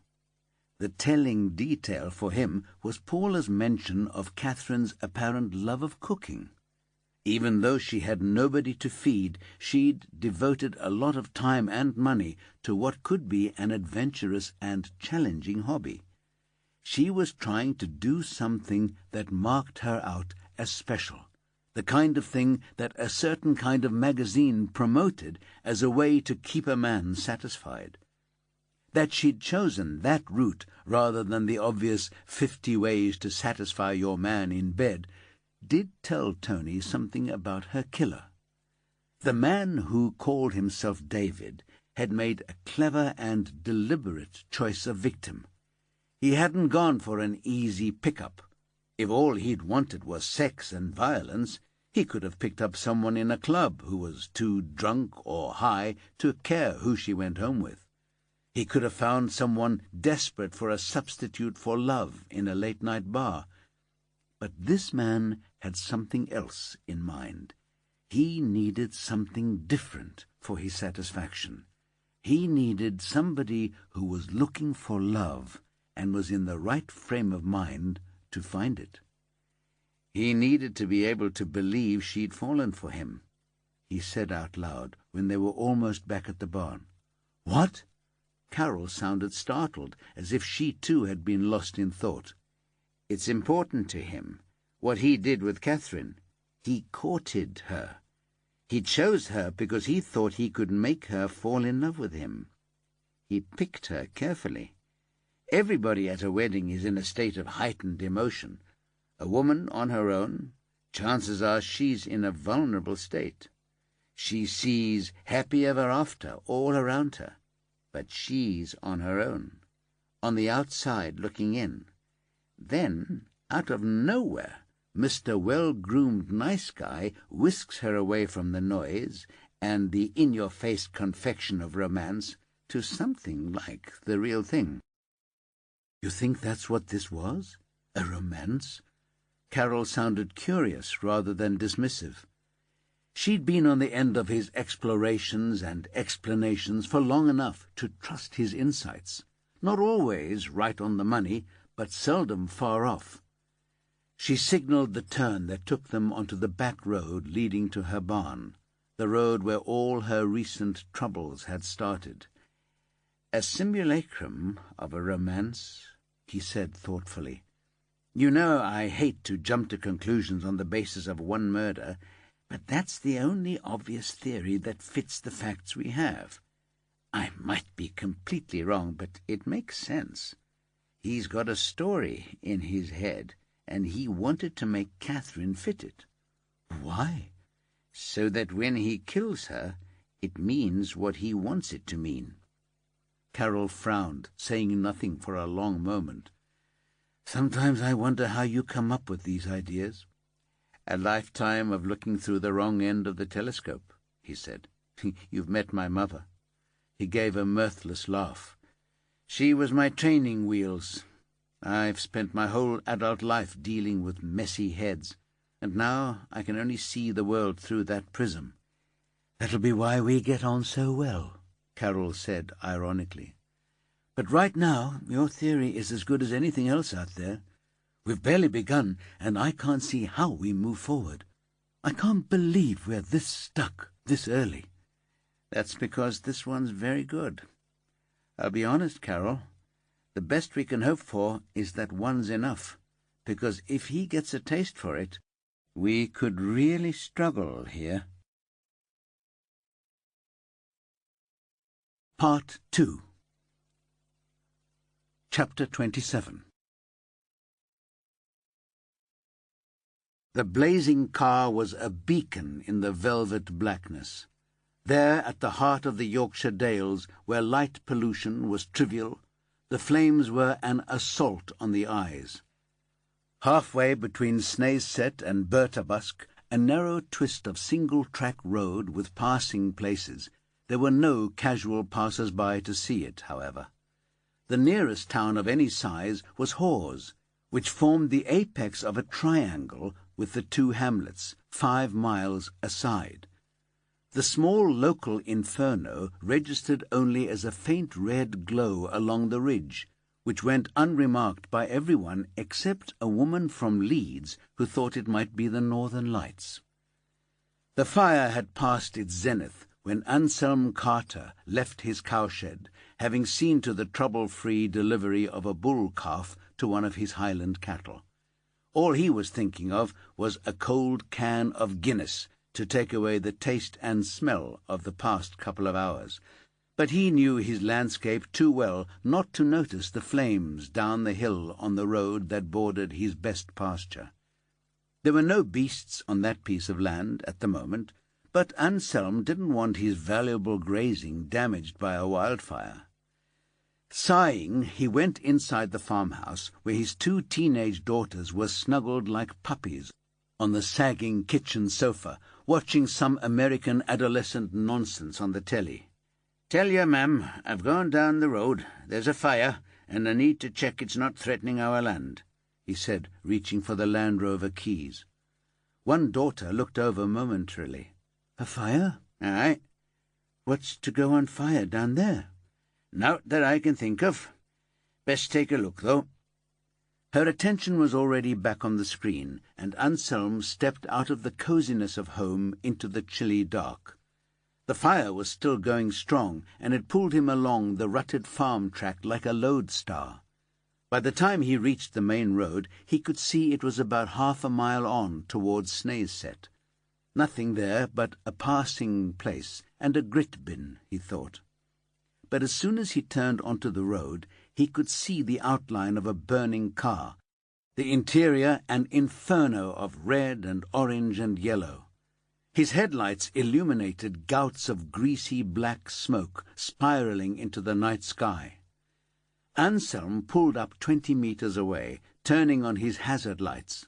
Not that anybody was likely to be down here at this time of night on a Sunday. He jumped down and walked towards the car.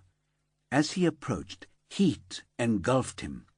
He'd had a sauna once when he'd got his brother to look after the farm for a weekend, and he'd taken Nell to a fancy hotel in Harrogate. He couldn't see the point of it, getting all hot and bothered from choice. Nell had liked it, though. She'd seen a home version in IKEA once, pointed it out wistfully to him, but he thought it was a waste of money that could be better spent on a new bathroom with a proper shower. This wall of heat felt like that sauna, though it smelled nothing like the herby miasma in there. This smelled of burnt plastic and grease, the sort of thing that would make you sick if you breathed in too much of it. Anselm couldn't see anything inside the car, and although flames were licking out of the holes where the windows should have been, they soon vanished in the night. The council grit bin had melted into a shapeless yellow blob streaked with black, but apart from that it all looked pretty localized. The odd spark was landing in his field, but he didn't think there was any prospect of one catching hold. He walked back to the Land Rover, pondering. He could call out the fire brigade and the police, but there didn't seem much point. There was no danger to life, limb, livestock, or land. Nobody would thank him for being pulled out to the back of beyond on a Sunday evening over some joyrider setting fire to a stolen car, which was what this likely was. Anselm drove back up the track towards the smudge of light that was his home. Morning would be soon enough to talk to the local bobby. Chapter 28. The mood in the remit squad had descended into gloom. Catherine McCormick had been their first major case, and they were comprehensively stuck, their wheels spinning in a spray of mud, and everyone was acutely aware that their impasse was being scrutinized from all sides. John Brandon had taken to calling Carol every other day to discuss what leads her team were chasing, but even he, with all his years of experience, hadn't been able to come up with any suggestions they hadn't already done to death.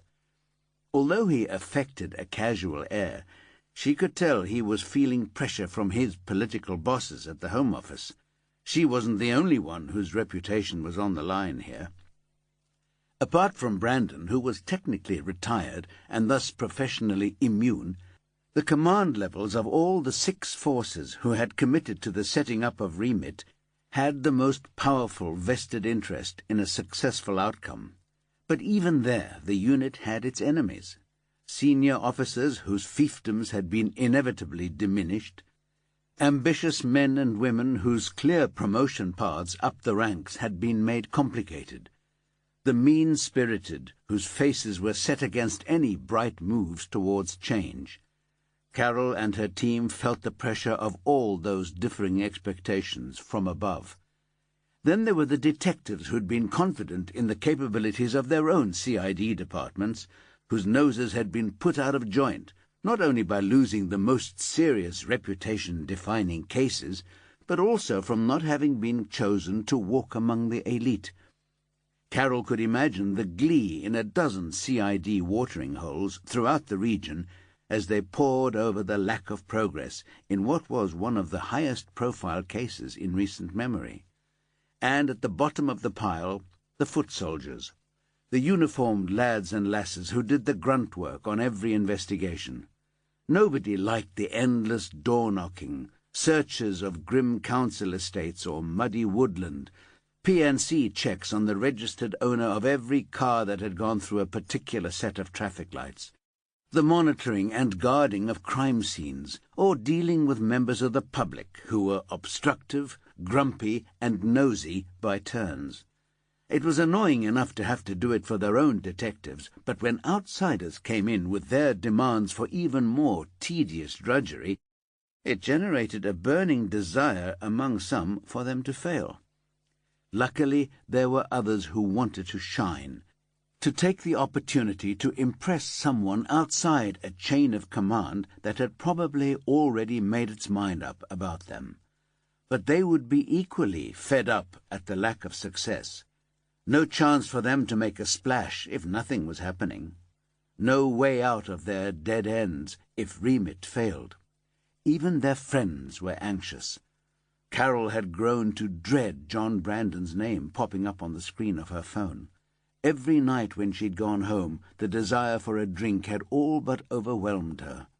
Most nights Tony had been there to game with her or keep her company, which meant, on a point of principle, she couldn't break her word and drink. But on the nights when he wasn't there, when an early start or a late finish at Bradfield Moor meant it made sense to stay on his barge in town, those nights had been a titanic struggle that left her drained and depressed. The lack of progress in the case was dragging her to her knees. On the Monday morning, 3 weeks after the discovery of Catherine McCormick's body, Carol had been confronted on her way to the remit office by her old boss, James Blake, Chief Constable of Bradfield Metropolitan Police. Their relationship had been antagonistic from the first, and he could barely hide his glee when they came face to face in a corridor in Skenfrith Street Station. "Not going too well, is it, Carol?" he drawled. He was flanked by a pair of uniformed superintendents who both looked as if they were barely suppressing a smirk. Her stomach tightened. "Early days, sir." 3 weeks in and no viable suspect? Not what I'd call early days. "Some cases are more difficult to crack than others. That's why we were set up." She felt a muscle in her eyelid twitch and hoped he didn't notice. "You were set up to solve the difficult cases, not flap around like headless chickens. From what I hear, you're completely bogged down." Carol forced a smile. "We'll get there, sir." Blake chuckled. "I admire your optimism. Shame it's not matched by your team's abilities." And he swept past, leaving her quivering with a mixture of rage and fear. She ducked into the nearest ladies' toilet, rushed into a cubicle, slammed the lid down, and collapsed onto it. Her hands were shaking, her stomach churning, her legs trembling. She wanted to scream, to whimper, to howl. She was doing her best, but her best just wasn't enough. Not any more. She couldn't sleep, she didn't want to eat, and she couldn't give in to the one thing she craved. She didn't even want to close her eyes in the dark, because all she could see then was the horrors of past cases stuttering through her mind like old Super 8 home movies. Carol leaned against the wall and tried to breathe steadily. She had to pull herself together for the sake of her team. She'd chosen them. She'd plucked them out of their careers and made them targets. She couldn't live with herself if she let them down. She clenched her fists and rubbed her knuckles over her head. The pain took her mind off the turmoil in her brain. 5 minutes later, she walked into the squad room with a brave attempt at a spring in her step. But it was clear from her first glance that nobody had any optimism left. They'd followed all the obvious lines of inquiry, then the less likely, till finally they were reduced to acknowledging there was nowhere left to go other than to retrace their steps in the hope of finding a different answer. They'd even put out an appeal on one of the online recipe forums Catherine had used, looking for anyone she'd developed a friendship with who might know something, anything, about the mysterious David.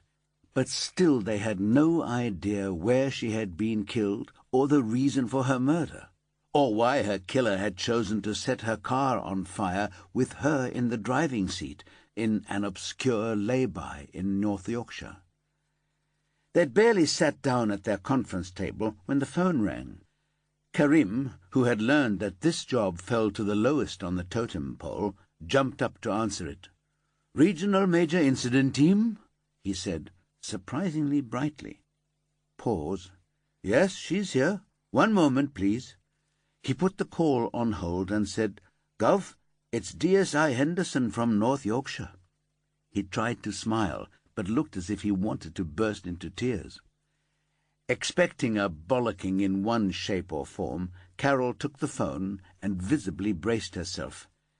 "I'll take this in my office." The team watched her get up and go. As she closed her door behind her, there was a collective letting out of breath and an exchange of worried looks.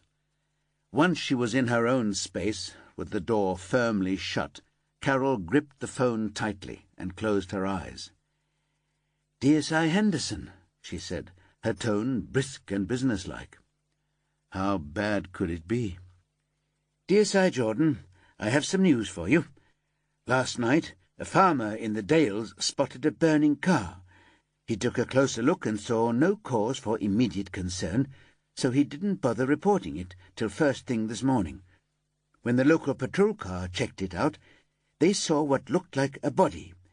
Your team appears to have a repeat offender and a second chance." Crisp and to the point. A wave of dizziness hit Carol. Henderson's words felt like a reprieve.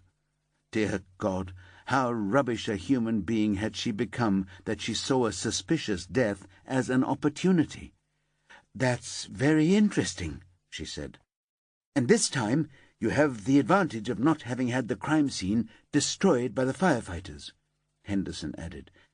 "I've got a full forensic team on their way, and I've given instructions everything is to remain in situ until remit says so. I'll have our SIO ping you all the details we have." "Thank you, ma'am." Carol tried to keep the relief from her face. "I'll brief the team, and we'll be at the scene as soon as we can. Let's hope you can manage to produce a result this time." The line went dead. Carol leaned back in her chair and breathed deeply. They'd been hampered from the start by the compromised crime scene on Catherine McCormick's murder. This time there would be no excuses. But this time, hopefully, there would be no need for excuses.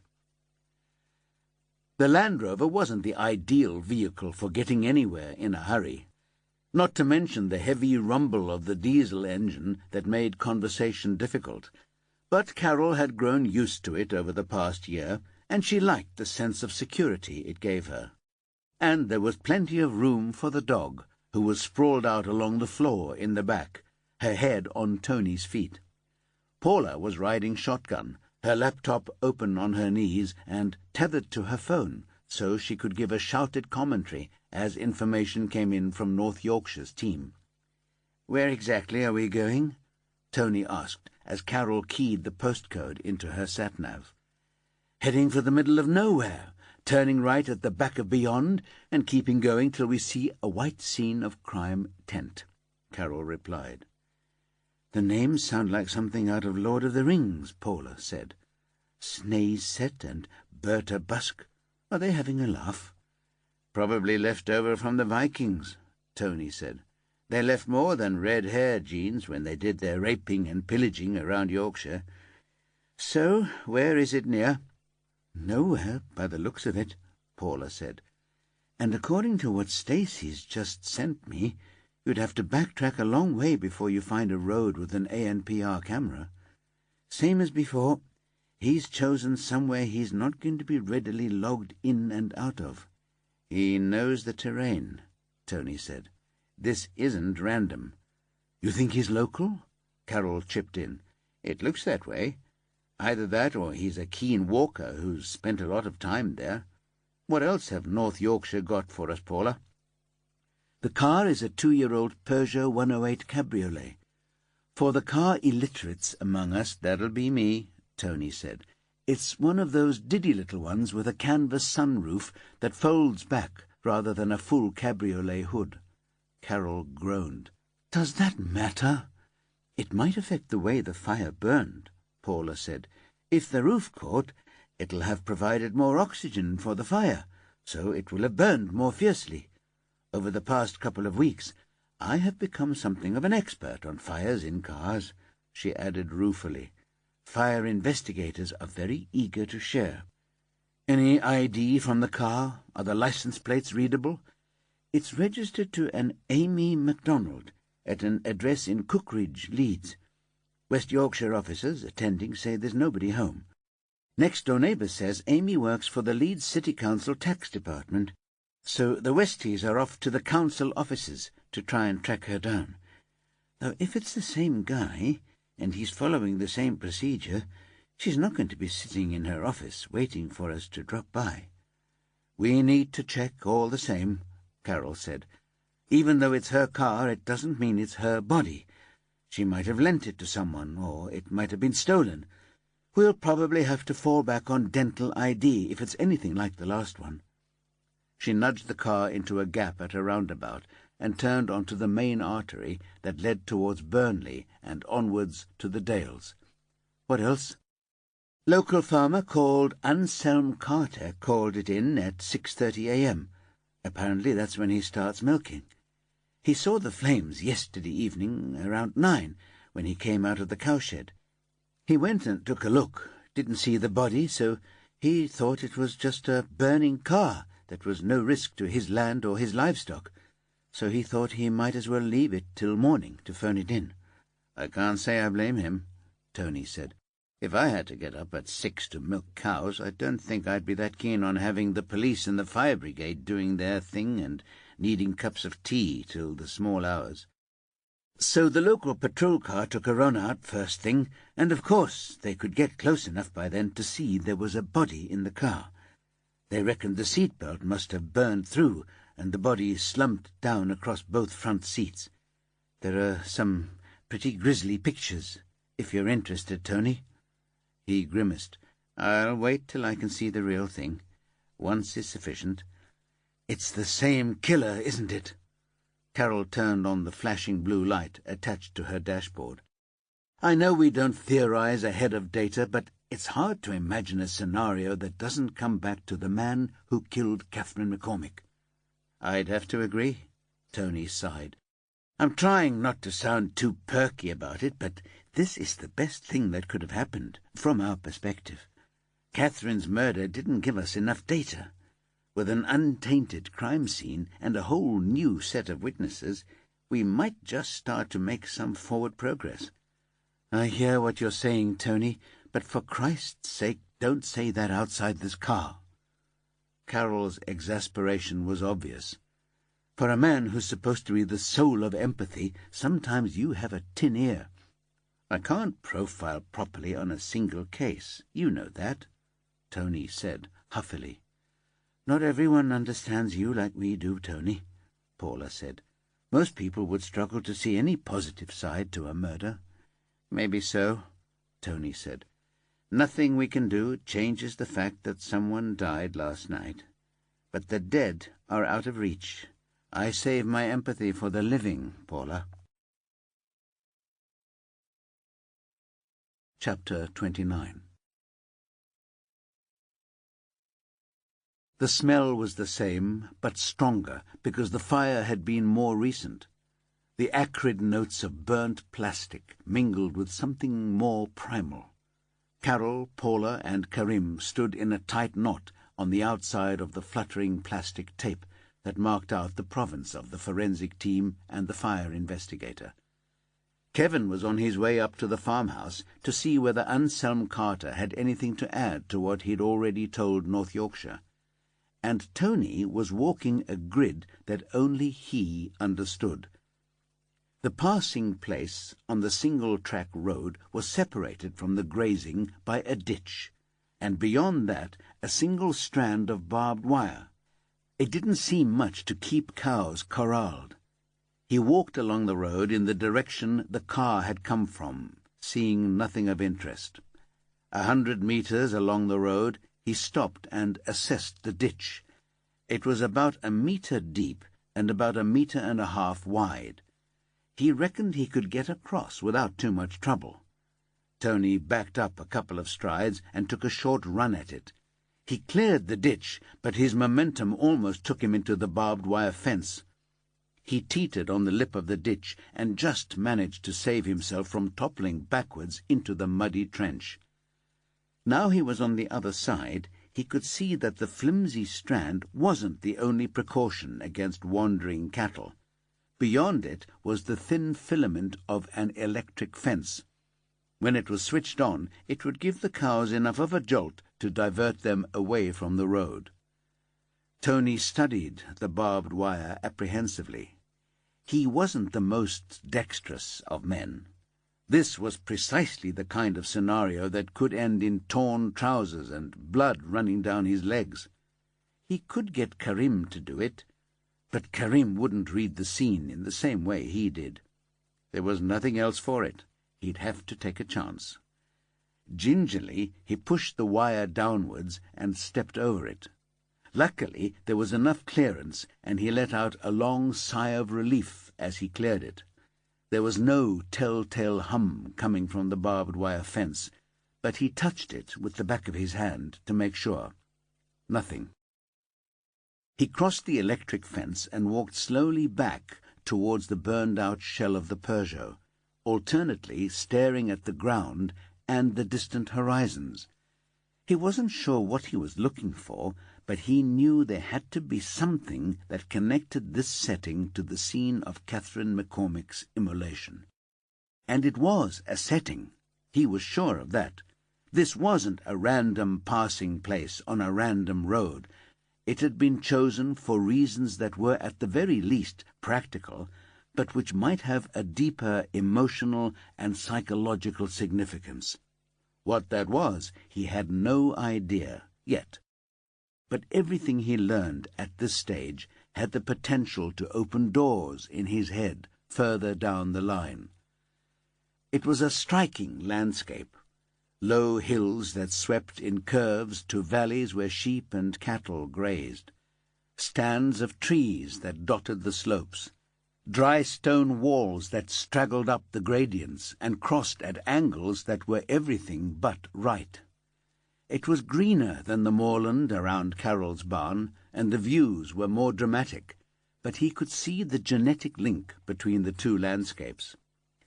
As he drew nearer, he could see the activity around the car itself. White-suited figures in their protective suits, masks across their faces, taking photographs and samples. Just as he had his own grammar for reading a crime scene, so had they. The things that mattered to them would never attract his attention, and vice versa. He carried on past the crime scene, still not happy that he had found what he was looking for, whatever that was. He paused and looked around again. Nothing out of the ordinary. But 20 meters on, he came upon something that stopped him in his tracks. Right in front of him, on the field side of the fences, something had scraped a scar in the surface of the grass. About a couple of feet square, there was a deeper indentation on one side. It looked fresh. The grass that it had uprooted was wilted rather than dead. Something had recently been tossed into the field. Tony turned and cupped his hands round his mouth. "Carol!" he shouted. Her head lifted and turned towards him. "You need to see this." He pointed extravagantly at the ground. She walked up the road towards him, Paula and Karim at her heels. "What is it?" He indicated what he'd found. "I was looking to see if maybe he'd jumped across the ditch to get away." "Why would you do that in the dark, when there's a perfectly good road?" Karim asked. Tony grinned. "Now that is the kind of question I ask. And I don't know the answer. But I do know that somebody chucked something into this field, from somewhere near where you're standing.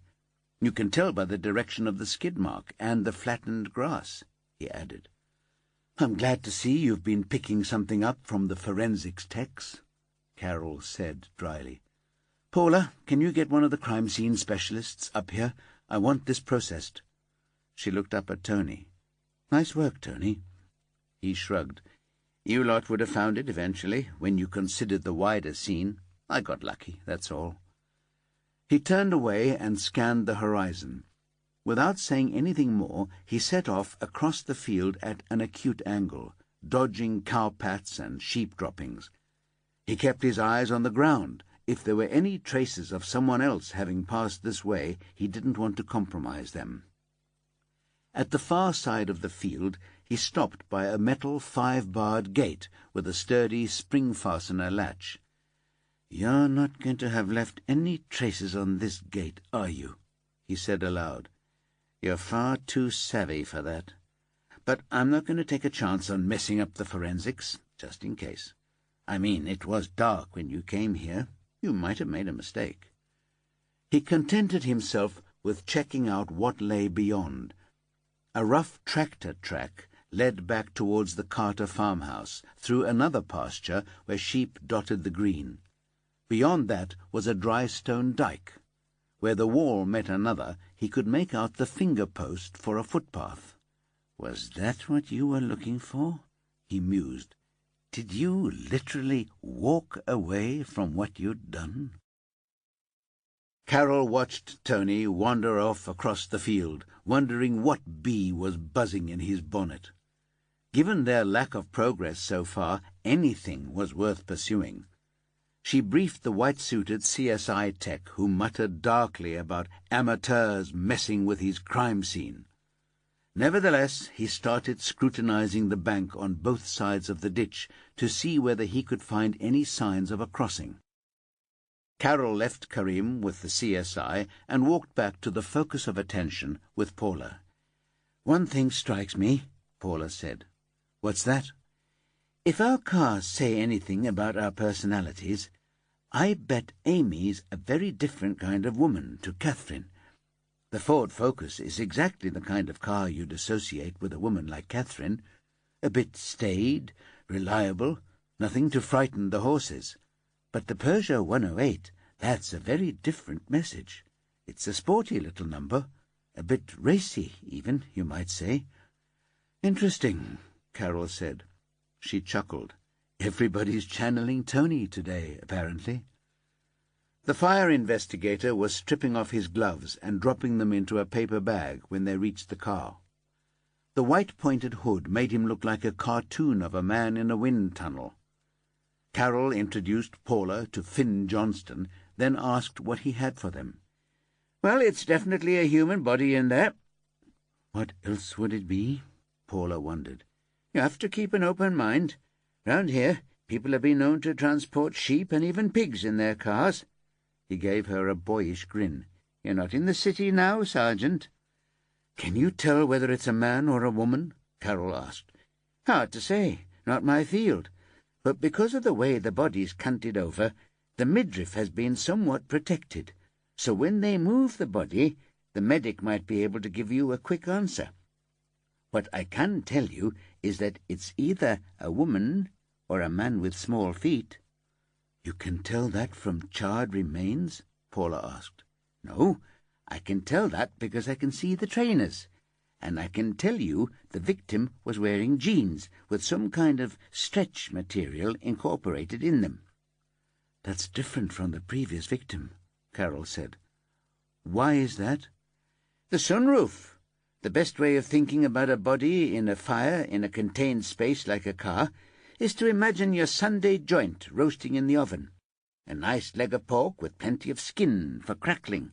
If you leave it in long enough, the surface skin will blacken, it'll split, and it'll char. Then the fat under the skin melts, and as it's released, it catches fire and burns away. And eventually you get down to bone. And bone had very well-defined stages of thermal decomposition. Colour changes, cracks, and fractures appear. If the fire burns long enough, you get ash, like at the crematorium. Time's the key. Regardless of how high or low the temperature is, the result will be the same if you leave it long enough." The images his words conjured up made both women feel slightly queasy. Carol didn't think she'd be serving roast pork any time soon. Good communicators like Finn, with his vivid comparisons, almost made her wish for the nerds who blinded her with science. But it was those very comparisons that made the case come alive for Carol and her team. Those word pictures were impossible to forget, long after they'd forgotten the detailed scientific explanations for what they'd seen. They made her care, because they made the events real. "So what's the difference with the sunroof?" Paula persisted. "When the sunroof burns, it funnels the fire upwards. The hot gases are drawn out of the hole, so the lower parts of the interior may not be too badly damaged. So here, although everything above mid-shin is pretty well incinerated, the lower calves are less badly damaged. I've obviously not disturbed the body, but I can see enough to tell you that the trainers are superficially damaged, but more or less intact, which means the feet probably are too." "So we'll get DNA?" Carol asked. Finn shrugged. I'd have thought a definite maybe. That'd make it easier for you, I guess. We still have to have something to compare it with, Carol said.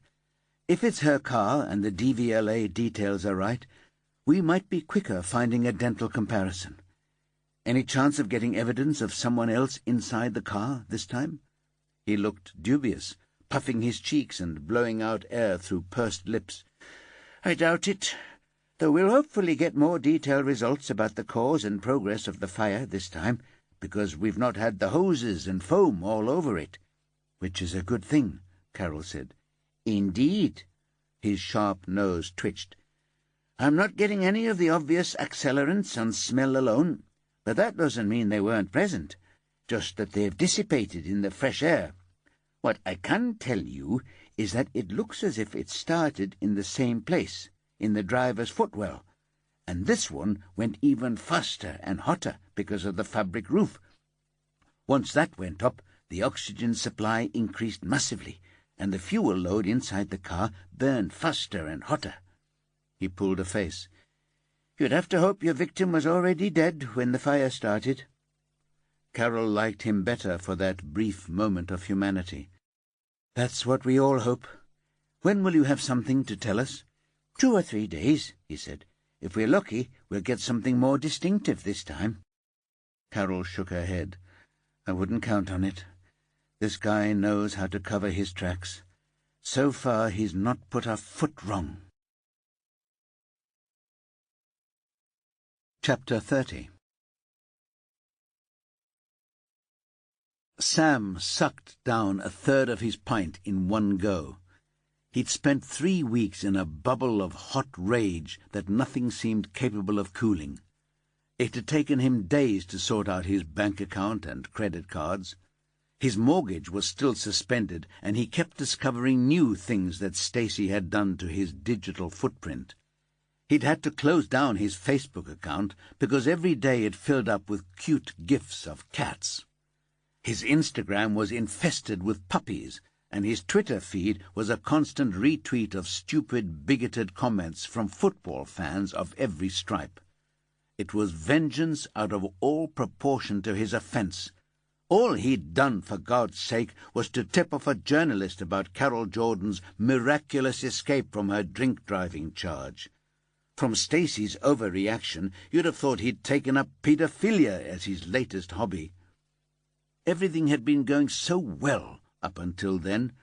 He'd got his feet under the table. Stacy was buying him expensive presents, and she thought the sun shone out of his arse. And it wasn't an effort. He'd been out with women who had a lot less going for them. She wasn't bad-looking. The sex had been better than okay, and frankly, the fact that she was loaded had been a great incentive. Sam had reckoned he was onto a good thing, and he'd planned to make it last. Why did she have to lose it over a stupid newspaper story that was nothing more than the truth? Okay, the paper had kind of insinuated that the rules had been bent for Jordan's benefit, but that wasn't his fault. He sighed and took another swig of his beer.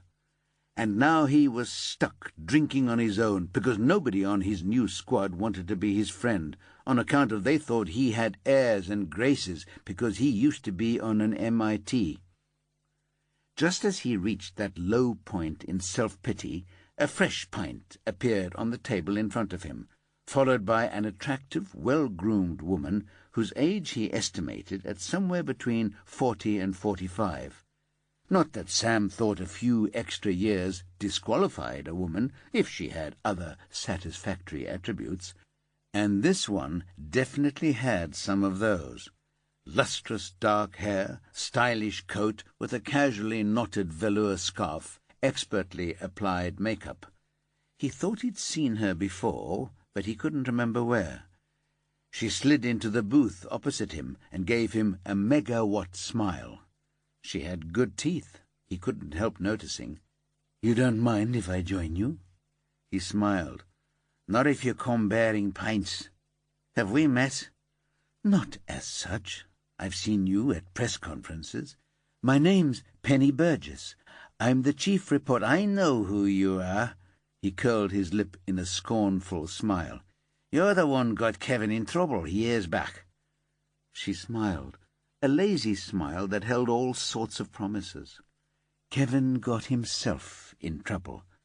But that was a long time ago, and I think he's forgiven me now that he's back at his old rank. "I wouldn't bank on it," Sam scoffed. "That lot in remit don't forgive anything or anybody." "Had a bit of bother with them, have you?" He shook his head. "None of your business," he said roughly. "Hard to believe Carol Jordan didn't pick you for her swanky new team." She ran a finger around the rim of what looked like a gin and tonic. "I'm happy where I am," he said, with more conviction than he felt. "All the same—" She let the words hang in the air between them. "All the same what?" "Did you hear about the fatal car crash a couple of weeks ago up near Halifax?" "I may have done," he said, wary now. Penny Burgess's reputation was unsettling for someone in his position. 5 dead. It was 4 initially, but the 5th victim gave up the ghost yesterday. "That's too bad." The driver who caused it, Dominic Barraclough, he was one of the other people who got let off the hook along with Carol Jordan, the allegedly faulty breathalyzer. But you know all about that, right? Sam gave her a level stare. "I don't know what you're talking about," he said flatly. Penny laughed, her eyes sparkling with humour. "Don't try to kid a kidder, Sam. I know you were the source for the story that revealed Carol's lucky break." She made quote marks in the air with her fingers. He drained his first pint and pushed the glass violently to one side. It was a gesture that could have been taken as a threat. Equally, it was entirely deniable. "I've got nothing to say to you." "I think you do," Penny said. "You leaked once, you'll leak again, Sam. Next time it'll be easier, and it'll go on getting easier. I want to make sure it's me you leak to, that's all. And I won't leave a paper trail. Cash, Sam, in traditional brown envelopes. Absolutely no blowback." From her bag she took a folded copy of that evening's paper. She pushed it over to him, and with one finger he flipped the fold open. There was no envelope. Instead, 4 crisp red 50-pound notes. He twitched and hastily closed the paper again. "What do you take me for?" This time there was an aggressive note to his voice. "A source who likes to be well paid. That's just some beer money, Sam. Look, they hate you already. What have you got to lose?" He shook his head. "My job?" "I would never betray one of my personal sources. And as long as you don't pass on anything to me that only you could know, you're covered." A long silence. The burn of anger fought with Sam's sense of self-preservation. The bargain she was offering made sense. "How do we communicate? How do I protect myself?" Penny took out a notepad and scribbled a number. "We meet in the dark, in the Indie Cinema in Kenton Vale. When you've got something for me, call this number. It's a hole-in-the-wall dry cleaners, a one-man operation. Put it in your phone under dry cleaning. Tell him the name of the film, and I'll see you in the back row at that evening's screening. You don't even have to watch the film, Sam." The paper sat on the table between them. "It's a criminal offence to corrupt a police officer," he said. "You already committed a criminal offence when you leaked that story about the breathalyzer. If someone passed that paper trail onto the IPCC, you'd be fucked." She shrugged prettily. "You know you want to, Sam. It's eating you up. I can see it in your eyes." He snatched up the paper and downed the beer she'd bought him in one. He wiped his mouth and stood up, flushed. "Carol Jordan is a drunk," he said. "The woman running the remit can't get through a morning without hitting the vodka bottle." He started away from the table. "How do I stand that up?" Penny said, urgency in her voice for the first time. "That's your problem," Sam said, walking away. "I thought that was what you were supposed to be good at." He hit the street at a good pace. For the first time since Stacy had fucked his life over, the burn of rage had receded. Not by much, but it was a start. Chapter 31. Carol had left Paula in the North Yorkshire HQ canteen while she talked to DSI Anne Henderson about the division of labour. Now it looked as if they might have a repeat offender working their patch. Paula had taken advantage of the break to search online for a birthday gift for Eleanor. She wasn't good at presents. Her intentions were generous and loving, but she always struggled to come up with the right offering for the woman she loved. It frustrated her that even though she had no doubt how well she knew her partner, she couldn't track down something special and unexpected. But this time she was on a mission. When Torrin's mother had died, he'd inherited all her jewellery. A few months previously, Eleanor had decided that since Torrin was staying, they should inventory Bev's jewellery to keep the house insurance straight. He'd brought down the polished wooden box that held Bev's necklaces and rings and bracelets. Most of it was pretty undistinguished, but there were a few more valuable pieces that Bev had inherited from her mother and grandmother, whose husband had been a successful fish merchant in Hull. Eleanor had exclaimed with delight over one piece, an antique garnet pendant flanked by 2 pink pearls. Paula knew she couldn't find exactly the same piece, but she was determined to track down something so similar it would provoke the same delight. Paula wasn't going to be suckered into buying something mail-order that she couldn't inspect personally. So she opened her laptop and chose haystack.com, an auction and direct-selling site whose search results were geographically focused. Garnet and pearl gave her 4 results, only one of which was a pendant. The thumbnail looked very similar to the one Torrin now owned, and Paula couldn't keep from smiling at the prospect of early success. She clicked on the thumbnail, then drew her breath in sharply. This pendant didn't just look similar, it was, she thought, identical. As well as making a note of the jewellery, Eleanor had insisted they photograph it. Paula had snapped the pieces on her personal mobile, so she quickly scrolled back through her photo album till she found what she was looking for. Still there, which demonstrated that sometimes it was okay to ignore Stacy's insistence on backing things up and not cluttering her phone. Paula compared the 2 images. There was no doubt about it. The 2 pendants were identical. Either this wasn't the unique piece they'd believed it to be, or something more disturbing was going on. But there was nothing she could do about it for now. Paula bookmarked the page. After all, it might still end up as the answer to her present giving problem. For the rest of the day it niggled at the back of her mind like a damaged tooth that twinges at unpredictable intervals. She barely registered that they'd established Amy MacDonald wasn't at work or at home. But until they could be certain hers was the body in the mortuary, nobody was going to talk to her family or her workmates in connection with the burned body on the moorland road. At this point, Amy wasn't officially a missing person. Unless someone reported her to the police, they could afford to keep the lid on the possible identity of the victim. Officers from North Yorkshire were working their way through dental practices in Leeds, so far without result. The morning, everyone hoped, would bring an answer. When Paula arrived home around 9, the house was empty. Eleanor, she knew, was the senior doctor on call in A&E and wouldn't be home before midnight. Torrin had left a note on the kitchen table that read, "Gone to Harry's to revise." It was a regular get-together, though Paula thought it had fallen into abeyance lately. She was glad they'd picked up the reins again.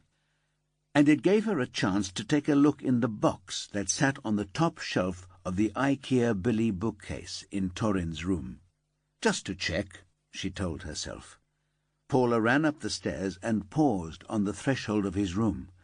The only time either of them entered without invitation was when Eleanor changed his bedding. But the need for answers trumped Paula's respect for Torrin's space. She pushed the door open and walked in. The room had the familiar musky smell of teenage boy and sweaty trainers. His bed was unmade, the duvet a scrunched mountain range in the middle of the sheet, pillows for foothills. School books were scattered over his work table, and his laptop, folded shut, was propped against a table leg. The walls featured a couple of posters for console games, and one for The Walking Dead.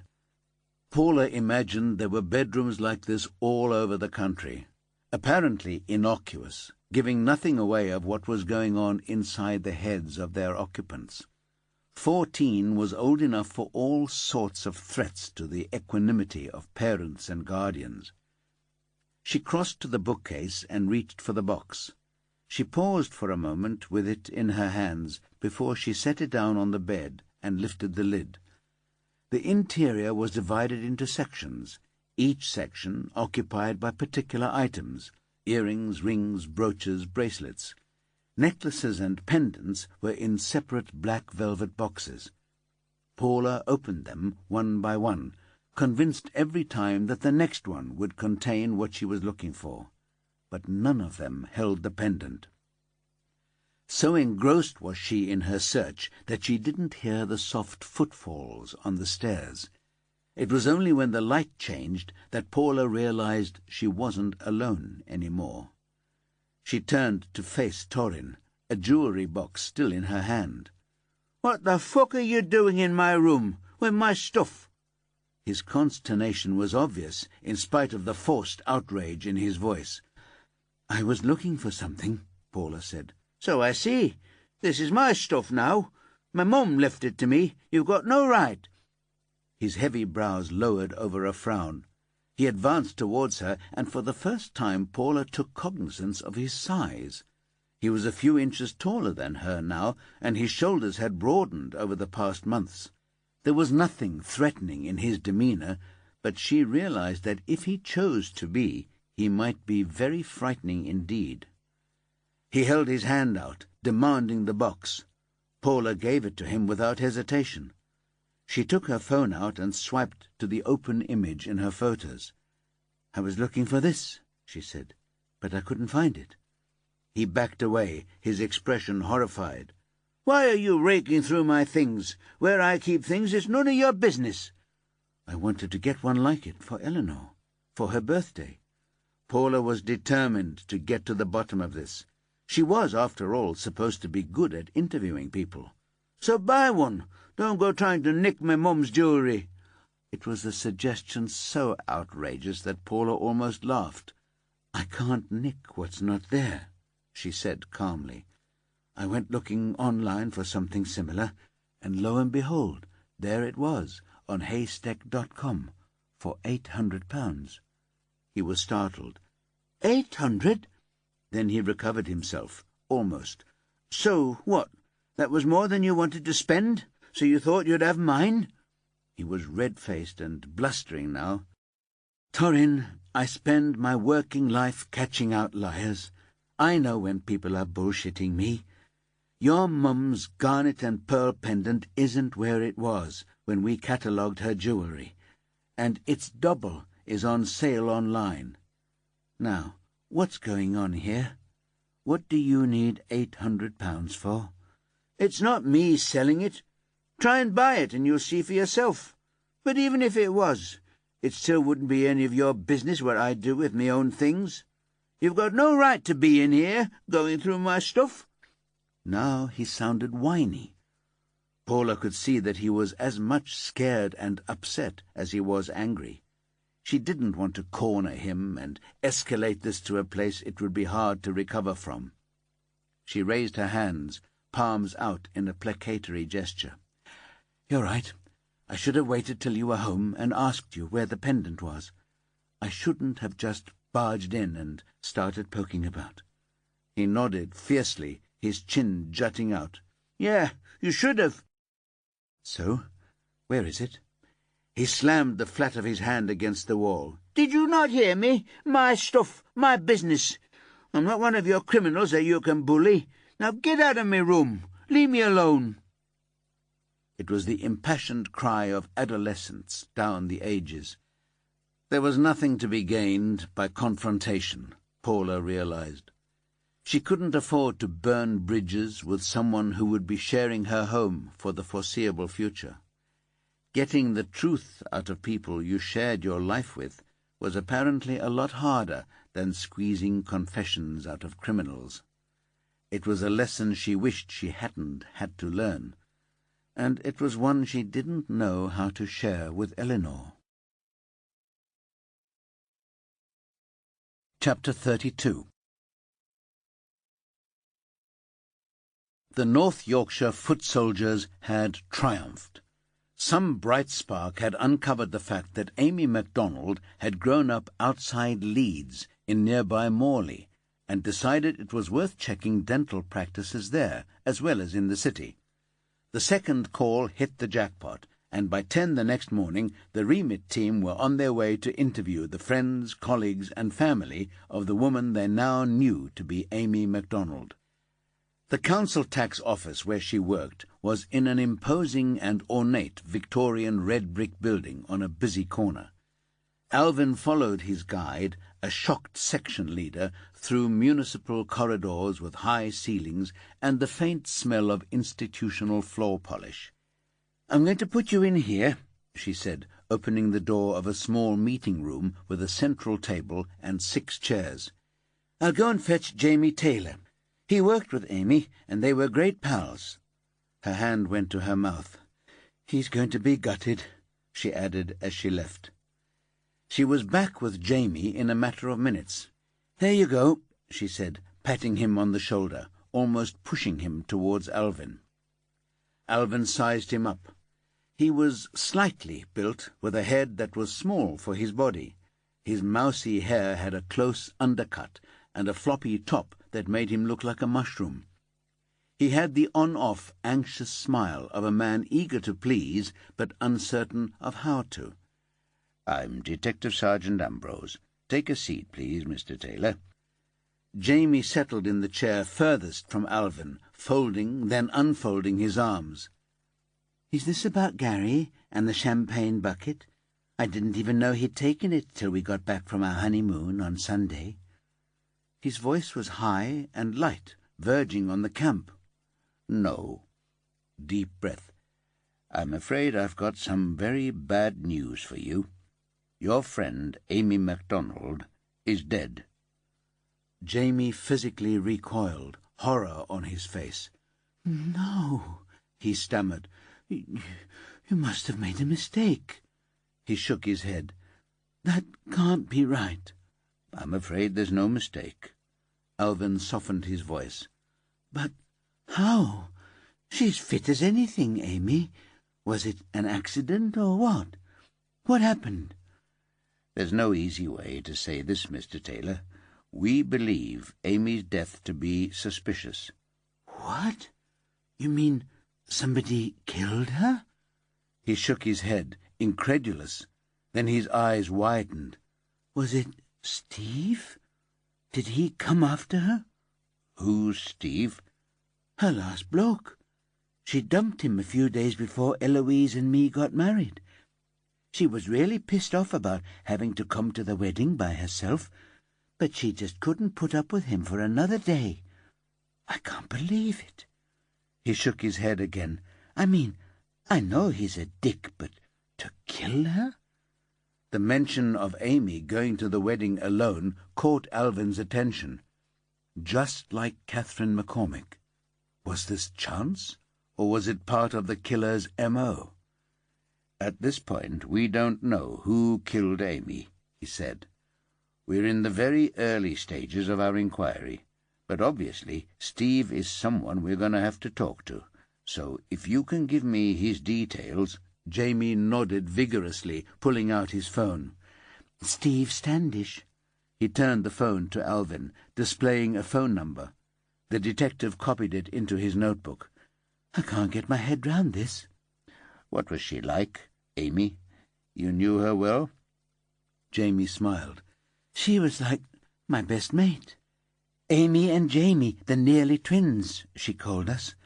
Our desks faced each other, and we used to make each other giggle all the time. There's not much fun in our job. We spend our days talking to people who can't pay their bills, whose lives are falling apart half the time. So you need some light relief, or you'd go off your head, frankly. So she was a lively person? Oh, yes. Never a dull moment with Amy. She'd be the life and soul when we all went out. What about your wedding? Was she the life and soul that day? Time to pursue the line of inquiry that had opened up earlier. Jamie looked momentarily downcast. To be honest, I think she was a little bit down. You know what weddings are like. Love is in the air and all that. And Steve was just the latest in a long line of men who weren't up to scratch. He frowned. But why are you asking about the wedding? Steve wasn't even there. It's possible that Amy may have hooked up with someone at your wedding. He brightened. Well, yeah, she did, as a matter of fact. Eloise and me, we were really chuffed. Because Amy deserved somebody as special as she was. She totally wanted to settle down and start a family, but she wasn't going to settle for second best. She went through men at quite a rate. Not that she was a slapper or anything. She just had, really high standards, and she was disappointed so often. So we really hoped that our wedding might have sprinkled a little bit of fairy dust on her love life. So you knew who it was that she met there? He folded his arms again. Well, that's the funny thing. She messaged me the day after to say she'd met this lovely man called Mark, and they'd really hit it off, and he was a perfect gentleman, and she was seeing him again. And how come neither of us had introduced her to Mark before? So I said to Eloise, "Who's this Mark, then?"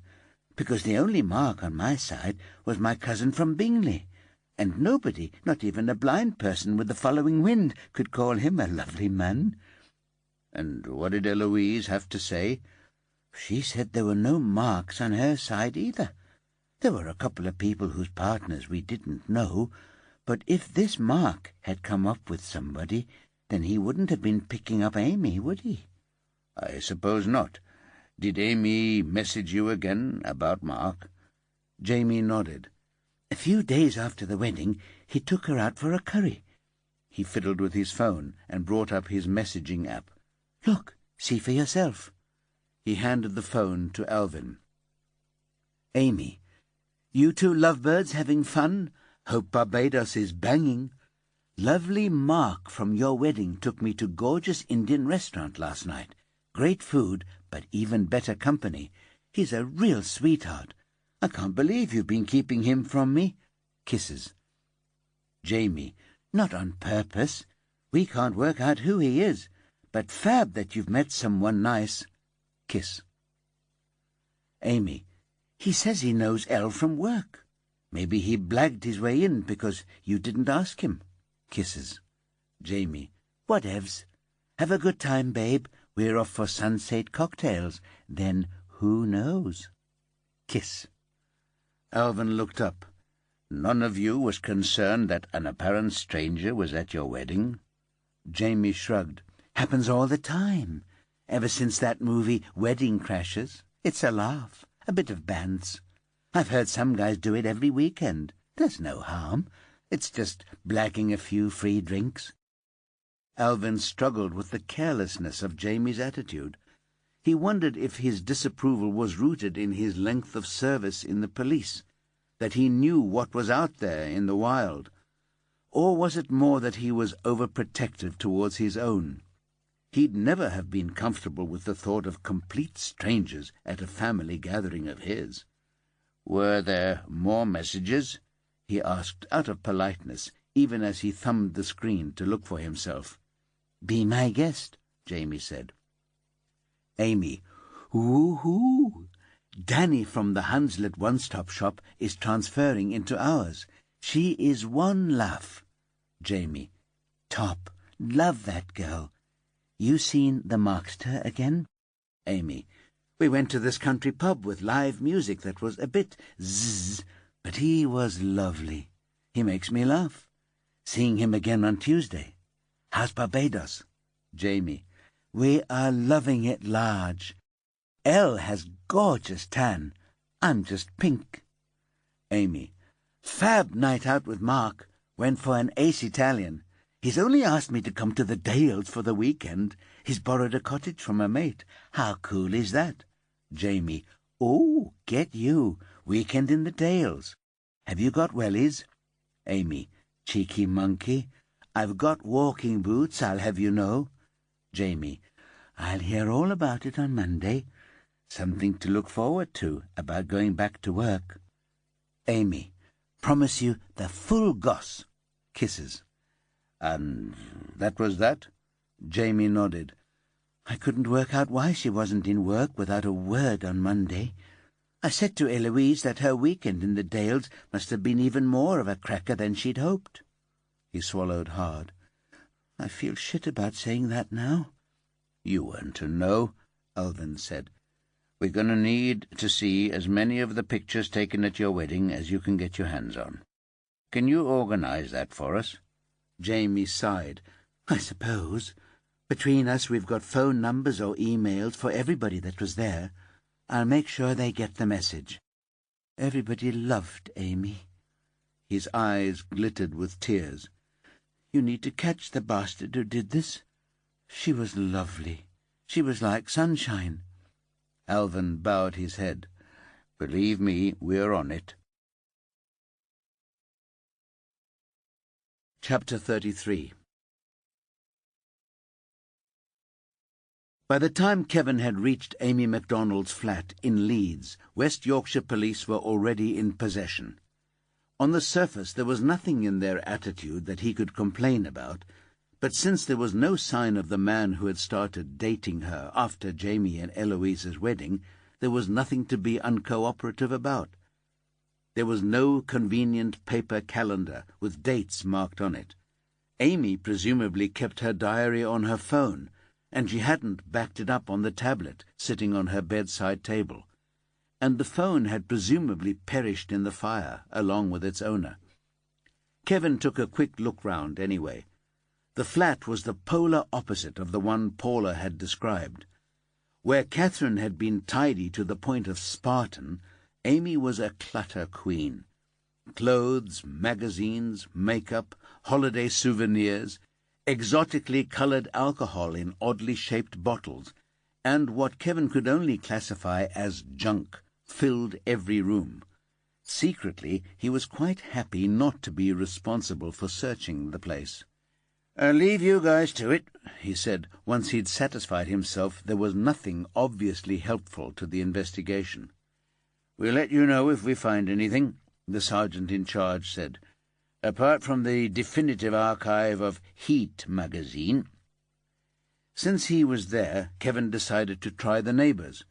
It was a purpose-built block of 6 flats, originally put up by the council in the mid-50s, but long since sold for buttons under Thatcher's right-to-buy policy. Now their price tags were out of reach of first-time buyers, but perfect for someone like Amy with a decent job, so long as they'd scraped together an eye-watering deposit.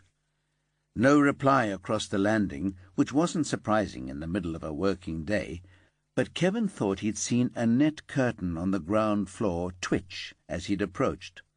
There was a long pause after he rang the bell of flat 1, but eventually the door opened to reveal an elderly man neatly dressed in grey twill slacks and a clean maroon knitted waistcoat over a blue shirt open at the neck to reveal a concertina of vertical skin creases. His face was lean and wrinkled with a scatter of brown age spots, like a golden delicious left too long in the fruit bowl. He held an aluminium walking stick tight, arthritic knuckles bulging like marbles in a leather bag. "Are you a policeman too?" he asked, every bit as forthright as cliché demanded of Yorkshiremen. "I am," Kevin said. Detective Inspector Kevin Matthews. You don't sound like you're from round here, the old man complained. Nobody lives where they come from any more. I'm from Bradfield. Do you mind telling me your name, sir? Why not? Costs nowt. I'm Harrison Braithwaite. Nice to meet you, Mr. Braithwaite. I wondered if I could have a word with you about one of your neighbours, Amy MacDonald. His face softened in a smile. Amy, lovely lass. Got herself into some bother, has she? He giggled, a high-pitched sound that didn't match the rest of him. High-spirited, that's Amy all over. I'm afraid it's a bit more serious than that, Kevin said gently. I'm sorry to have to tell you that Amy's dead. His watery blue eyes widened and his jaws sagged. Nay, lad, there must be some mistake. I saw her Friday after work. She popped in to say she was off for the weekend to the Dales. Did I need out from the shop before she went? She were fit as a fiddle. How can she be dead? Could I maybe come in? Braithwaite nodded absently, pulling the door wider so Kevin could enter. The flat was overheated, but smelled surprisingly of incense. There was a strange twittering sound coming from the living room at the end of the hall. Kevin followed the old man into a bright room, one wall of which had been caged in to make an aviary. There must have been 24 small birds, budgies, canaries, parakeets, and even a pair of lovebirds. Now the incense made sense. Underneath its muskiness there was a faint trace of ammoniac bird droppings. "Wow," Kevin said, going right up to the slender bars. "I wasn't expecting these. My pride and joy," Braithwaite said, sinking into a threadbare armchair. "They're not pets, they're companions." There was neither stillness nor silence here. The fluster and chatter would have driven Kevin mad, but Braithwaite clearly thrived on it. "Amy loved the birds," he said. "But what happened to her? I can't take it in. Nobody was more full of life than Amy." Kevin sat opposite him on the armchair's less worn twin. "We found her body in a burned-out car on a back road in the Dales." "Oh, my God!" Braithwaite cried out, stricken. "Not burned to death? Not that?" He looked close to tears. "I was a miner. I've seen what fire does." He clapped a hand to his mouth. "No, no," Kevin said urgently. "No, we think she was already dead when the car was set on fire." Braithwaite frowned. "I don't understand." "There's no easy way to say this, Mr. Braithwaite. We think Amy was murdered and her body set on fire in the car to cover the killer's tracks. What I'm trying to do is to build up a picture of Amy's life in the days before she died, to see if we can find out where she crossed paths with her killer."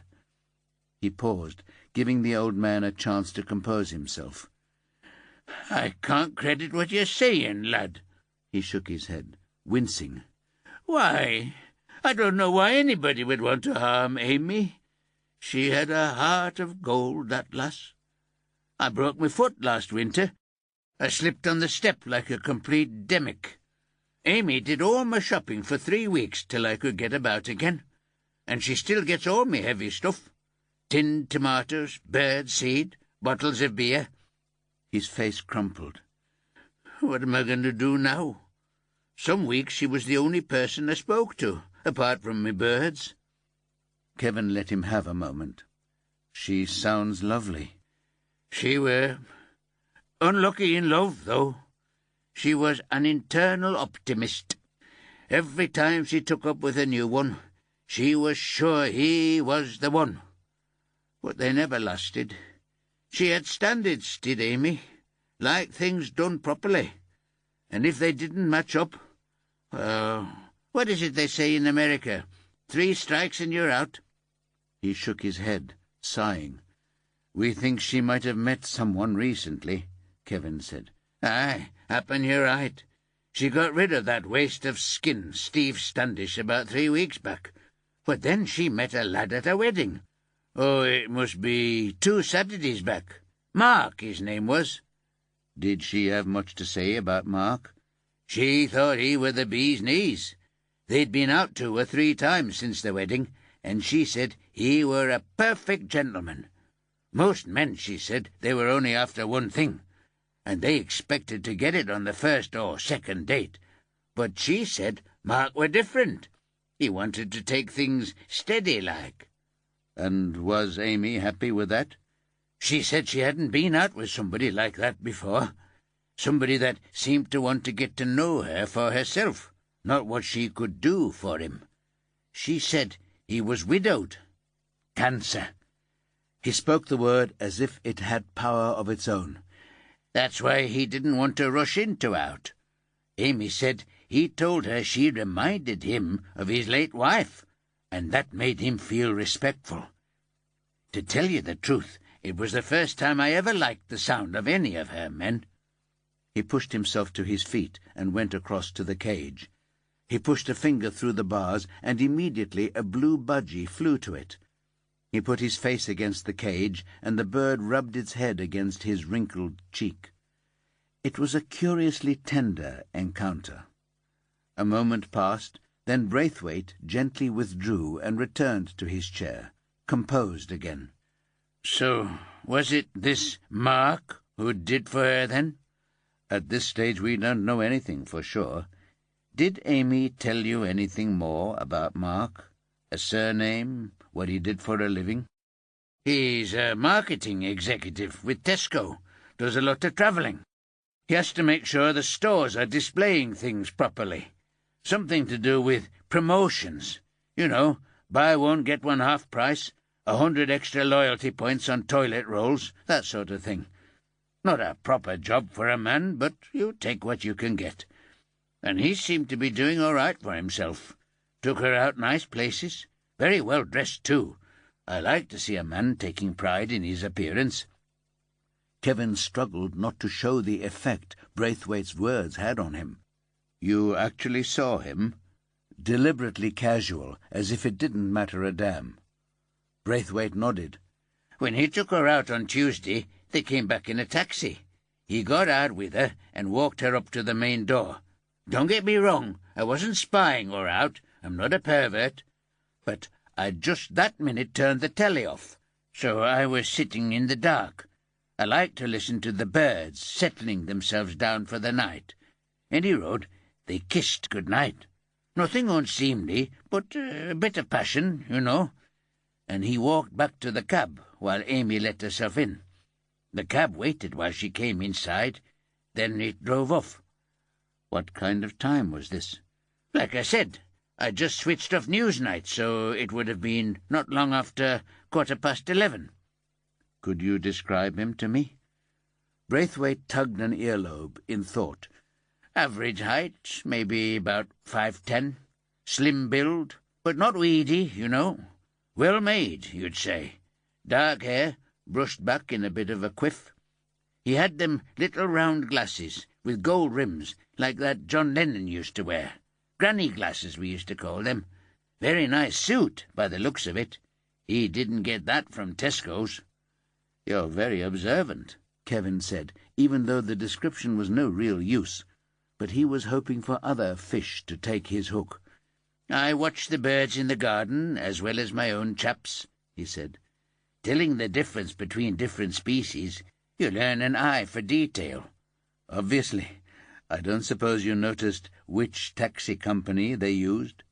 He nodded, showing a momentary flash of pride. I did, lad. Yorkie cabby. I remember particularly, because I use them myself. They give pensioners a discount. Kevin knew it was the frailest of leads, but it was a lead, and there had been damn few of those over the past couple of weeks. He was bursting to pass the information on, but he knew he couldn't leap straight up and run for his car. Carol Jordan had always drilled into her team the importance of leaving the door open with witnesses. 5 minutes. That's what he'd give Harrison Braithwaite and his birds, and then he'd fly the coop himself. Chapter 34 They found Steve Standish using a painfully noisy machine to take a tire off its alloy wheel. The tire and exhaust centre, where he was assistant manager, was running at maximum capacity. All the bays and inspection pits were full, and the mechanics juggled their tasks with a frantic air. Paula and Karim had sauntered in, apparently untouched by the bustle. They'd asked the first man in overalls they'd encountered to point out Standish. He'd jerked his thumb towards the machine. "That's him, the one stripping the tire off." They approached slowly, not wanting to obstruct any of the workers. Paula took the chance to size up Standish. He couldn't have been much more than 5'8", but he had wide, muscular shoulders, and his coveralls were cinched in at the waist with a broad leather belt. It was the telltale shape of a man who spent more time in the gym than on the sofa. But the physical element of his job meant his weren't just gym bunny muscles. They were the real thing. He had a shock of dirty blonde hair, shaved close at the sides, and a fraction too high at the back, so he looked like he was wearing a wig that had slipped forward. They waited for him to free the tire from the metal rim and turn off the machine. Then Paula spoke. "Steve Standish, we're from the Regional Major Incident Team." He whipped round at the sound of his name, and his eyes widened in shock as he realized they were cops. "I've not done anything wrong," he said hastily. His voice was deep and assertive. "Nobody said you had. I'm D.S. McIntyre, and this is D.C. Hussein. Is there somewhere we can have a quiet word?" He carefully placed the tire iron on the ground at his feet. "What's all this about?" he demanded, hands on hips, jaw thrust outwards, unconsciously making himself bigger. "Trust me, you don't want to have this conversation in front of your mates," Karim said. "I've got no secrets. Anything you got to say to me, spit it out." The two officers exchanged looks. "When did you last see Amy MacDonald?" Paula said. Standish rolled his head in an exaggerated motion, suggesting the question made his brain hurt. "What is she saying? Look, I never touched her. Okay, I threw the bloody teapot at the wall. I might have shouted a bit, but I never laid a hand on her. Why she waited 3 weeks to call you lot? Has she got bored with her new life or what?" He leaned forward, hands bunched into fists. "If you could answer the question, sir." Paula was stony-faced. Already she was wondering what Amy MacDonald had found so appealing in this man. Yes, he wasn't bad-looking, but if this was his default mode, she wouldn't have wanted to be around him. "I last saw her 3 weeks ago. She threw me out because I'd broken one too many of her stupid rules." "What kind of rules were those?" Karim asked. "Don't leave the toilet seat up. Don't put your feet on the coffee table. Put your dirty dishes in the dishwasher. Don't leave your towel on the bathroom floor. All shit like that. Stupid crap. Like stuff that would take her 10 seconds to sort out. I mean, I did stuff for her all the time. Built her stupid bloody IKEA chest of drawers. Valeted her car. Picked her up from work like you do. Give and take. But no, fucking Amy was looking for Mr. Perfect. And to be honest, she only just beat me to the draw. I'd had enough of her picking on me all the fucking time. So whatever she said to you, it's bullshit." "So you weren't angry with her? You didn't want to get your own back?" Paula asked. He shrugged his meaty shoulders. "I was a bit pissed off. Nobody likes being given the heave-ho, do they? Especially not when they feel they're the one being hard done by. But I wasn't that bothered, to be honest. It's not like I was homeless or anything. I still have my own place. I wasn't daft enough to give it all up for a woman who has had more blokes than I've changed tires." "So you didn't see her last weekend at all?" He frowned, his forehead corrugating with the effort. "This past weekend? Why would I see her? I never went near her after she chucked me out. I don't have to go begging any woman." Paula was aware that they were the centre of attention in the garage. The other mechanics were finding reasons to pass close by their conversation, and a couple of lads replacing an exhaust had given up any pretence of working and were earwigging for all they were worth. "What were you doing this weekend?" Paula asked, just for reference. "Is she saying I did something to her? Because I never laid eyes on her, never mind a hand." "This weekend?" Paula's voice had hardened. "We can do this here, or we can do it at the station." He snorted. "I know my rights. You can't make me go to the Nick unless you arrest me." Paula took a step forward into his space. "You sure you want to push me down that road? Trust me, you will regret it. Does your employer really want his customers to see one of the staff being dragged out in cuffs? You think you'll have a job tomorrow? Are you threatening me?" His voice had lost some of its certainty. "No, informing you." Paula held his stare. He looked away first. "Friday after work I went to the pub with the lads. They'll back me up. We went for a kebab after." Once he started, there was no stopping him. "I was home by 11 because it was my weekend on. I was here from 8 till 6 on Saturday. Then a bunch of us went into town. Same as before, except I picked up this lass at Glitter at Leeds. You know, the club down the back of the station. I went back to hers, gave her what for, got her name and number off her, and buggered off home around 9 in the morning. Hardly had time to have a shower and get changed for work. I was here 10 until 4. Then I went round my mum's for Sunday dinner, with my mum and dad, my sister and her bloke. I stayed till late. We watched Match of the Day too. Then Joni and Chris dropped me off on their way home. That was my very fucking exciting weekend. So whatever that bitch Amy says I was doing, I wasn't." "Thank you, sir. I'll need a full statement to that effect, with the names and contact details of everyone who can corroborate what you've told us here. I'll have someone contact you and arrange a time for you to make your statement." Paula gave a thin smile. "Is that really necessary? All over some nuisance bloody complaint?" He had recovered his belligerence. "Oh, it's necessary, sir." Paula made as if to leave, taking a few tactical steps away that took her out of the range of his powerful arms. "You see, this isn't some nuisance bloody complaint. We're investigating a murder." His face froze mid-sneer. "A murder?" "Yes, sir." Paula wasn't given to shock tactics, but for Steve Standish she was willing to make an exception. "Somebody murdered Amy MacDonald, and you've got some serious questions to answer." Chapter 35. Yorkie Cabby operated out of what had once been the morning room of a Victorian villa in the no-man's land between Headingley and Meanwood. Now the once grand family home was home to a dozen small businesses.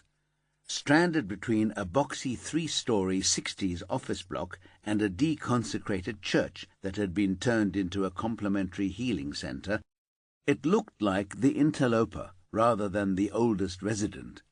The street reminded Kevin of his Irish grandmother's frequent expression of disgust. "Neither flesh nor fowl, nor good salt herring." He pushed open a heavy front door that led to a scruffy hallway with cracked vinyl flooring and scuffed beige paintwork.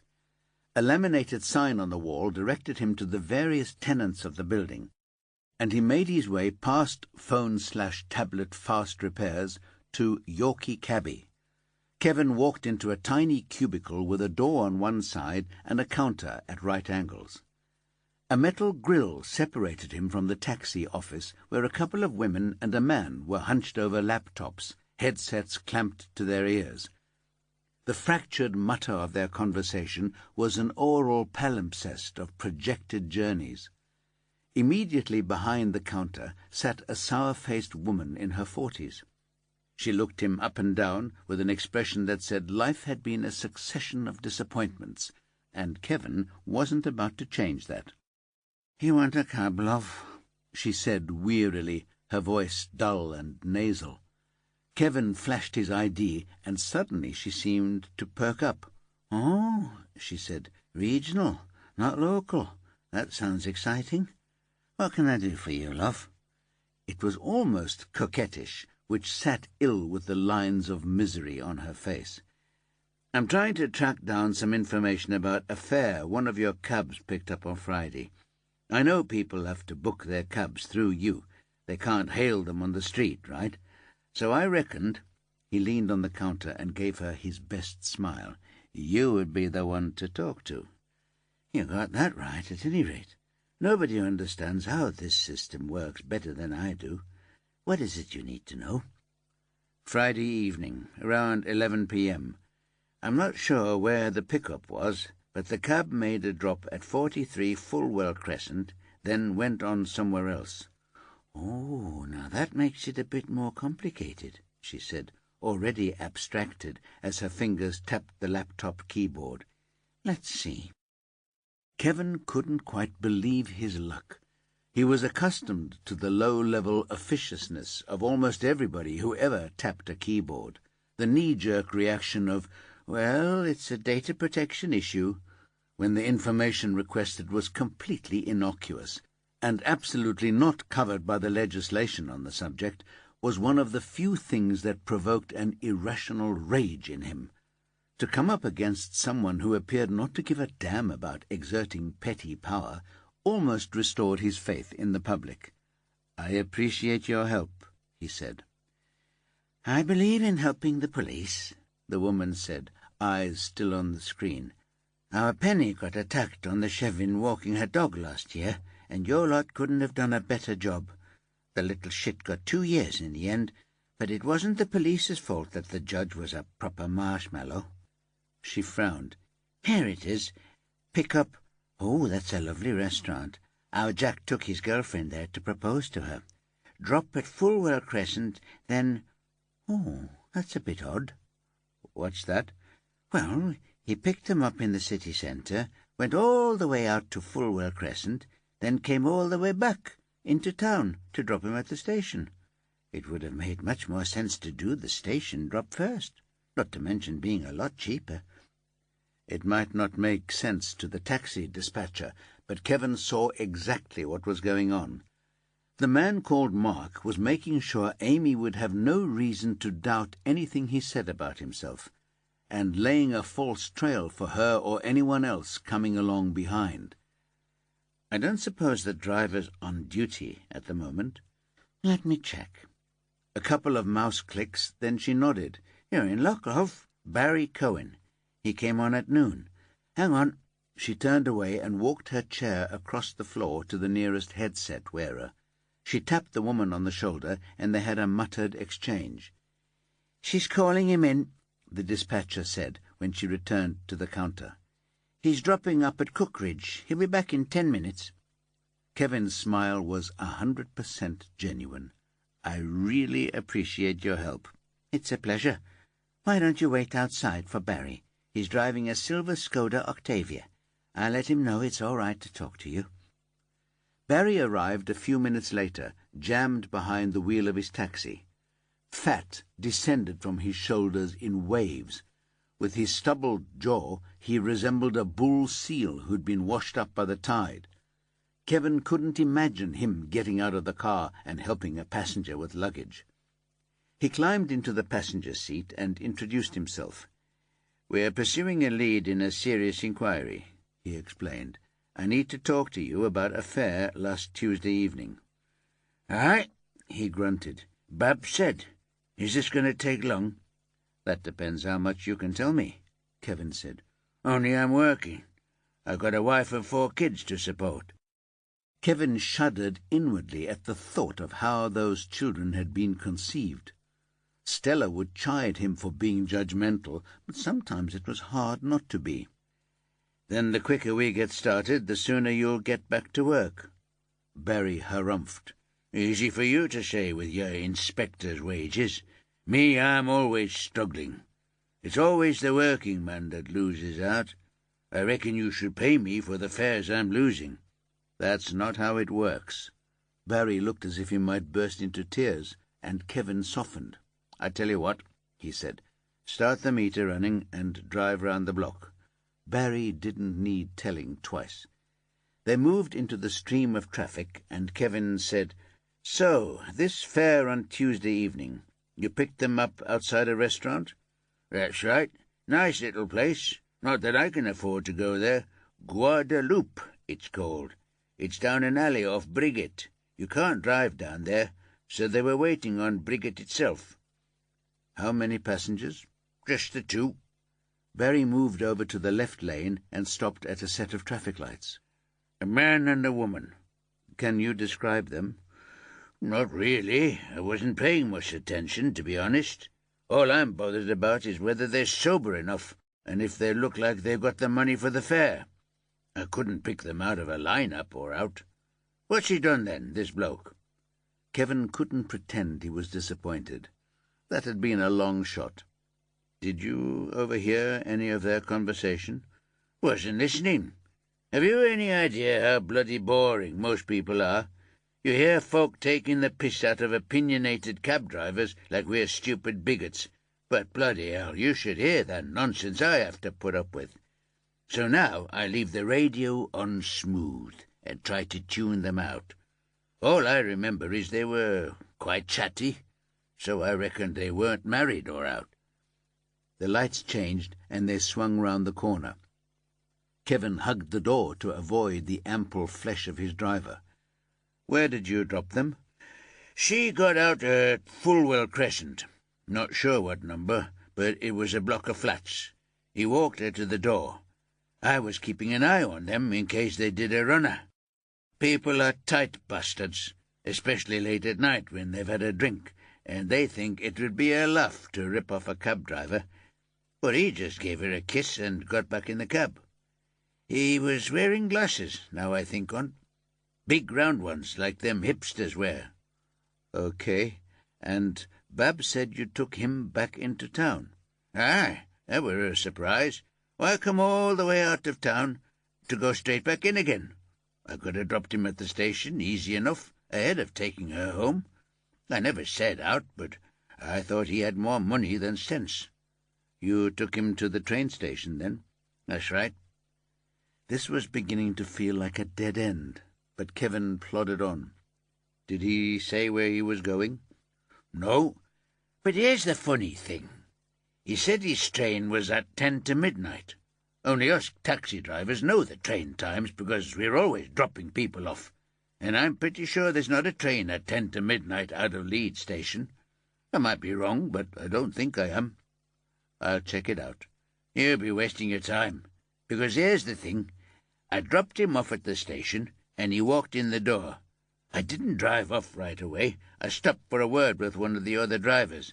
And bugger me if he didn't come straight back out the other door and walk away back into the city centre. So what was all that about, eh? If Tony was right, and their killer was as careful a planner as they feared, this looked like another attempt to throw sand in their eyes. But perhaps he had miscalculated this time. There were few places in modern Britain quite so thoroughly surveilled as a mainline railway station in a major city. Kevin allowed himself a moment of satisfaction. This was something solid for Stacy to get her teeth into.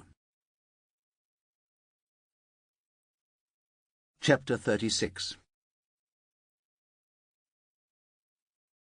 Tony only realized how long he'd been staring unseeing at his laptop screen when Flash padded through from the main part of the barn and dropped her head into his lap with a faint yip. He looked at his computer clock and pushed back from the desk, startled at how the time had slipped away. "Sorry, Flash," he muttered. "You must have had your legs crossed." 5 minutes later they were on the hill, Tony climbing in a series of wide zigzags, the dog flying hither and thither on the trail of whatever random scent caught her attention. There was a sharp breeze cutting across the moorland, alternately buffeting one side of his head, then the other. The sky was the solid grey of impending rain. None of this impinged on his consciousness. Tony was digging deep inside himself, in a bid to figure out what was going on under the surface of the double murder Carol's team were charged with solving. Empathy lay at the root of everything he did, both as a clinical practitioner and a profiler. His ability to slip inside someone else's skin, someone else's brain, someone else's heart, was uncanny. It had caused him a deal of grief over the years. There had been times when other people's pain had threatened to overwhelm his own defenses, but he welcomed it. All those years when he'd believed he was only passing as human, that pain had been an anchor. And these days, now he was beginning to trust in the integrity of his own emotions, he still valued that identification with someone else's discomfort at the world. He'd been scared of himself for so long because he knew how many of the boxes on the serial offender tick list applied to him. A mother who failed to show him love and actively demonstrated her contempt for his existence. An overbearing grandmother who'd done most of the child-raising and had a punishment regime whose cruelty wouldn't have been out of place in the novels of Charles Dickens. A father so absent that Tony had known nothing of him till after his death. The target of bullying, verbal and physical, at school, and early sexual experience that had ended in mockery. His impotence still humiliated him, but sometimes he wondered whether these days he clung to it because it saved him from taking that final step towards Carol that would only end in yet another failure. What had saved him, and it was something he thought of often now there was a dog on the fringes of his life, was that one person had showed him love when he was in deep adolescent despair. A dinner lady of all the unlikely people. A dinner lady who had spotted his misery and pushed him into helping her look after her troop of rescue dogs. He'd seen her love for the animals and felt her concern for him, and it had hit him at the precise point in his life where his despair might have taken him down a very different road.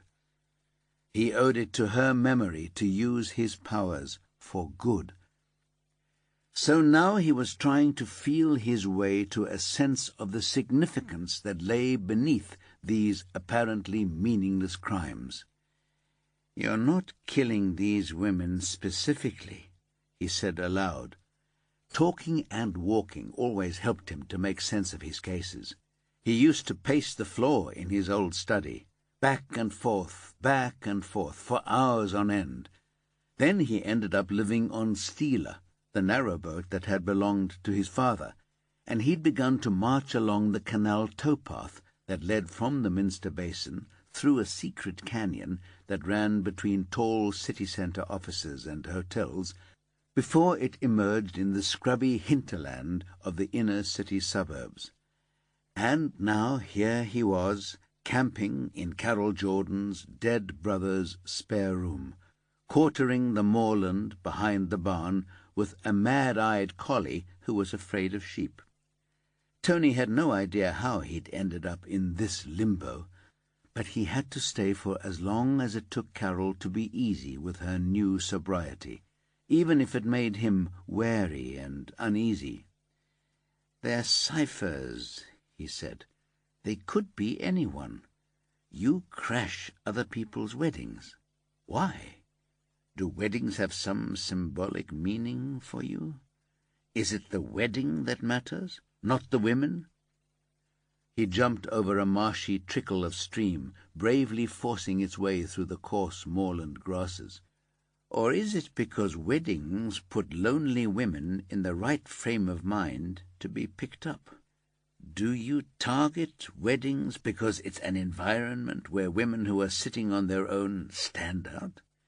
Easier to identify women on their own? Not like a club or a bar, where women tend not to arrive alone. They go with their mates in a group. But women will go to a wedding without a partner. They go because they're family or they're friends, and it would cause offence if they didn't turn up. He turned to survey the landscape and catch his breath. The dog bowled up to him and butted his thigh as if to accuse him of laziness. Tony resumed his walking, and Flash darted off, satisfied. "So you turn up at the point in the day when the formalities are over and people are dancing and drinking, and you dress to fit in. You make yourself unobtrusive. You stand at the bar and pick up enough to pass yourself off as a friend of the bride or groom to the woman you choose. And then you move in on her. But you're not only acquiring her and killing her. That's not what this is all about. You've got a more sophisticated agenda than simply acquire and kill. You want them to love you, or at least you want to be able to believe that they love you. You need to take them on dates so you can construct a fake reality. It's the Truman Show. They think they're in the real world. They think you're really attracted to them. They think you might be Mr. Right, because they met you at a wedding where Mr. Right is on every woman's mind, and you use that to create an image in their head. You listen to them. You don't come on too strong." He frowned, wondering where this narrative was going. "And then you kill them. You don't just kill them, you overkill them. You strangle them, you drive them to a remote roadside, and then you set fire to them. You obliterate them." He stopped again, hands thrust deep into his pockets. "Who are you really killing?" "It's a good question, Dr. Hill." The voice coming from behind him startled Tony so badly he jumped, stumbled, and almost fell. If George Nicholas hadn't grabbed him, he'd have ended up on his knees on the boggy ground. "Sorry, I didn't mean to startle you. I did call your name a couple of minutes ago, but you seem not to hear me." Carol's neighbour let go Tony's arm and stepped back. He was dressed for the country in corduroy trousers, hunter wellies, and a Barber jacket, a tweed flat cap on his head. His pink complexion was heightened by the wind and the effort of the climb, making him look a perfect caricature of the country gentleman. Tony gave a lopsided smile. "Sorry, I was thinking." "Aloud, by the sounds of it." George smiled. "I do that myself. After I lost my wife, I couldn't be bothered with anybody else's conversation." "It helps me put my thoughts in order," Tony said, trying not to sound brusque. According to Carol, George had made her feel more at home in the valley than any other neighbour. He should try harder to like the man and not make snap judgments based on his wardrobe. But then he'd spent his working life making judgments about how people chose to present themselves. He wasn't likely to stop now. Not for some land-owning toff who had let Carol get behind the wheel of her car when he must have known she was over the limit. "How's Carol enjoying being back at work?" George asked, leaning on the shepherd's crook walking stick he carried. "You'd have to ask her." Tony knew he sounded abrupt, but what else could he say? "This is a bit awkward." George looked embarrassed, his eyes on the far horizon. But I think I ought to say something. I don't want Carol to be blindsided by more muckraking." Tony was immediately on the alert. "You're going to have to explain that, George." "My staff are very loyal. You should know that up front." He sighed. "The night Carol was breathalyzed on the way home, there's been a woman asking around about the dinner party, trying to find out who was working in the dining room that night.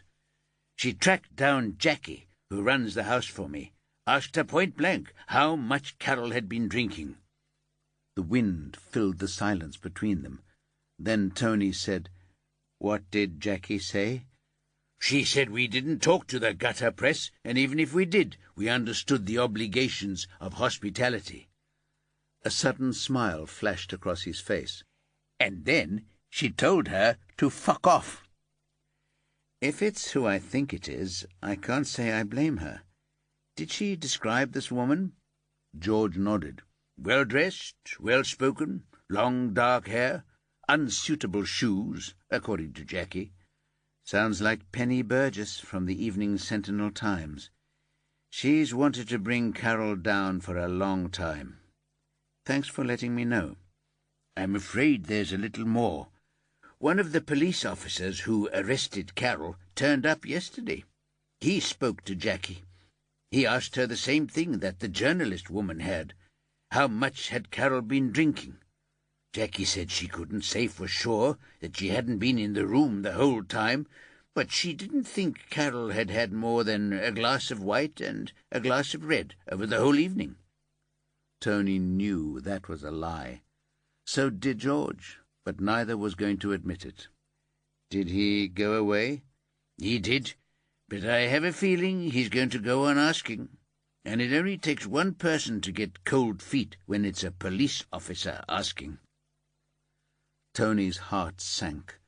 There would never have been a good time for this story to start stirring, but there couldn't have been a worse time, not in the thick of such a crucial case, not with the burden of guilt she was already carrying, not when Carol was finally starting to get back on an even keel. He remembered the last time she had become embroiled in other people doing the wrong thing for the right reason, and he didn't know how he was going to break this latest news to her. Chapter 37. Stacy flicked through the open windows on her half-dozen screens, checking what was still running and which of the programs she'd set in motion had come up with any results. There were routines that were straightforward, the algorithm she'd swagged from a friend, which analyzed data from the automatic number plate recognition system and projected driving routes based on camera sightings, for example. It was working backwards on any existing data on the cars of Catherine McCormick and Amy MacDonald, chugging away in the background, scavenging information from sources other than the official camera feeds. And there were other programs that were, how would she have put it, not generally available. One of those clandestine apps trawled social media accounts and classified contacts according to a wide array of criteria and attributes. It was based on a piece of code she'd written herself a few years before, so the developer who had pushed it to the next level had passed it on to her as a tip of the hat.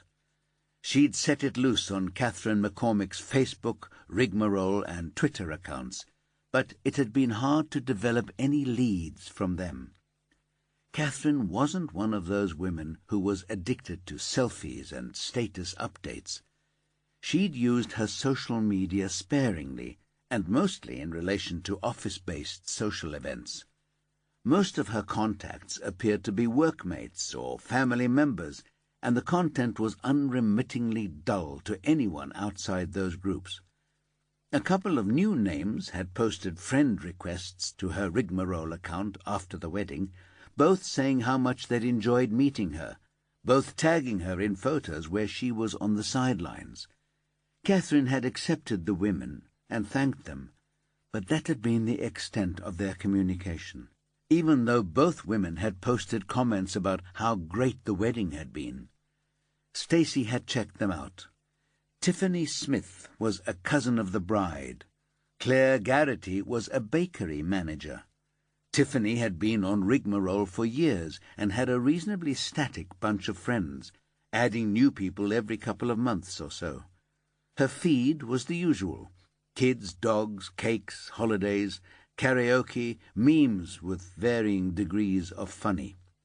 Claire used her account rather less frequently, but she'd been a member for a couple of years. She'd posted a couple of photos of the wedding, but hadn't tagged anyone. Based on her lack of activity, Stacy thought she probably didn't know how to.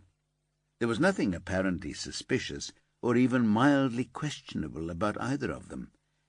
Looking at the screen now, Stacy noted the results from the trawl of Amy's social media were spooling down the page. New contacts were stuttering across the screen, the date line on the end of each line.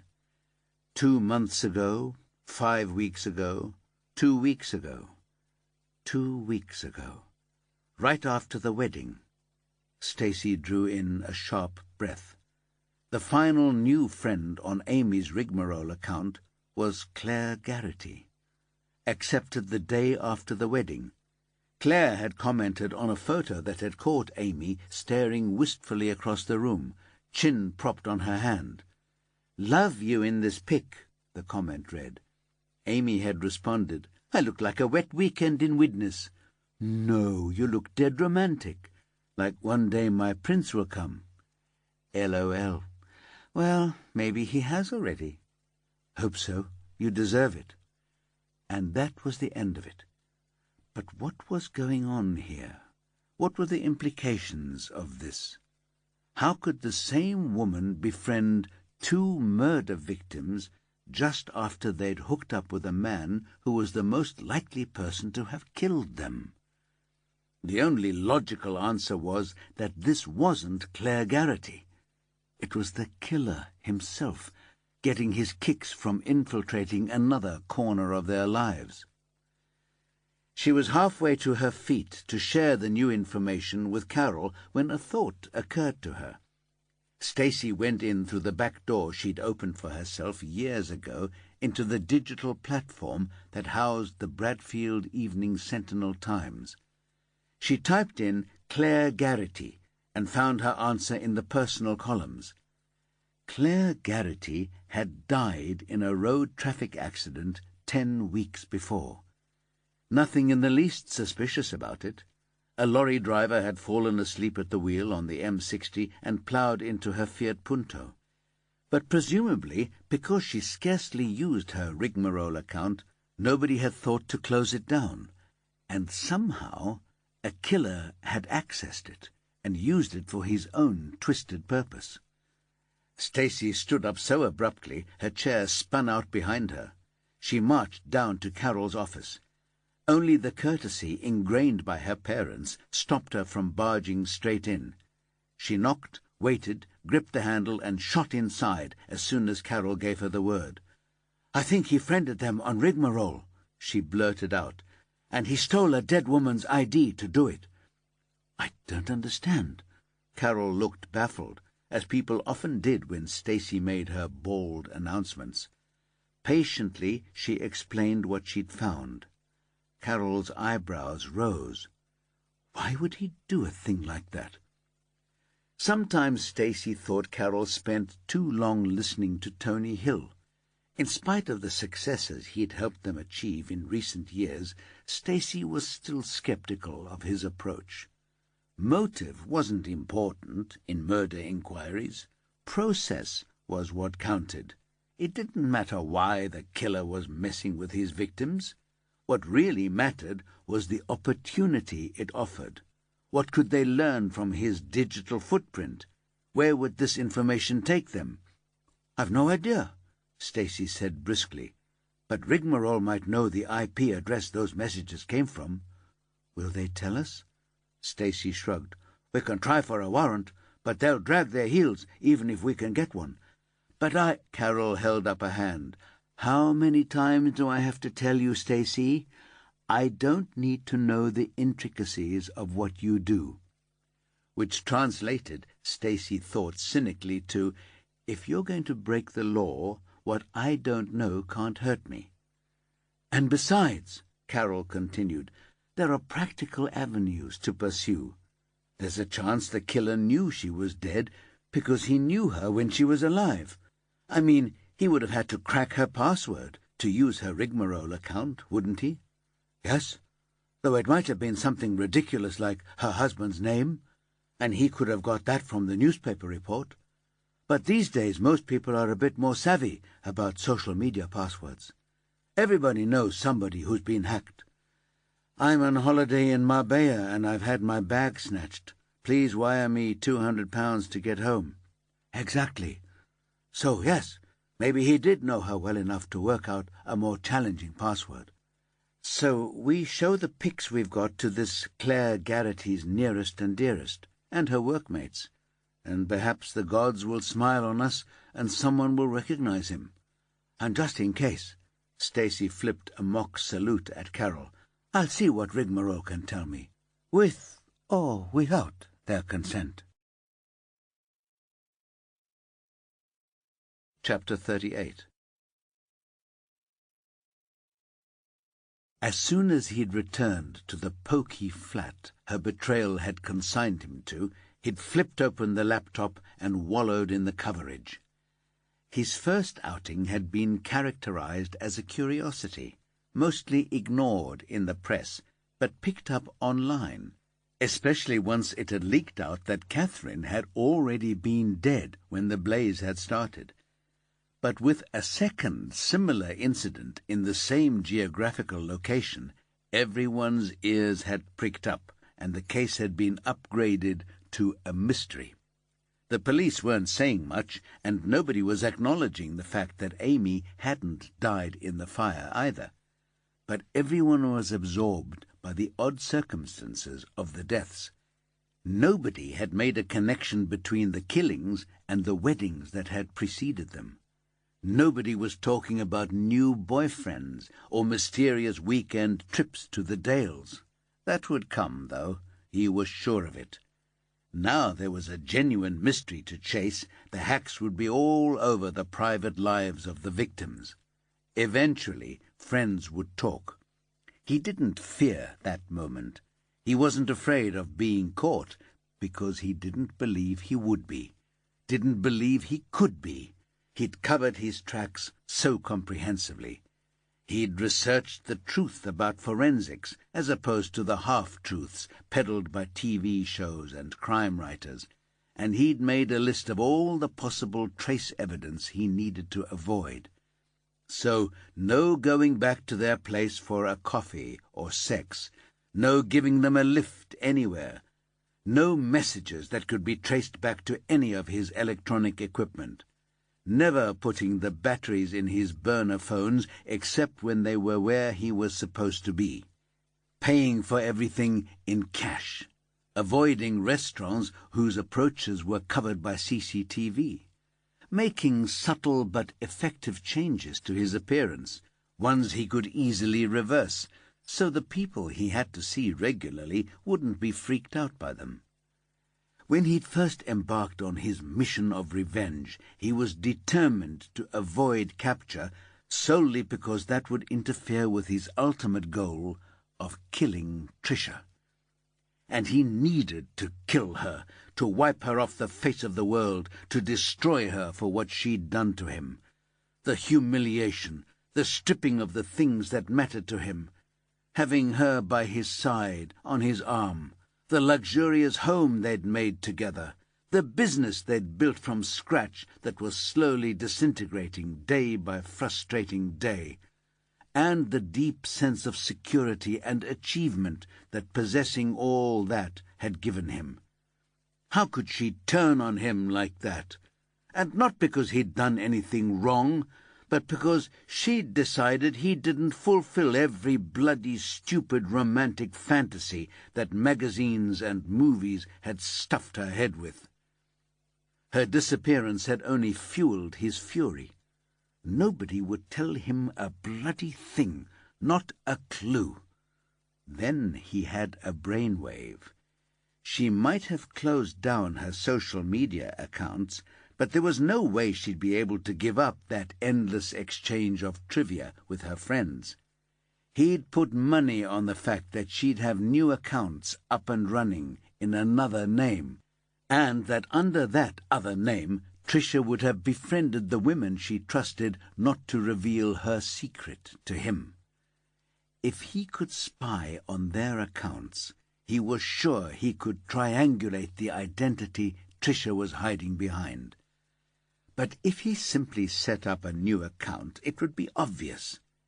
He needed to weasel his way into an existing account, so he could forge a connection to the women Tricia knew. But he had to find a way to do that without raising suspicions. And then he had his second brainwave, so bloody clever it made him laugh out loud. It hadn't been too hard to pull off, and so far it was working. He'd managed to become rigmarole friends with 2 of the women Tricia was closest to, but it was taking forever. The more days that passed, the more his anger burned. Time was not healing these wounds. Rather, it was making them more agonizing. He'd never be at ease with himself while she still breathed. He understood that very clearly. Her existence was an insult to him and everything he valued. But killing her would only be flawless if he walked away with clean hands. There would be no satisfaction